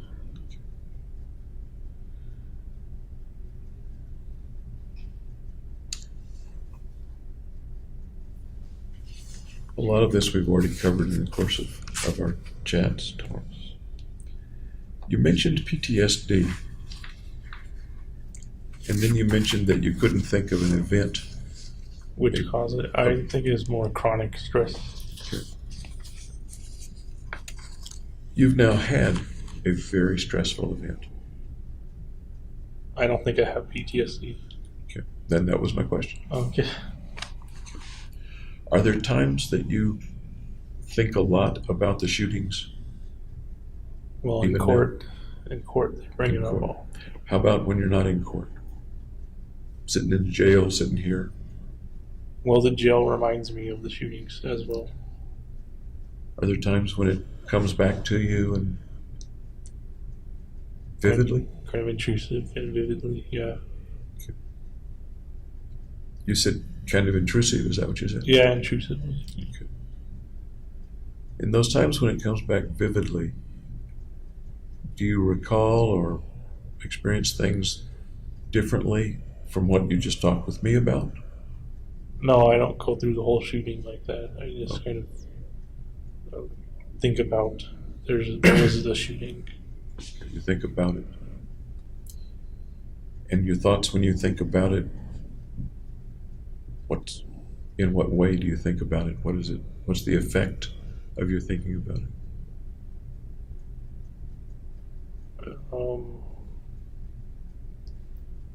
I don't know.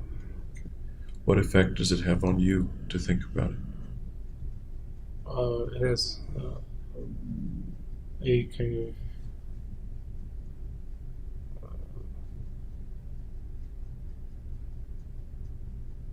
of distraction, kind of a distracting effect. Distracting? So it distracts me from sitting alone in my cell. Okay. Something to distract you. Any other effect it has on you? No, I don't think so. Distracting when you're sitting alone sounds a little like that might be a good effect, something that would pass the time for you. But I may be misunderstanding that. Am I misunderstanding? It does pass the time, but I wouldn't say it was a positive thing. Okay. All right. Your reaction when the thoughts come up then is what?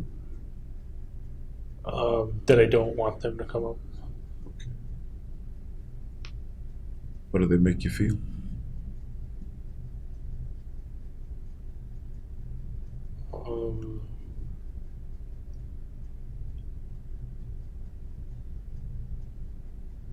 I don't know.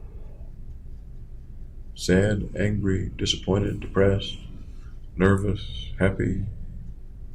I guess they don't make me feel anything. Okay. Are there times that they come back so vividly that it's almost like reliving them?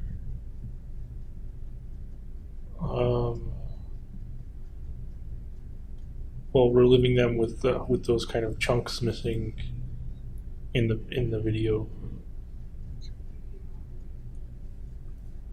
At any time in your 2 years in jail, have they come back so vividly that you could hear or feel or see? No. Okay. Okay.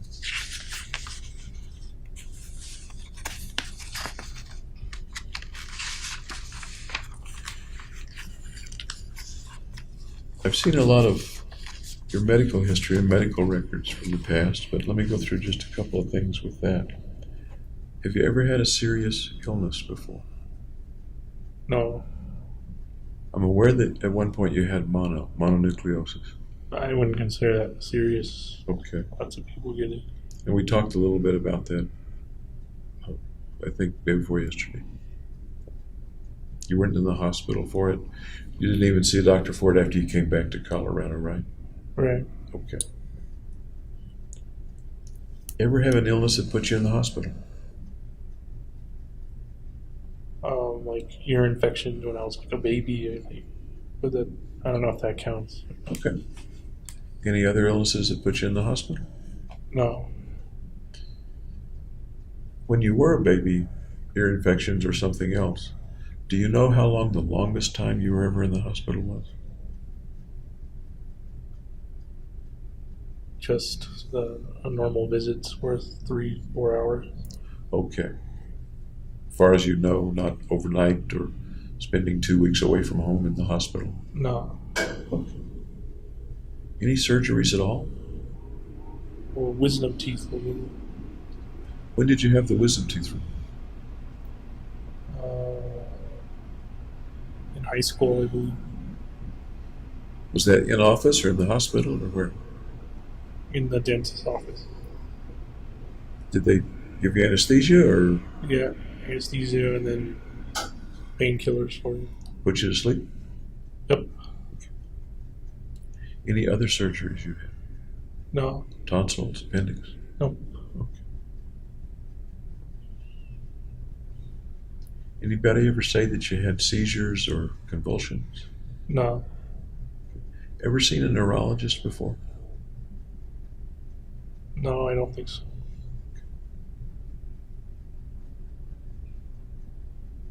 You've had some medical exams in addition to the psychiatric, psychological exams. Within the medical exam, there are neurological tests. Right. Okay. As far as you know, those have never been particularly abnormal. Nobody's ever told you that they were abnormal. The results, you mean? Yes. Well, they say it shows strong signs of depression, Okay. and moderate psychotic symptoms. And who is it that says that? The person who gives me the test, When did somebody tell you that? well, just earlier today, Dr. Gray said that. Okay. So he communicated that to you about some tests, about the test that you took? The depression, at least, yeah. Okay. How about the psychosis? Did he communicate that to you? No, he didn't mention it. Okay. Where did you get that? From the last time they administered the test, I think he said that. So someone talked with you about that as a result Of the test. of the psychological test. Okay. Okay. When the falling episode took place, you had lots of tests at the hospital. I don't remember them. Really? Yeah. Okay. You don't remember? You remember being at Denver Health at all? Yes, yeah. I remember them putting me in an ambulance and sending me over. But you don't remember particular tests or CAT scans or whatever they did there? I remember them wheeling the cart over, but I don't remember having the test performed. Okay. Any other childhood diseases that you remember having? Or that your mom has said that you had, or somebody told you you had? Chicken pox, I think. Oh, serious? No. Serious childhood disease?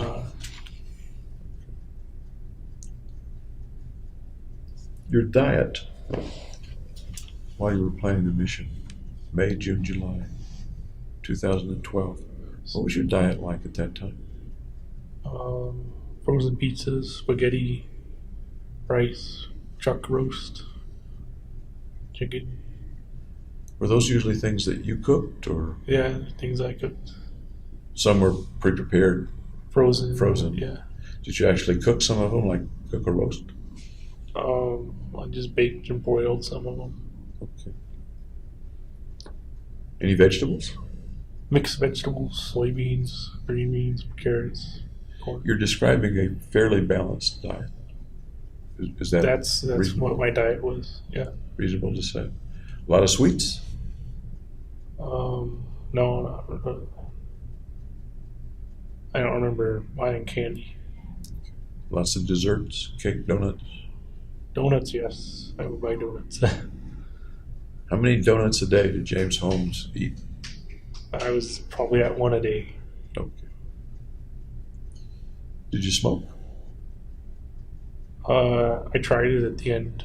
Cigarillos. About when? Maybe like a week or 2 weeks before. Did you regularly smoke anything? No. Tobacco, weed, No. any non-prescribed drugs? No. Meth, No. weed, anything? Okay. How about your caffeine intake? Low, I would say, compared to most people these days. Okay. And you know basically what we're talking about. Coffee, Regular coffee. sodas. Certain teas, energy drinks? No, I didn't drink any. Really? No. Even when you were preparing? And Nope. I drank some in undergraduate, but never in graduate school. okay.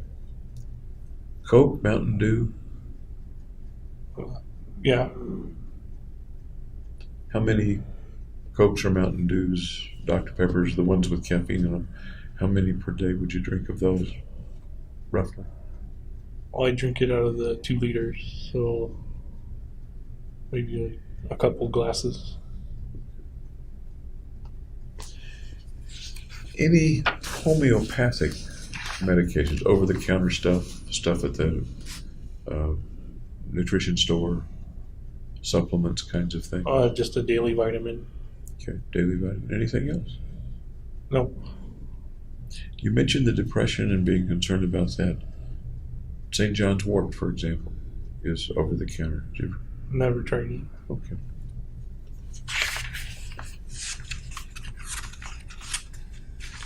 Okay. I think we're at the end of my part for now. Alright. I'm not certain what else is going to happen here, but we're at the end of my part. Any questions that you would like to ask me? Nope. Not a one? No, we talked about a lot. I'm sorry? We talked about a lot already. Yes, we have. Any questions about what my role, my job is? We talked about the first day, but we haven't talked about it since. No. Okay. All right. I will wish you what I wish everybody I talk with, and that's that I hope whatever happens is fair. Alright. Okay. Thank you for spending time and working with me. Okay.